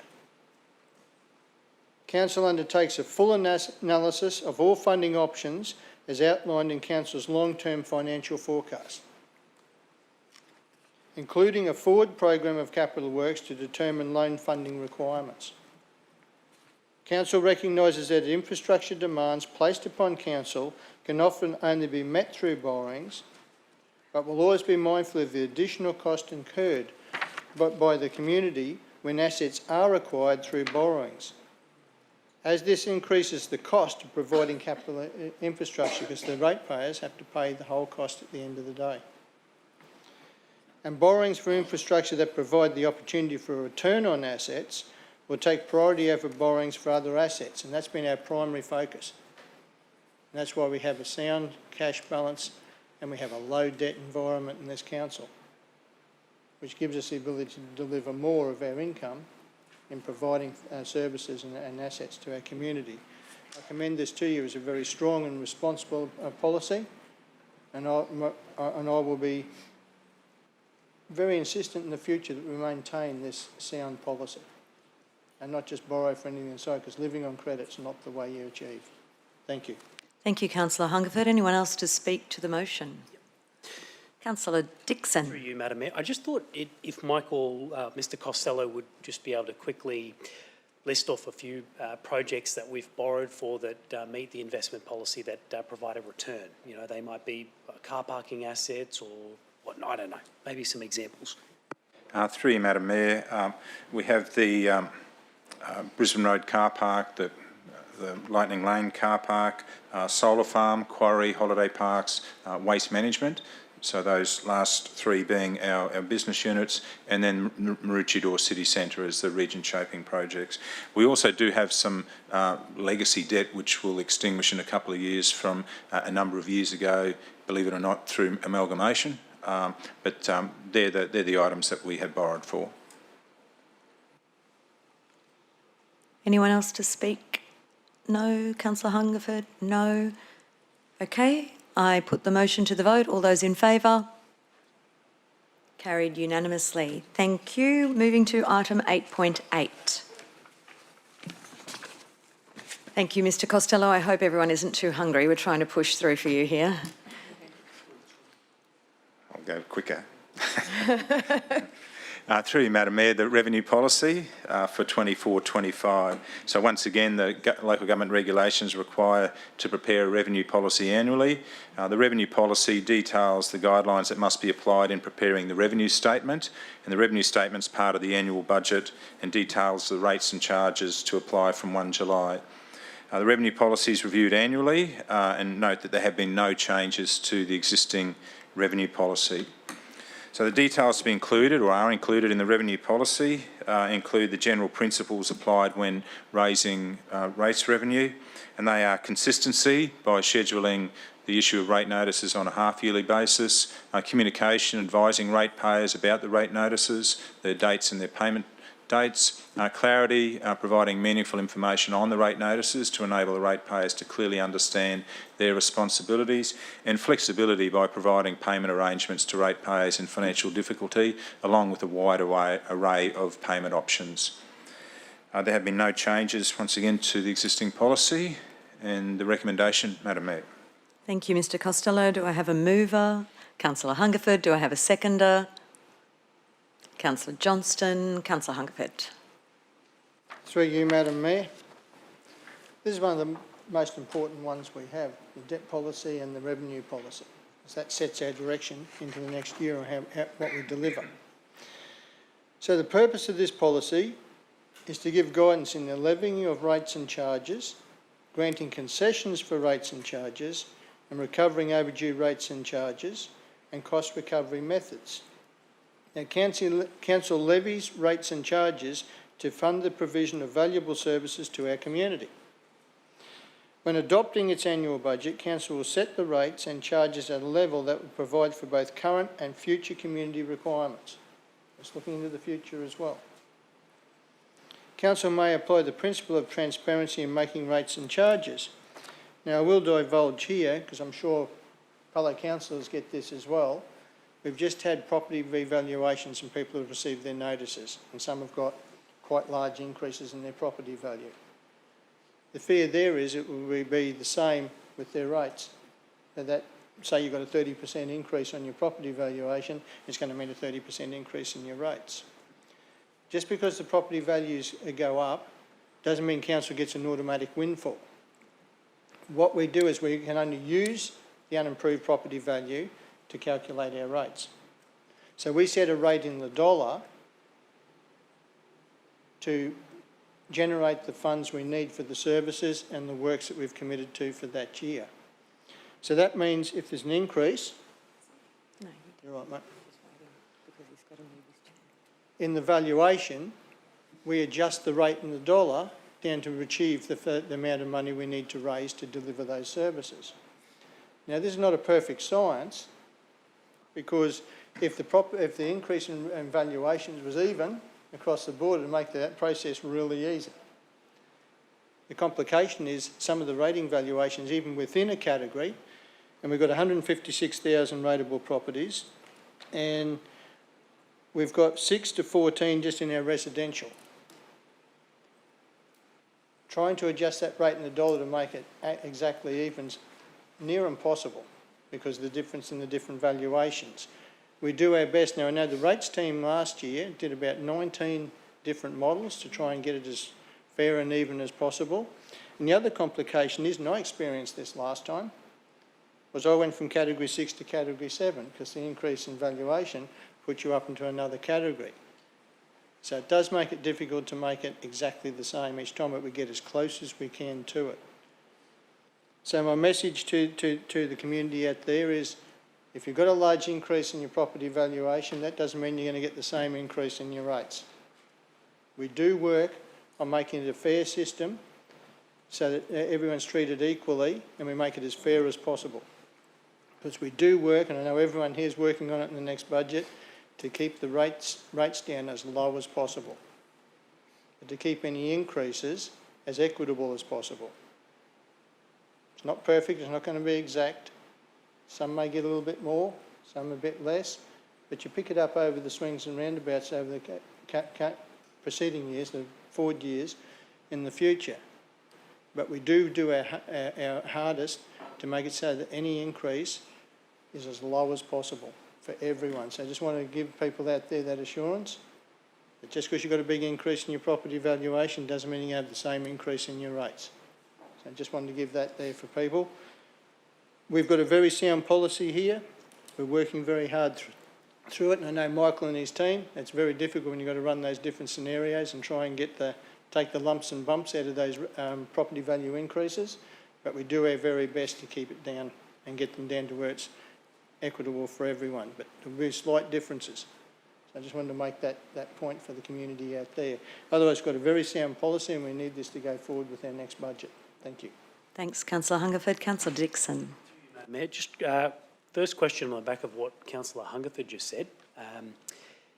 What's our plan in terms of media strategy for the upcoming financial year budget to have that discussion with the public surrounding the recent changes around land valuation? I know there's been a media release of some info recently, but what will we do to help the residents better understand that scenario? Through you, Madam Mayor, we are discussing budget communications at the budget workshop next Thursday, the 6th of June. We'll be endeavouring to put as much information out around the valuations as possible. We, as well as the information that comes out on budget day, we include extensive information on our website as well. And if there are any inquiries that come through, then certainly through Sandy's team, we provide information back about those valuations, which we already have done since they were issued in March by the Department of Resources. Thank you. And I'm putting you a bit on the spot with this one, and I'm happy to take it offline and chat with you, Michael, later. In regards to the special separate rates and charges, I know that Brightwater, we have the benefit area levy where people pay an extra, I'm going to say $95 a year for extra maintenance in the estate. Do you know of, or is there the ability to raise levy funds for CCTV and or private security? So let's take Brightwater, for example. If Brightwater were to request as a resident body CCTV or private security, could they pay for that through a special rate charge? Mayor, absolutely. The legislation is set up such that there has to be a nexus between that charge, so the amount charged to the ratepayer and what they actually get for that. So there's got to be a nexus between the two. In this instance, where if it is within the Brightwater estate where that has been requested, particularly through the ratepayer groups, then that can be included in a special levy. Okay. Anyone else to speak? Councillor Suarez. Thank you. That was an interesting question by Councillor Dixon in terms of the CCTV, and while the money might be raised for that equipment, I suppose the process in terms of monitoring that and what you do with the information would need to be carefully considered. So I just wanted to raise that point as well for the residents. Thank you. Okay. Councillor Hungerford, would you like to close? No? All good? Okay, I put the motion to the vote then. All those in favour? And the motion is carried unanimously. Moving to 8.9. Mayor, the investment policy. So this is the last of the statutory policies that need to be adopted annually. So the investment policy sets the boundaries of investment and includes the overall philosophy and strategy for investment of surplus funds, along with detailed guidelines and procedures for officers in the application of this policy. There have been no changes to the existing policy. Council's investments are prescribed through the statutory body Financial Arrangements Act. We are classified as a Category 2 investment power. The statutory body Financial Arrangements Act includes a list of prohibited investments that require Treasurer's approval, including derivative-based instruments, non-Australian dollars investments, and terms that are a maximum or over 3 years. We do not have any of those. Council's investment policy maintains an active strategy with the following goals of maximising investment returns from investment activities, exceeding the benchmark index, invest only in investments as authorised under the current legislation, invest only with approved institutions, and most importantly, invest to protect capital investments. So the capital value of our investment is protected. Consideration will be given to ethical investment principles in determining counterparty lists for investment of funds. And the officer recommendation, Madam Mayor. Thank you. Can I have someone to move? Councillor Hungerford. Seconder was Councillor Johnston. Councillor Hungerford, would you like to speak to the motion? Through you, Madam Mayor. Again, we have a very sound policy and we're not risk takers. We don't gamble with ratepayers' funds. We'll maintain an active investment strategy with the following goals. Maximise investment returns from the investment activities. Exceed the benchmark of the Bloomberg Australia Bill Index. Invest only in investments as authorised under current legislation. Invest only with approved institutions. Invest to protect capital value of the investments. Investments will be performed in a manner that seeks to ensure security of the principal of the overall portfolio. Does it make sense when we've got money waiting for projects and we've got it sitting there in the bank to actually get an earning on it and give the ratepayers a benefit? But we've got to be very careful about how we do this. This would include managing credit risk and interest rate risk within given risk management parameters. And they're very tight parameters, I can tell you. We're not big risk takers. And avoiding any transactions that would prejudice confidence in council or its associated entities. It's a very sound policy. It does give us some earnings in the meantime while we've got the money sitting in the bank, and that can be put to actually delivering things for our ratepayers as well. So it makes sense to get a return where we can. I think it's about 5% at the moment, and that's about 0.8% above the benchmark at the moment from the top of my head, from memory, which is a very sound position to be in. And I commend our finance department for their diligence on this one and seeking out those markets and getting that above the benchmark consistently on the money we have invested. Thank you. Thanks, Councillor Hungerford. Councillor Natoli. Thank you, Madam Mayor. Just for the sake of the new councillors, Michael, you might like to maybe give us an idea of what happens in the bowels of this council when you have all that money and you've got to make decisions of where to invest it. How does that actually happen? What's the process? Who's involved? How do you end up with the final decision that's, because you've obviously done a great job, but just for the sake of transparency and understanding how that evolves behind the scenes. Thank you. Through you, Madam Mayor. So excess funds, our high periods for excess funds happen in February and then in August when the rate dollars come in. We program out our cash to ensure that we've got adequate cash available for bills, for the capital program as well as the ongoing operations of the organisation.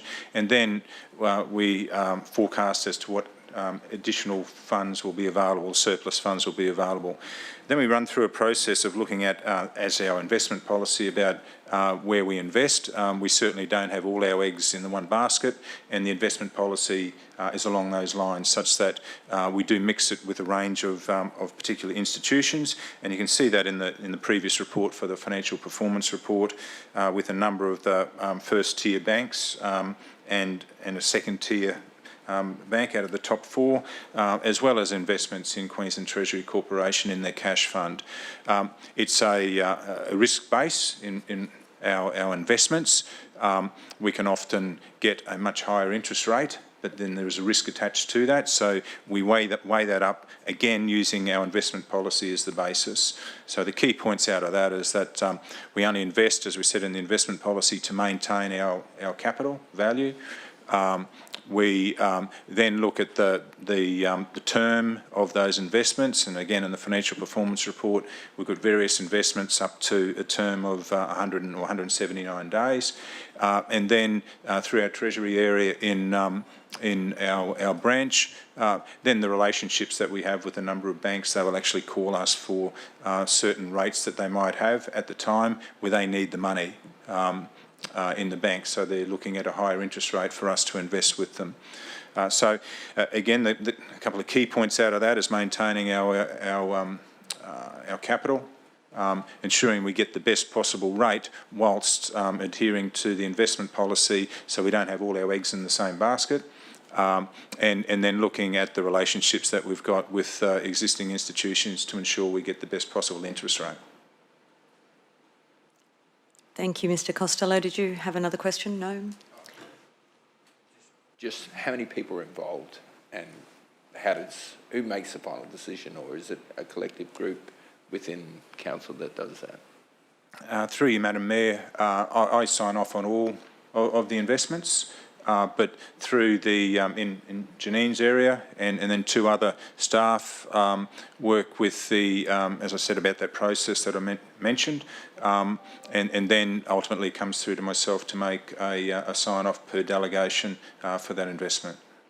Yeah. So it's not just one person, and we have the checks and balances to ensure that, number one, we're getting the best rate, and number two, that it's consistent with our investment policy. Thank you. Councillor Johnston. Thank you, Madam Mayor, and through you to Michael. Just looking at page 3 of 8 of the policy, maturity. It says the maturity structure of the portfolio will reflect a maximum term of 1 year to maturity. With CEO approval as per Schedule 2 of Delegation Number 2 by the Chief Executive Officer, this may be extended to a maximum term of 3 years. With the fact that returns are likely to reduce significantly in the next couple of years, will we be giving, I don't want to teach you how to suck eggs, but will we be giving thought and to investing with some of our funds for longer periods at the higher current rates.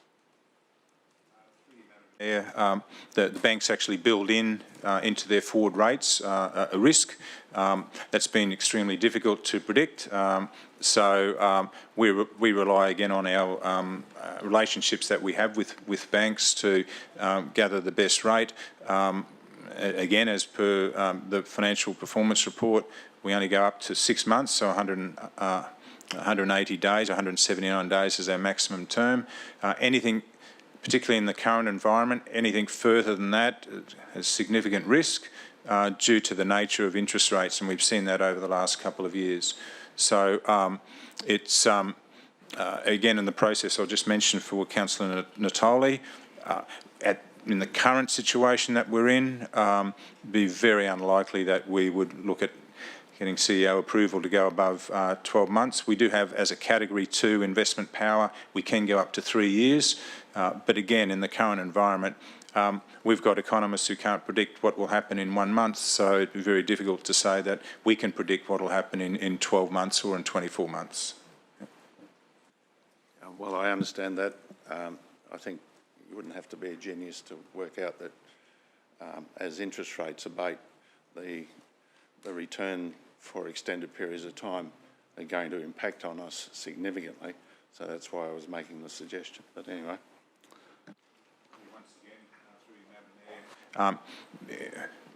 Might say that interest rates are abating, but the data just as of yesterday with inflation actually increasing, there's the economists are predicting that interest rates may increase by Christmas, but certainly there may not be a decrease. In a month's time, no doubt there'll be a different view on that. So it is a very difficult space, and it has become more difficult in the last couple of years. Thank you, Mr Costello. Councillor Hungerford, would you like to close? No? Okay, let's put the motion to the vote then. All those in favour? Okay, that's carried unanimously. Item 8.10. Mr Costello, over to you. Last one, Madam Mayor. Yes. Have lunch now. Yes. So, through you, Madam Mayor, report on the general cost recovery fees and commercial charges for next financial year. So our fees and charges broken up into two: cost recovery fees and commercial fees. So our cost recovery fees are covered under the Local Government Act and refer to fees such as application for licences, permits or registration, recording of a change of ownership of the land, providing information kept under the local government area, seizing property or animals in the local government area, and performance of other responsibilities. The fees are required to be set equal to or less than the cost of providing that service for those cost recovery fees. For charges which are commercial in nature, they're covered under a separate section in the Local Government Act. The increase that we're looking at was 3%. The general cost recovery fees for next year have a forecast of $59 million. There's 1,362 fees covering 36 areas of council. 238 of those are cost recovery and 1,124 commercial fees. The cost recovery fees are reviewed using activity-based costing methodology. Some of the highlights, Madam Mayor, the majority of fees are within that 3%. Holiday parks have restructured, introducing variable fee pricing based on demand. Cemetery services have adjusted to respond to community needs and some changes in demand, such as contemporary memorial options and some of the new requirements around GST application. And there are some fees that have increased higher than 3% in order to recover the costs for those new service contracts. And the recommendation, Madam Mayor. Thank you. Can I have a mover for the motion, Councillor Hungerford, a seconder, Councillor Bunnag? Councillor Hungerford. Thank you, Madam Mayor. I'm having a good day today, aren't I? Mm-hmm. All the finance stuff.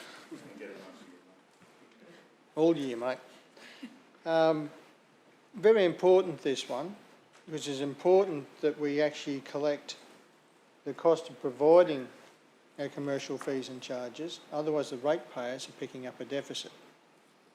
So it's a responsibility for us to recover what it costs us to do these things. Otherwise, the ratepayers have got to pick it up. That means higher rates. So the general principle in setting general cost recovery fees and commercial charges as the cost of service should be borne by those who benefit from them, not the general ratepayer subsidising it. The cost recovery fees under Section 97 of the Local Government Act 2009 are required to be set equal or less than the cost of providing the service. I argue it should be equal. Charges which are commercial in nature come under Section 2623C of the Local Government Act 2009. Commercial charges are set with commercial considerations generally being increased by the budget fee increase, and we put a parameter of 3% in for this financial year, being very close to what the CPI is at the moment, as we can anticipate, but we can't predict what the CPI is going to do in the future. So each year in our budget, we adjust this in relation to that parameter on what the CPI is doing. Very sound, something we need to do so that ratepayers' funds we're collecting can actually go to delivering services, not subsidising fees and charges. So I put it to you, councillors, as very responsible, and we're very, very much on the mark as we have been each year. Thank you. Thank you, Councillor Hungerford. Councillor Banag. Thank you, Madam Mayor. I rise in support of the motion. At the moment, we have a real cost of living problem, and Councillor Hungerford's referred to the situation with inflation. Inflation on a month-to-month basis, we're at about 3.5%, and I note that the RBA's target is between 2 and 3%. So we're in this difficult space where we have sticky inflation, where the cost of things just aren't coming down. But when we cost of actually providing these services, as a council, I think what we are proposing in terms of these increases is very modest. When you look at some of the particular charges that are changing, one is around the registration fees for de-sexed dogs, and that will go to $28. And when I look at other councils and their current fee structure at the moment, we have some of the most, if not the most, reasonable rates in terms of registration costs. If I take you to Noosa Council, for example, in 2023-2024, the cost of annual dog registration for a de-sexed animal was $48. In 2024-2025, we're proposing that it goes to $28. So from my perspective, this is a very modest increase in the cost of the services that we are providing to ratepayers. And one item that I think is a particularly important inclusion in a cost of living crisis that we have at the moment is the discretion for council officers to consider waiving the surrendering fee for people in financial distress if they are having to surrender their animal, which is, I can't imagine how traumatic that experience would be at times for pet owners on the Sunshine Coast, and also for the staff to have those difficult conversations. So being able to provide that level of discretion in circumstances where it's warranted is very, I think, important as a council. And in terms of the overall increase, they're modest increases below inflation at this stage, and I'm happy to support them. Thank you, Councillor Banag. Councillor Dixon. I was just wondering if Shanna Jacobs is here. Oh, yep, awesome, thank you. I knew she wouldn't be far away. Hey, could I please ask through the chair if Shanna could just give an update? I saw an email recently around parking permits, and I think there were 3 areas. I know there was mine, Councillor Burns, and it may have been Councillor Law, around maybe the Park Smart. That was bad. That's real bad. Park Smart. Let's Park Smart. Around the technology and actually dropping the fees for those people who have the permits, for example, in Mountain Creek at Lady Musgrave Drive, where residents I know we've spoken to them over the years around the cost of the permit. So what does the technology allow us to do now that we've got those new assets? Through the chair, our residential parking permits are generally located in areas where some kind of community services poses a parking impact on the community. So the big examples are the TAFE and school areas around Lady Musgrave Drive, the time limits around Nambour Hospital and Batinia Hospital. So historically, what we have focused on doing is reducing the cost to the residents in that area so that they can access all-day parking should they need to. So the new technology with Parksmart is we've essentially been able to cut the process for managing those permits in half, and allows us to monitor the permits without having to do things like issue manual stickers. So it's a significant saving for council, and we're passing that directly on to the community. So the permit will reduce by about 50%. Thanks, Councillor Dixon. Anyone else? No. Councillor Hungerford, would you like to speak? No? Okay, I put the motion to the vote. All those in favour? And that is carried unanimously. Thank you, Mr Costello and the team, for your extended time with us here this afternoon. Thank you. We'll now break for lunch.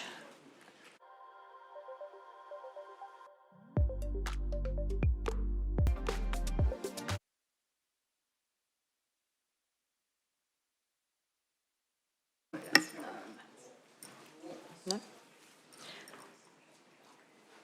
Okay, welcome back, everyone. And we are up to 8.11. So welcome, Patricia Jensen, over to you. Mayor, councillors and CEO, today I am presenting the Development Services Cost Recovery Fees and Commercial Charges for 24-25, which are located in Appendix A of the report. Under the Local Government Act, Council can only set cost recovery fees for services such as processing a development application. Council has a statutory obligation to ensure cost recovery fees do not exceed the cost of undertaking the service, list these fees in a register and regularly review these fees.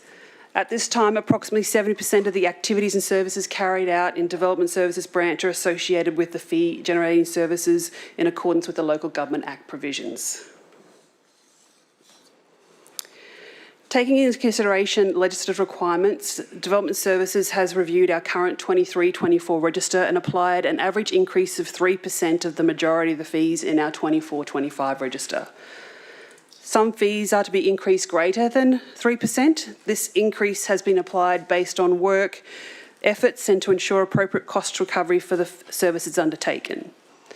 The specific fees and charges in the register are outlined in the Development Services comparison for the 23-24 fees and charges to the 24-25 in Attachment 1, while also taking into consideration and account the SEQ benchmarking work carried out by the UDIA in Attachment 2.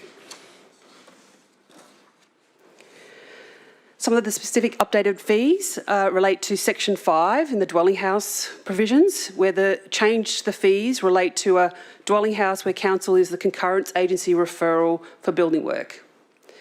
A new lower fee of $700 has been introduced for concurrence agency referrals, where one non-compliance request request to align with the benchmarking with other SEQ councils, as well as cost recovery principles for minor assessment work. The fee will remain the same as in the current register for requests for 2 or more non-compliance matters, which is a fee of $1,340. A non-compliance request can range from front, side, rear, siding variations, as well as retaining wall heights and other locational requirements. Section 6 relating to material change of uses. Several of the use fees in this section have been grouped into similar uses, as well as adjustments of the base fees, increment fees and capping to ensure more consistency across all the fees. This grouping has been based on the results of an activity-based costing exercise to ensure alignment of the fees of the work efforts and the planning scheme assessment requirements and the specialist assessment requirements. The larger base fees for some use types are for more complex proposals requiring greater specialist involvement. These adjusted fees align with cost recovery principles. In Section 8, reconfiguring a lot, we've looked at the assessment fees component and proposed to increase to achieve a cost recovery for council's work efforts. This fee has been updated in the register to have 2 separate fees, being reconfiguration of a lot to include a total of 5 lots and reconfiguration of a lot of 6 or more. Section 10 of the operational works assessment fees have also been refined and split to charge fees based on per operational work component, such as earthworks, stormwater, roadworks, streetscape works, landscape rehabilitation works, and vegetation clearing. These fees have been restructured to better recover the costs for the work efforts required in assessing several components of operational work associated with reconfiguring a lot, as well as accounting for the variety and variation of sizes and complexity of applications. Where the lot range increases, so do the number of operational work components and the complexity of the assessment, which is why the fees have been increased to each lot range.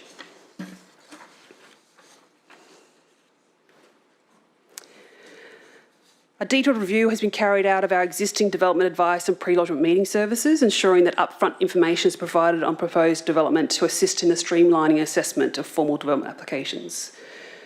This review involved engagement with key stakeholders and therefore has resulted in some changes to these services. Existing pre-lodgement meeting fees have been broken up into a baseline fee for council officers to attend for 2 of them, and then an additional fee for any additional specialists required to attend to those meetings. Furthermore, the below new services and associated fees have been included in the register, being pre-purchase meetings, a virtual meeting to enable customers to have a quick turnaround of our due diligence requirements. The Sunshine Coast Design Principles Advice Meeting. This is a meeting to obtain feedback from our council architect or urban designer on the design merits of a proposal prior to a detailed design and lodgement of an application. Operational work pre-design advice meetings. This is the formalisation of an existing service and wanting to actually encourage more people to take it up and actually obtain upfront advice on applications prior to lodgement and commencement of site works. And then pre-assessment. Pre-assessment. Again, the formalisation of an existing service to enable customers to lodge plans and supporting information early in the plan sealing process and obtain feedback from us prior to lodging a formal application. In addition to our paid pre-lodgement services, Council will continue to provide free development advice information via our phone and email inquiries, and as well as our chat to a development information officer held in our City Hall foyer. Council will continue to provide a range of existing fee incentives already included in our current register and other free services. Some of these include our not-for-profit to support the COVID-19 pandemic recovery for the community and local businesses. In our 22-23 register, the not-for-profit fee reduction was changed from 50% to 75%. This reduction was retained in our 23-24 register. This reduction has been retained at 75% also in our 24-25 register to support these organisations. Noting that the majority of these organisations have been providing housing that aligns with Council's Housing and Homelessness Action Plan in 2023. For this not-for-profit reduction, we will continue to reconsider for review each financial year. The Nambour Special Entertainment Precinct. It is recommended that this incentive remain in the 24-25 register to help facilitate the music-based entertainment industry for the Sunshine Coast. In this precinct, the application fee is discounted by 50% for material change of use applications for a theatre, bar, nightclub or hotel use located in the actual precinct.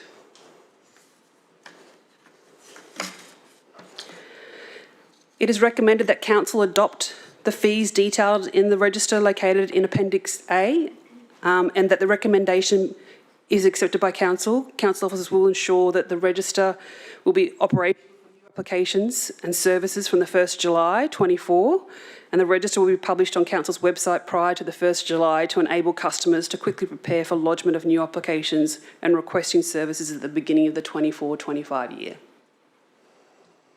Thank you. Can I have someone to move the motion? Councillor Hungerford, a seconder? Councillor Natoli.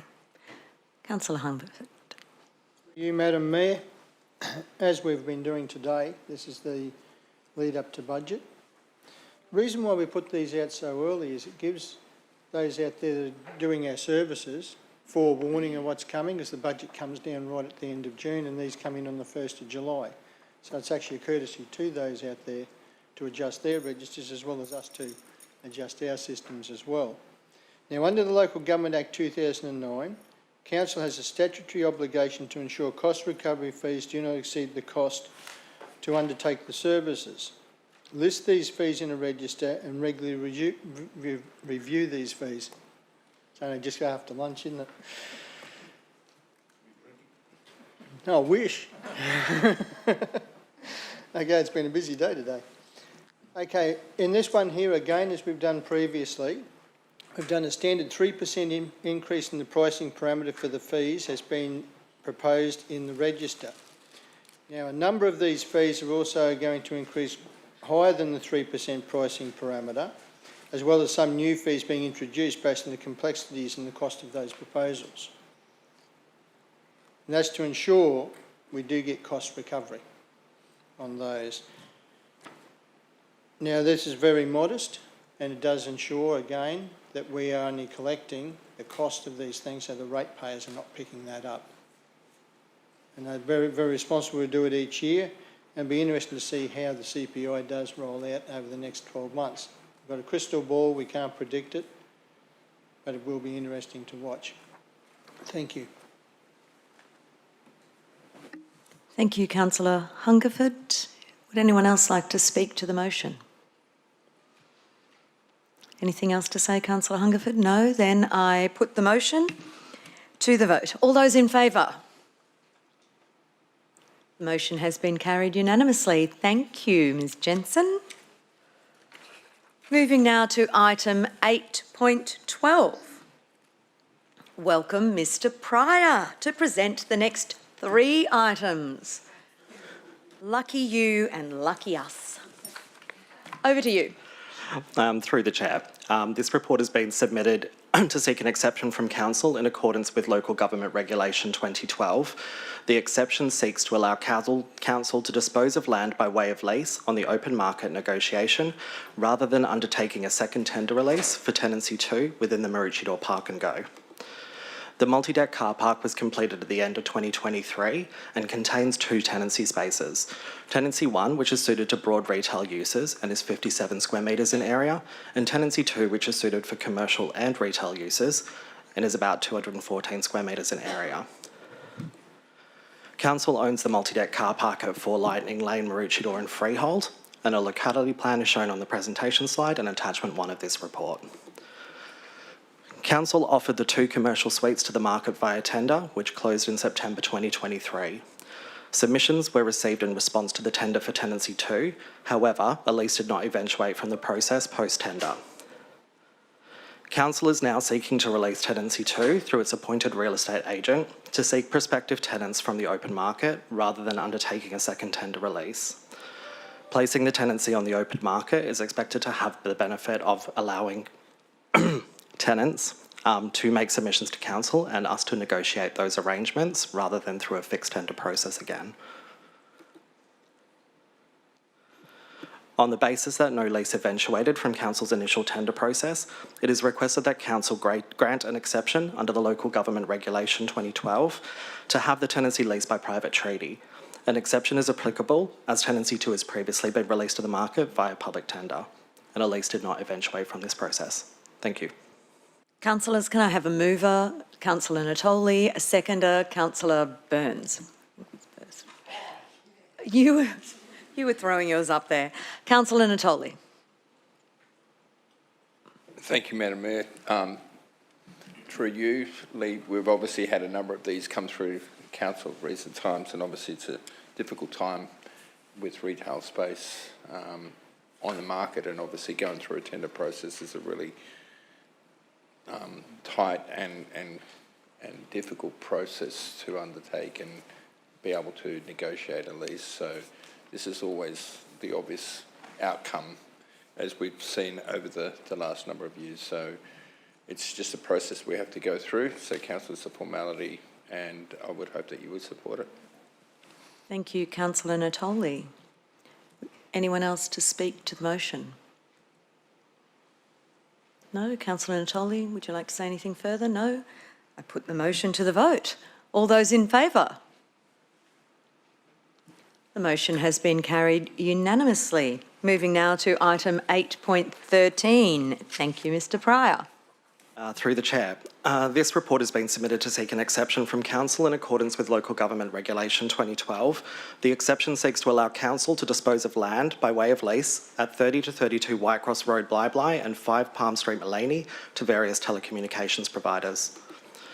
Council owns the land at 30 to 32 Whitecross Road, Bly in freehold. The land currently has 3 leased areas, being 1 telecommunications tower to Indara Infrastructure and 2 equipment shelter leases to Indara and Telstra Corporation.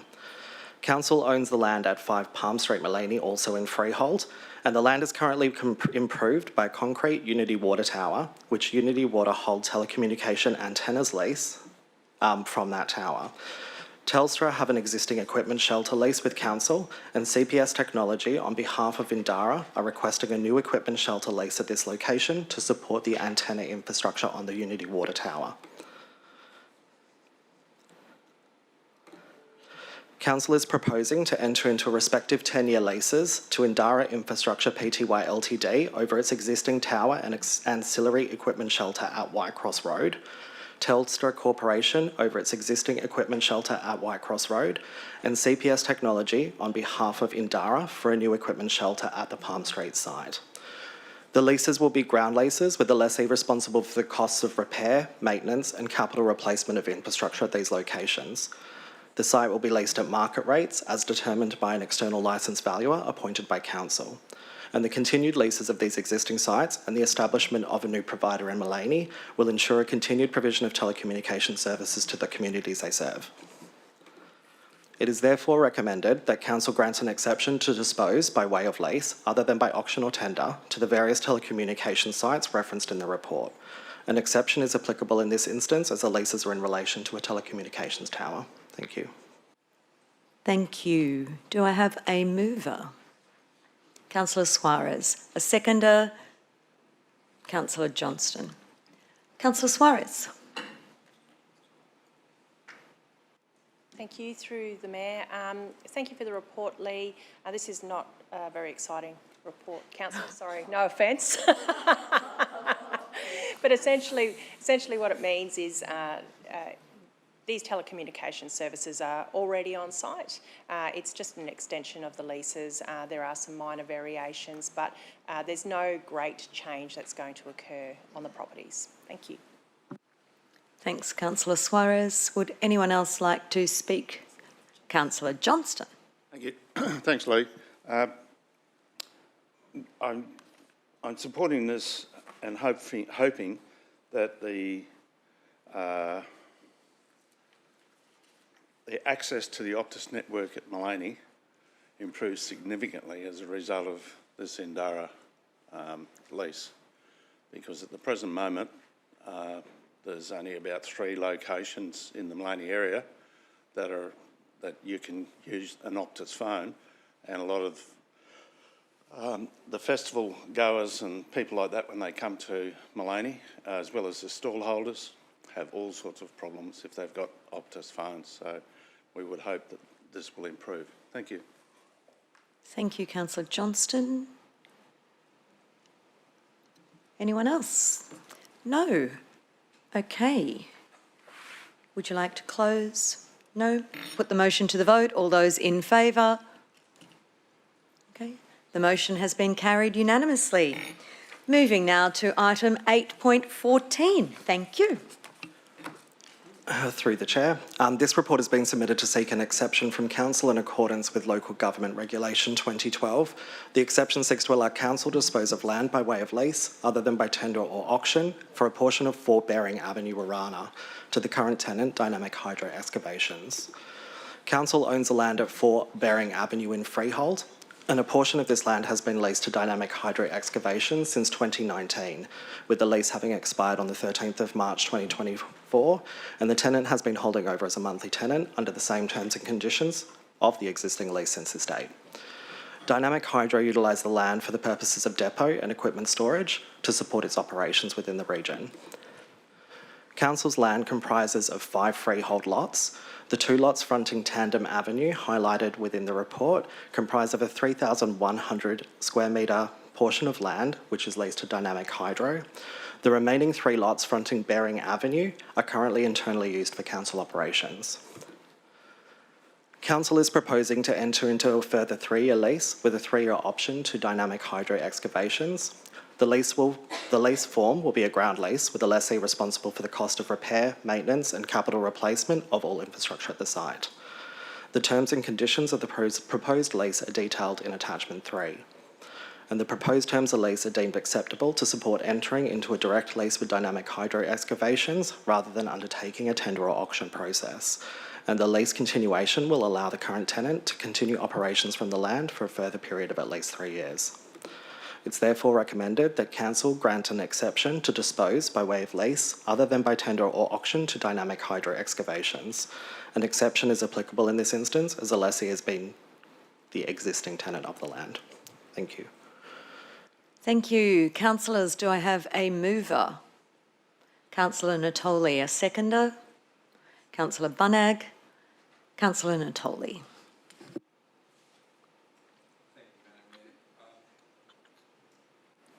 I don't believe there's much more that needs to be added in regards to what details in the report. It's just a continuation of a lease and enables this company to have certainty for the next 3 years at least with a 3-year option. So I support it. It's in my division and happy to support them to continue. Anyone else to speak on the motion? Councillor Natoli, would you like to close? No? Okay, I put the motion to the vote. All those in favour?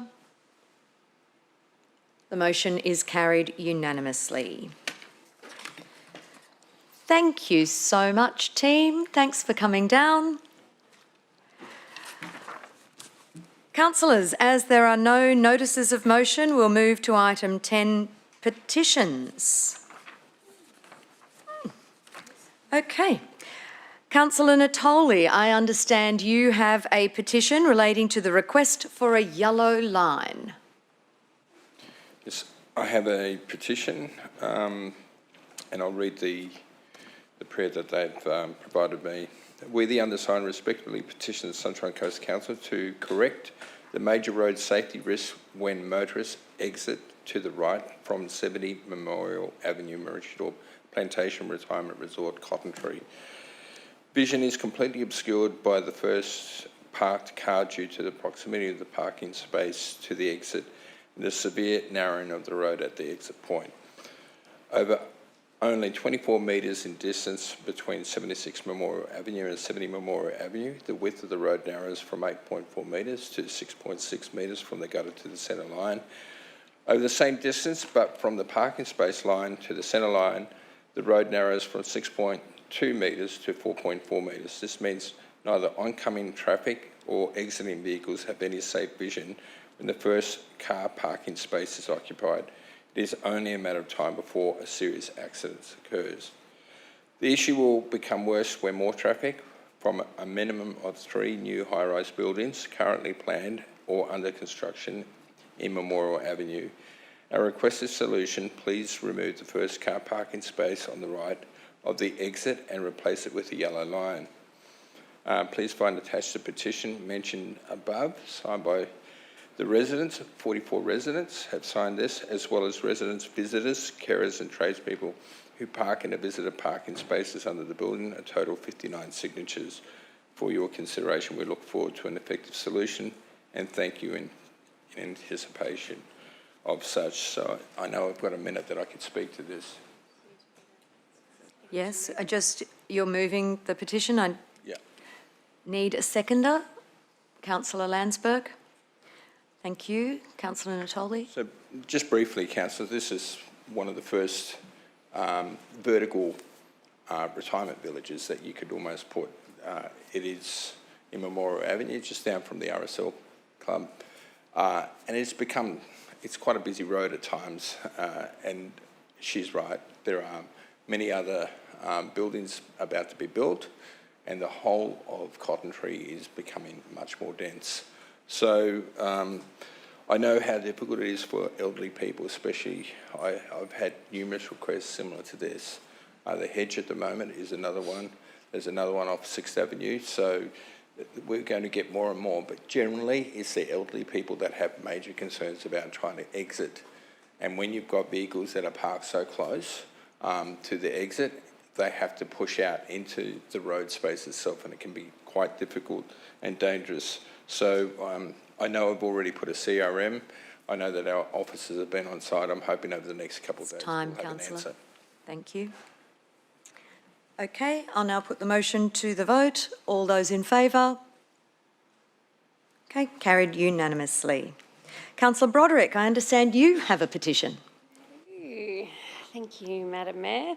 I have a petition with 994 signatures in relation to an objection to the development application for material change of use extractive industry at Glasshouse Mountains.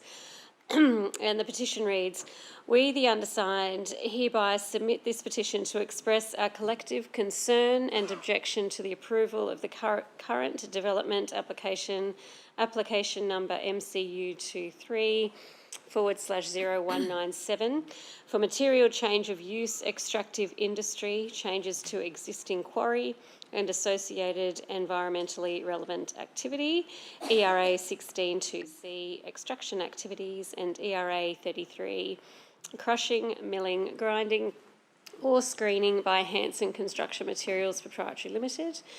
We urge the Sunshine Coast Council not to approve this application due to the following potential impacts. Cultural desecration. The Glasshouse Mountains are of profound significance to the local Cubby Cubby and Uniborough people. The expansion poses a risk to the sacredness of this nationally heritage listed site, which holds irreplaceable historical and cultural value. Increased traffic and pollution. The proposed expansion will lead to a surge in heavy vehicle traffic, increased emissions, noise and dust pollution, negatively impacting the well-being of our community. Environmental health and risk. The potential increase in pollution from the expanded operations could harm our residents, flora, fauna and waterways, compromising the ecological balance of the region. An economic threat. Property values may decline and the tourism industry, as well as recreational activities like hiking and climbing, could be adversely affected, posing a threat to the economic stability of the area. Increased disruption, extending operational hours, including Saturdays, could disrupt the peaceful balance of the area, impact of the quality of life for residents and visitors alike. And road safety danger. The heightened presence of heavy vehicles poses a significant threat to road safety, particularly around the township, school and early education centre. We respectfully request the Sunshine Coast Council to consider these concerns and prioritise the wellbeing of the community and the preservation of our cultural and environmental heritage. We implore the Council to deny approval for the current development application. Madam Mayor, I move that the petition relating to the objection of the approval of the current development application number MCU23/0197 for material change of use extractive industry and associated environmentally relevant activity at Glasshouse Mountain be received and referred to the Chief Executive Officer to determine appropriate action. Councillor Broderick, can I have a seconder? Councillor Bunnag. Thank you, Councillor. I'll now put a minute for you. Yeah, thank you. I won't need all that time. This is going to be an issue you're going to be hearing considerably about for the next time to come, and you're already aware of it.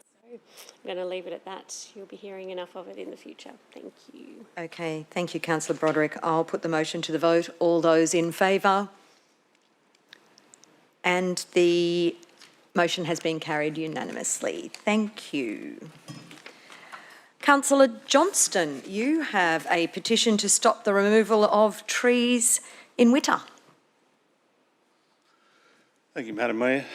I have a petition signed by 34 petitioners to stop the removal of trees from 345 Maleny, Kenilworth Road, Witter. It says, "We, the undersigned, affix our signatures in support of the petition to stop the removal of trees from 345 Maleny, Kenilworth Road, Witter by Sunshine Coast Regional Council." I'll speak to it once.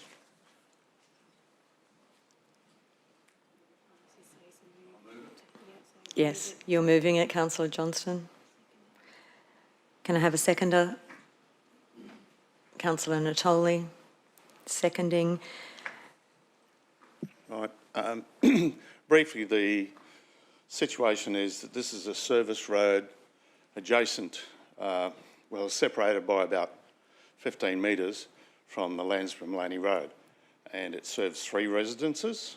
One of the residents has planted some lily pillies, which he keeps pruned to the traffic line, to the side of the road, or bitumen, and there's a dispute between him and one of his neighbours. The neighbours dogged him in, so therefore we've said, well, they've assessed it and there's a safety risk and blah, blah, blah.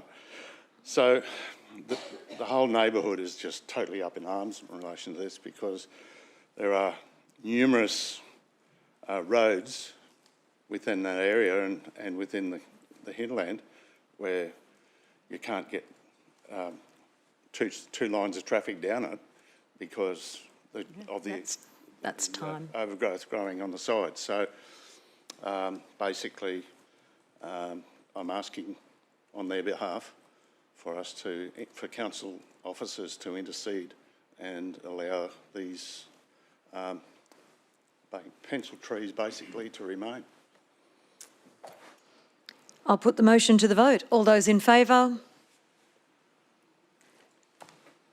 The motion is carried unanimously.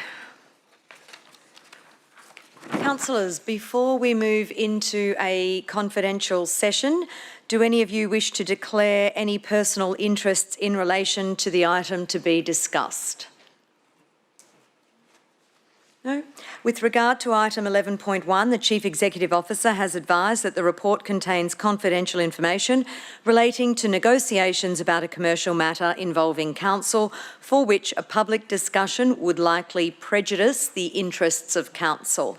For these reasons, it's recommended council close the meeting under section 254J of the Local Government Regulation 2012 to consider and discuss the information in this report. Noting, of course, Council's decision on this item will be made during an open session, which will be viewable by the public.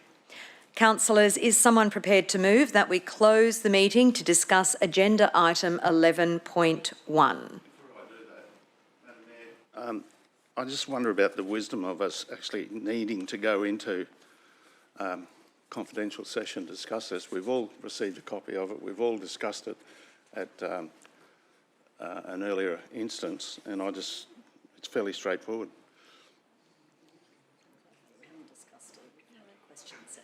Okay, just to clarify, we haven't discussed it. We've had a question session.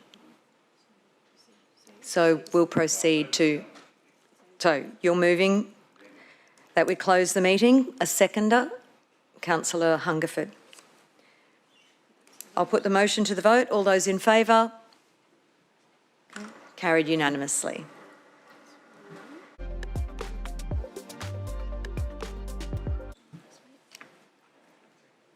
Okay.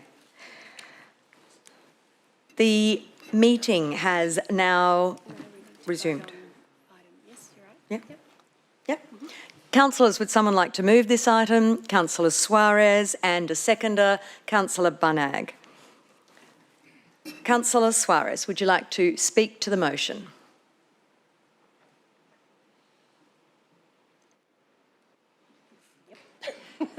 Thank you, Madam Mayor. Yeah, just briefly, this is another strategic purchase under the Environment Levy. The purchase of this property will assist with consolidation and expansion of our environmental reserves. It will also assist with those biodiversity corridors that we're so importantly trying to maintain and connect, and it will also protect a number of biodiversity values, including vulnerable and endangered fauna on the site. So it's a fantastic opportunity for our council, and I would encourage my fellow councillors to endorse this recommendation. Thank you, Councillor Suarez. Would anyone else like to speak to the motion? No. Councillor Suarez, would you like to close? No? Thank you, councillors. I'll now put the motion to the vote. All those in favour? The motion has been carried unanimously. Councillors, as today's agenda has concluded, I will declare the meeting closed at 3:19 p.m. Thank you.